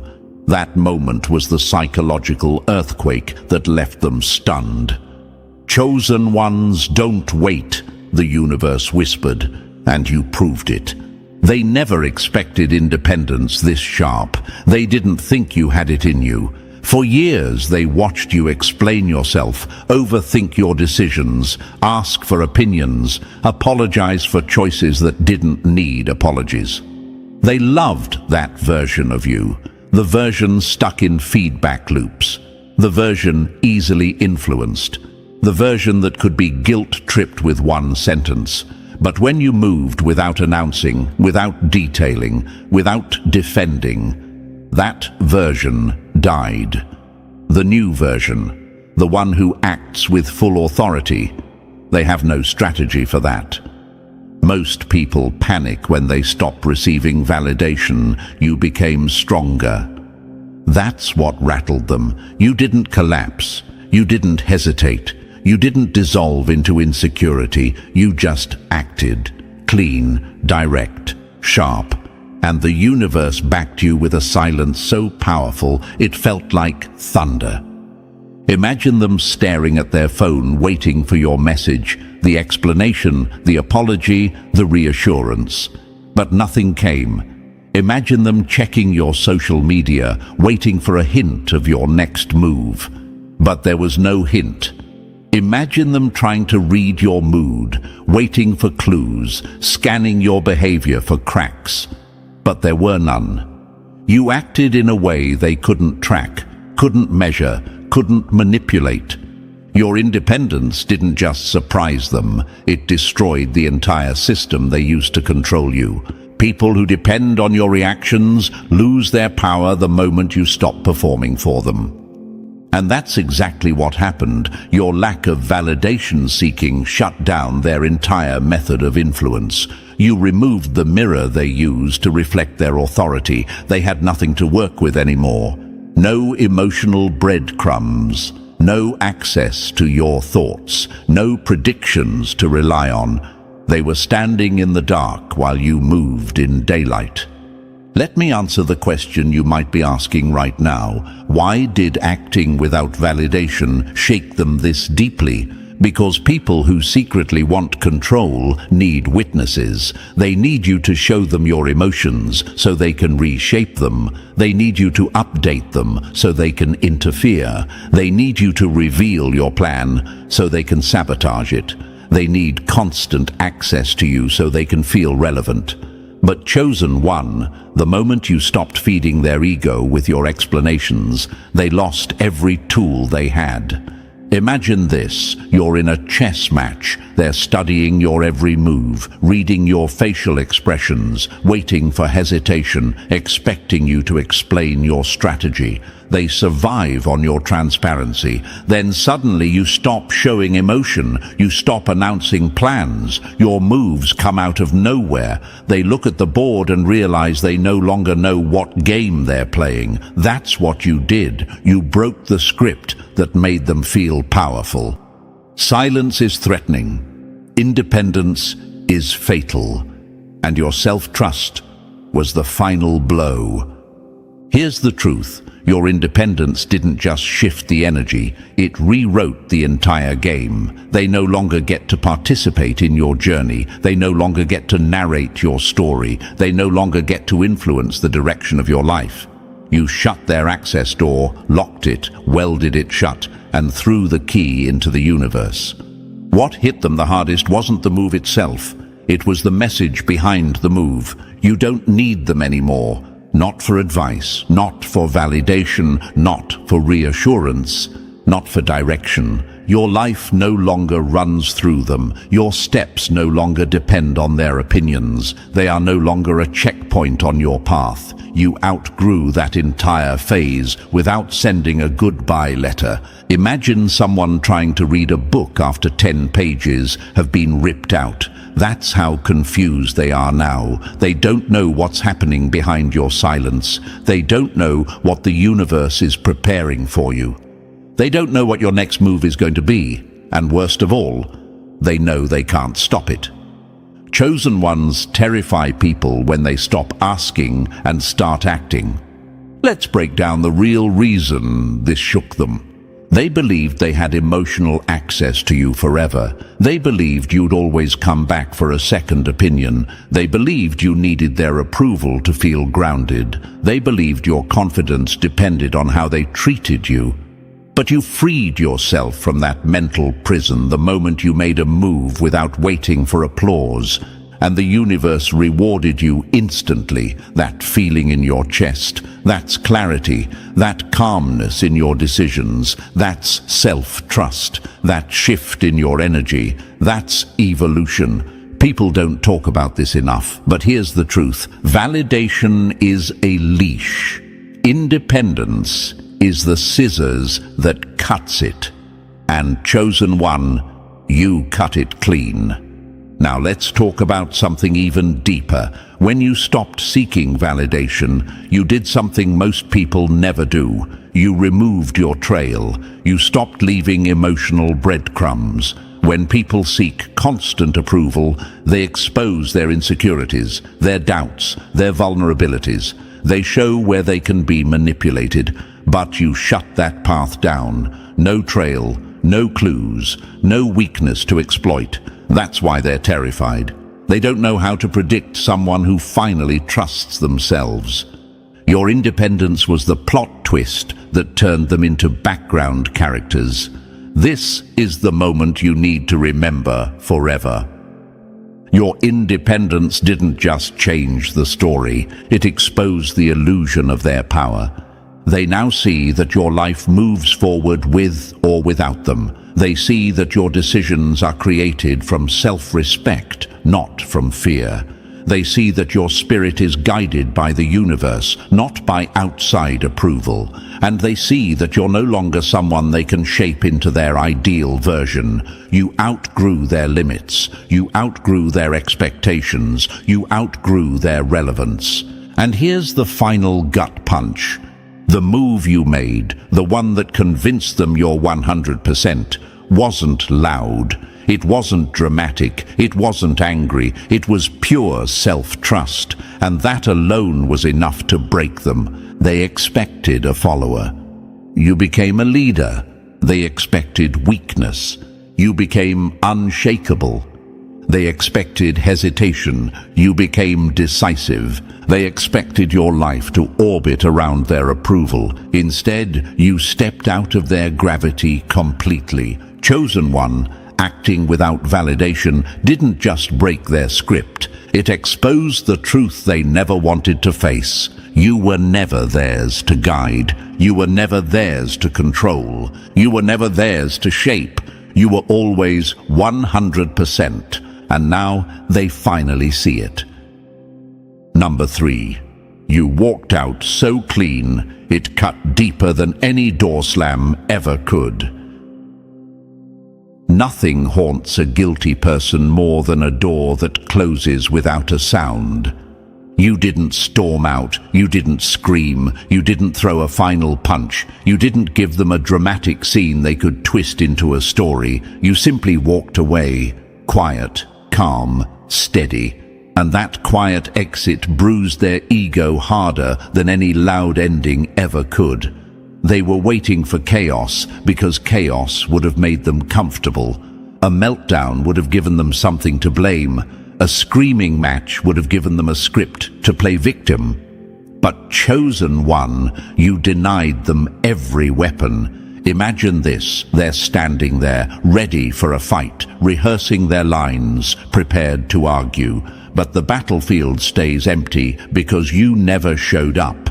That's the moment their stomach drops, because loud exits create noise, but quiet exits create consequences. People don't realize how sharp silence can be. When you close that door without slamming it, you force them to look at themselves. No smoke, no distraction, no performance, just their own actions echoing back at them. Your calm became the mirror they couldn't escape. Quiet closure is the villain's signature move. No theatrics, just results. Let me answer what you're probably thinking. Why did this hit them so hard? Because slamming the door would have meant you still cared enough to react. Walking away quietly proved you were done at a level they can't undo. Imagine them replaying every moment, searching for the explosion that never came. That's torture. That's accountability. That's power. Your exit wasn't weakness, it was intention, and they felt the truth of it in their bones. You didn't leave because you couldn't fight. You left because they weren't worth fighting for. And now they know they no longer hold any part of you. Number 4, you leveled up in the shadows, and that's why they couldn't stop you. Nothing scares people more than the progress they never saw you make. Chosen one, this was the moment that finished them. You made a move that fed your future, not your audience. No announcement, no spotlight, no applause, just pure strategy. And that's what rattled them to their core. They were watching the stage while you were rebuilding the entire backstage. They were tracking your mood while you were upgrading your whole life. They were studying your surface while you were reinforcing your foundation. They looked everywhere except where your real power was growing. Imagine this, people staring at the leaves of a tree trying to predict your next move while you're strengthening the roots underground. They didn't see anything change until suddenly the whole tree was unshakable. That's what quiet progress does. It blindsides people who only understand loud success. Here's the part they'll never say out loud. Your silence was the camouflage that ruined their plan. You moved without performance. You didn't post it. You didn't brag. You didn't wait for approval. You did something almost nobody can do in this era. You improved without telling anyone, and that's what made the move unstoppable. When you don't act for attention, no one can interfere, sabotage, or mislead you. Your choices become pure, clean, untouchable. You might be wondering, why do unseen moves hit them harder than public wins? Because public wins allow them to prepare their excuses. Hidden wins expose their weakness. Imagine them waiting for your next mistake, watching for drama, expecting a downfall. Instead, you just quietly upgraded yourself. No warning, no trail, no vulnerability to attack. They tracked the wrong signals. They studied the wrong version of you. They were playing catch-up while you were already 3 levels ahead. Progress in silence is a weapon. It slices before they even know a blade is drawn. When the truth finally hit them, that you benefited without their input, without their knowledge, without their permission, it shattered the illusion that they had any place in your story. Quiet moves are permanent moves. And permanent upgrades are a threat to insecure people who depend on you staying predictable. Chosen one, you didn't win loudly. You won wisely, and the universe rewarded you for not needing an audience. Your unseen move wasn't just a step forward, it was the checkmate they never even saw on the board. Number 5. You held the truth like a blade, and still chose not to cut them. Nothing terrifies a guilty person more than the truth you refuse to use. Chosen one, this was the moment your power became undeniable. You had information that could have blown their whole world apart. You had facts, receipts, memories, patterns, and details that could have exposed everything fake about them. Most people would have thrown it all into the fire just to watch the explosion. But you didn't. You didn't drop the bomb. You didn't drag them into the open. You didn't weaponize the truth, even though it was sharp enough to slice their entire mask off. Imagine this. You're holding a match, the room is soaked in gasoline, and everyone expects you to flick it. Instead, you calmly walk out and close the door behind you. That's what real control looks like. That's what evolution looks like. People who are still trapped in chaos think revenge is power. But you understood the deeper rule. Stepping back from the battlefield is sometimes the deadliest move of all. Your silence wasn't mercy, it was mastery. You knew exposing them would only pull you back into the mud you already climbed out of. You knew the moment you opened your mouth, you'd be tied to the same drama you outgrew. Revenge tastes sweet for a second, but peace lasts forever. And that's what scared them. You chose peace, not because you couldn't win, but because you already had. Let me answer the thought burning in your mind. Why did choosing not to expose them shake them more than actually exposing them would have? Because your silence proved you were operating on a higher level. Because your discipline showed them they no longer influence your world. Because your restraint made them face the one thing they fear most, themselves. Imagine them replaying every lie, every manipulation, every moment they thought they outsmarted you, only to realize you saw everything, every crack, every game, every motive, and still you didn't strike. That's the kind of psychological punishment no argument, no confrontation, no revenge speech could ever match. Observers win because they don't bleed in battles they've already outgrown. You stepped out of the arena while they were still swinging at shadows. That's why they're paranoid now. They know the truth is in your hands. They know you could expose them any time. They know your silence is not protection for them. It's freedom for you, and the universe respects people who walk away with dignity instead of destruction. You didn't spare them because they deserved it. You spared them because you refused to lower yourself ever again. And that chosen one is the moment they realized you're not controlled by revenge. You're powered by evolution. Number 6, you let their lies rot in the air, and that's what destroyed them. Lies only work when you argue with them. Ignore them, and they choke on their own poison. Chosen one, this was the moment they realized you weren't the same person they used to toy with. They threw lies at you not because they believed them, but because they hoped you would. They needed you defensive. They needed you emotional. They needed you shaking, explaining, overreacting, losing your center, because the second you argue with a lie, you give it oxygen, you give it shape, you give it life. But you didn't fall for the bait. You saw the setup, you saw the trap, you saw the strings pulling it all together, and instead of stepping into the arena, you walked right past it.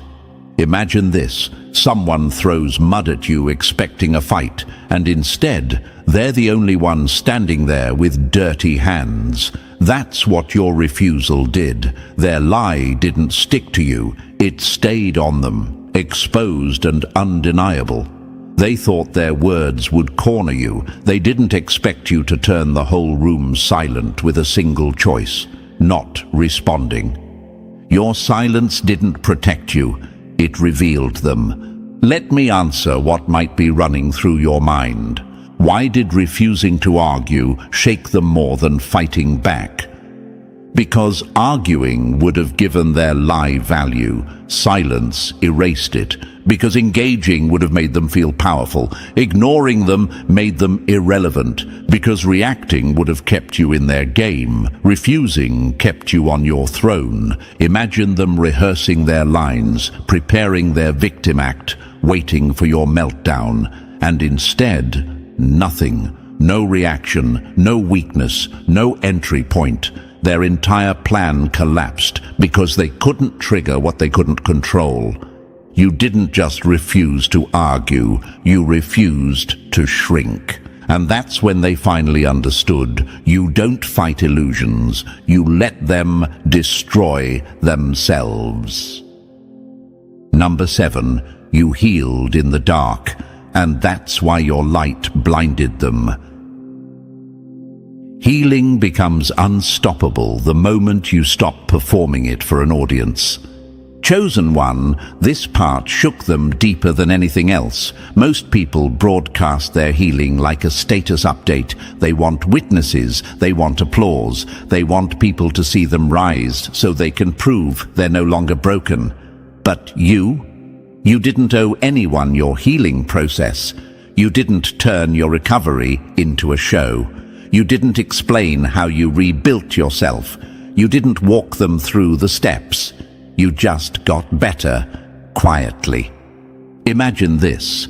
Someone checks the same wound every day, expecting it to still hurt you, only to realize it closed without their permission. That's the power of private healing. They were waiting to measure your progress, waiting to calculate your strength, waiting to see if their damage still had control over you. But you shut every window into your emotional world. They had no access, no updates, no readouts, and that terrified them. Silence during healing is not secrecy, it's sovereignty. Let me answer a question you might be thinking. Why did moving forward quietly bother them so much? Because if they can't track your healing, they can't influence it. If they can't see your recovery, they can't sabotage it. If they can't measure your progress, they can't claim credit for it. Your silence was proof that their chapter in your life was over. They no longer shaped your reactions. They no longer shaped your choices. They no longer shaped your emotional weather. You healed in a space they couldn't enter. That's why it scared them. They realized your story moves forward even when they're not watching, and that is the ultimate power move. You didn't heal to show them you're okay. You healed because they no longer matter. Number 8, you turned into a mystery they can't solve, and that's what broke them. Becoming unreadable isn't coldness, it's evolution. A chosen one, this is where the whole structure of their control collapsed. Manipulators don't need power, they need predictability. They survive by reading your emotions, tracking your tone, guessing your reactions, and shaping their moves based on how they think you'll respond.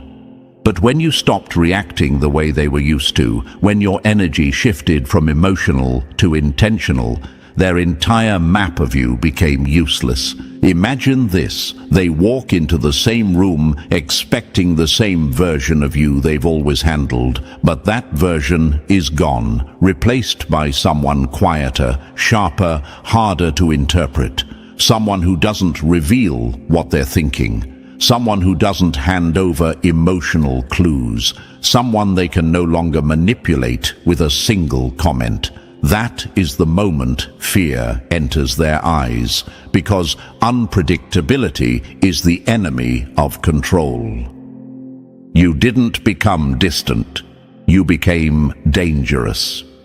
Let me answer the question forming in your mind. Why does being unreadable shake them more than cutting them off completely?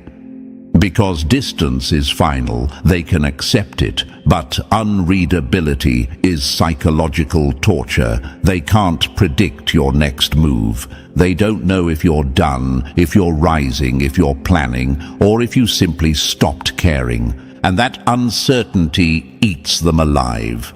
Imagine them trying to calculate your mindset like a math problem and failing every time. Imagine them waiting for your reactions, only to realize you no longer hand out emotional breadcrumbs. Imagine them realizing they lost access, not to your presence, but to your inner world. That's what truly broke them. They can't read you, they can't predict you, they can't control you. And now they finally understand. You didn't go cold. You became untouchable. Number 9, you let their lies rot, and that's why the truth crushed them. Silence is a weapon, and you used it by refusing to fix the story they twisted. Chosen one, this move was lethal. Most people sprint to defend themselves the moment they're misunderstood. They panic. They over-explain. They try to correct every rumor, every assumption, every distorted version of their name. That's exactly how manipulators keep people trapped, by forcing them to fight narratives they never agreed to. But you walked away from the whole circus. You didn't correct, you didn't clarify, you didn't waste one breath trying to fix the lies someone else created. Imagine this. They build a cardboard statue of who they think you are, hoping you'll waste your time tearing it down. Instead, you turn your back and let the rain destroy it on its own. That's what happened. Their misunderstandings weren't solid, they were flimsy, and without your energy holding them up, they fell apart. You didn't defend yourself because your truth stands without permission. Here's the part that broke them. Every lie they told needed your reaction to survive. Every misunderstanding needed your defensiveness to stay alive. Every rumor needed your panic to spread. But your silence cut the oxygen supply. The stories died because you refused to feed them. Let me answer the question you might be wondering. Why does letting misunderstandings stand hit harder than correcting them? Because correction gives power. Silence removes it.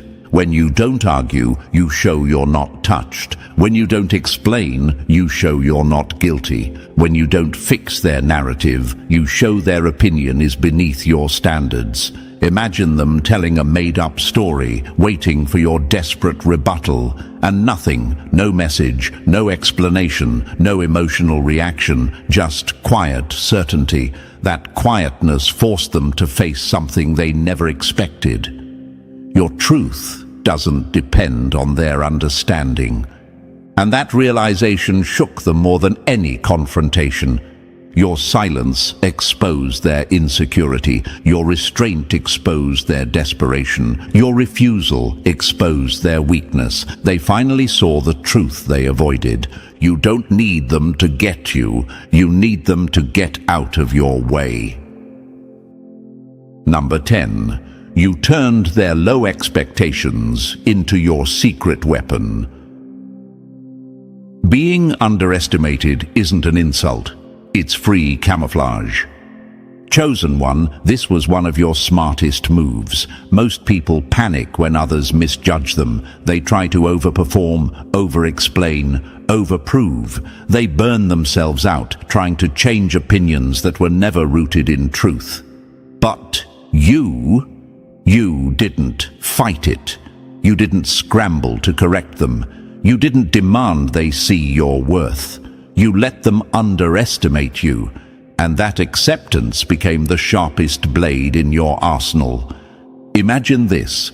They think you're playing checkers while you're quietly mastering chess. They think you're harmless while you're studying every angle. They think you're slow while you're 3 steps ahead. Their underestimation didn't weaken you, it freed you. While they relaxed, while they lowered their guard, while they treated you like a background character, you advanced with zero resistance.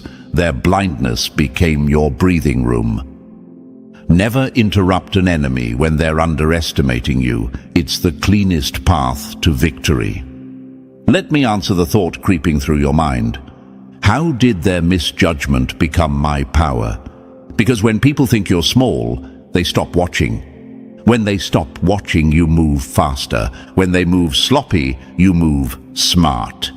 When they assume you won't rise, you rise without competition. Underestimation removed pressure, expectation, and noise from your path.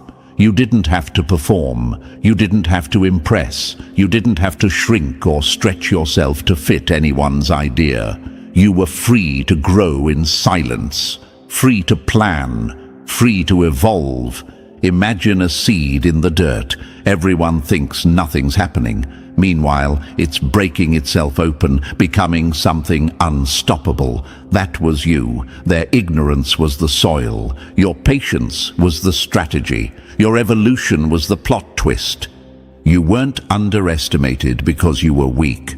You were underestimated because they lacked vision, and that's the sweetest victory. Your rise didn't just surprise them, it exposed how little they ever understood.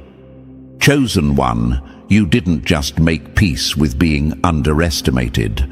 You turned it into leverage, and it helped you walk straight into your power. Number 11. You shattered the loop they thought would own you forever. Walking away once is strength. Refusing to return is evolution.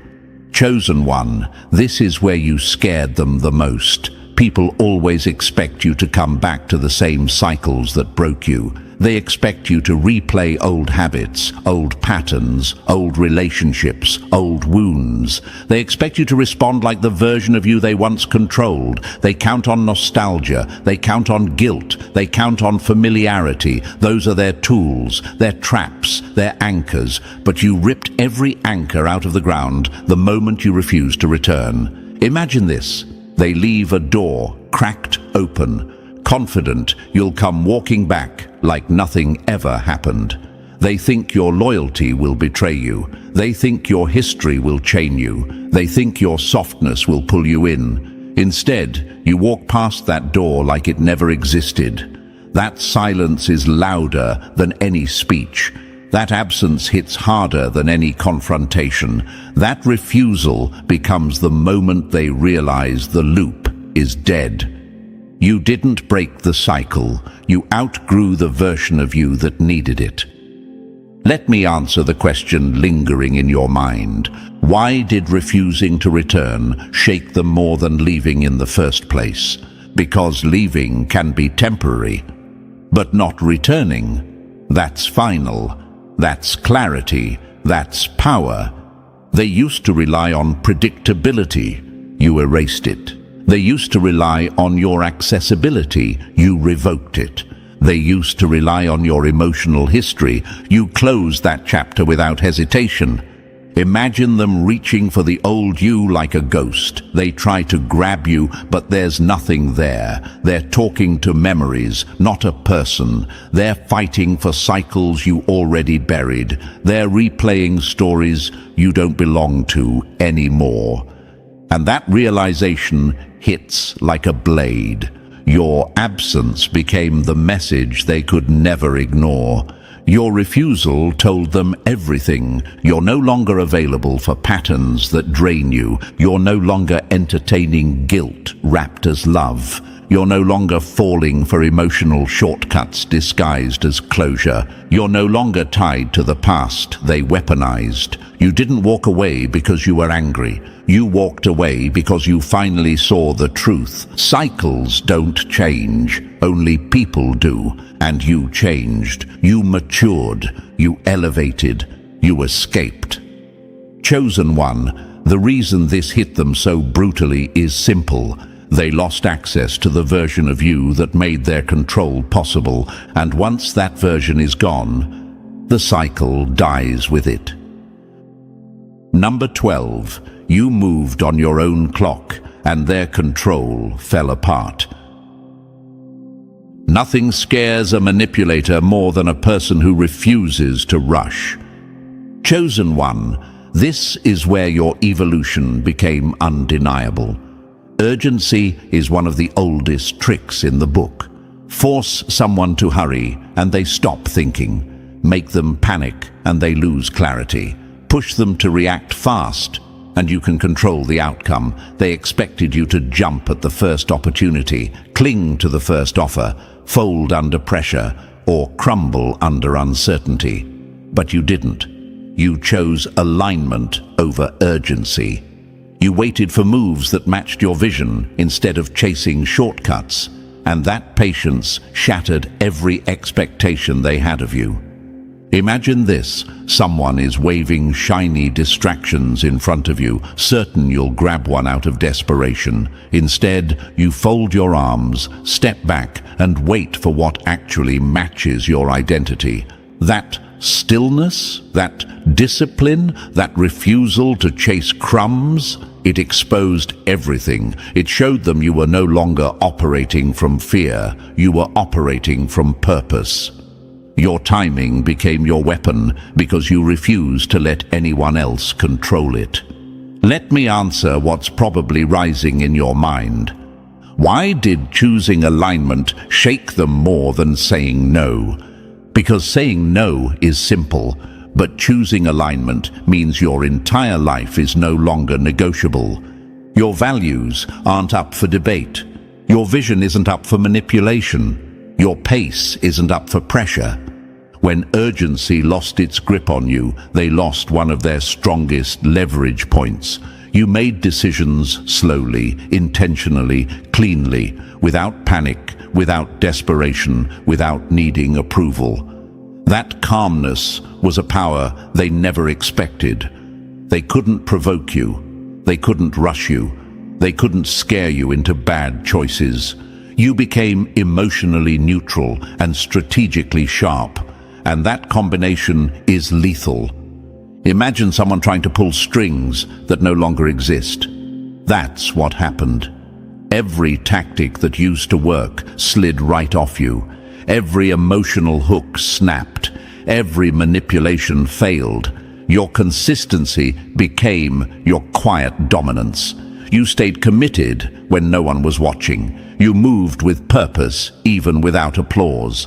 That's authenticity, and authenticity can't be controlled. Your discipline exposed their dependence. They realized something brutal. You don't slow down when they ignore you. You don't rush when they pressure you. You don't collapse when they withhold validation. Your pace belongs to you. Your direction belongs to you. Your decisions belong to you. And once a chosen one becomes unexploitable, their influence evaporates. Their tactics die. Their control ends. You didn't destroy them with confrontation.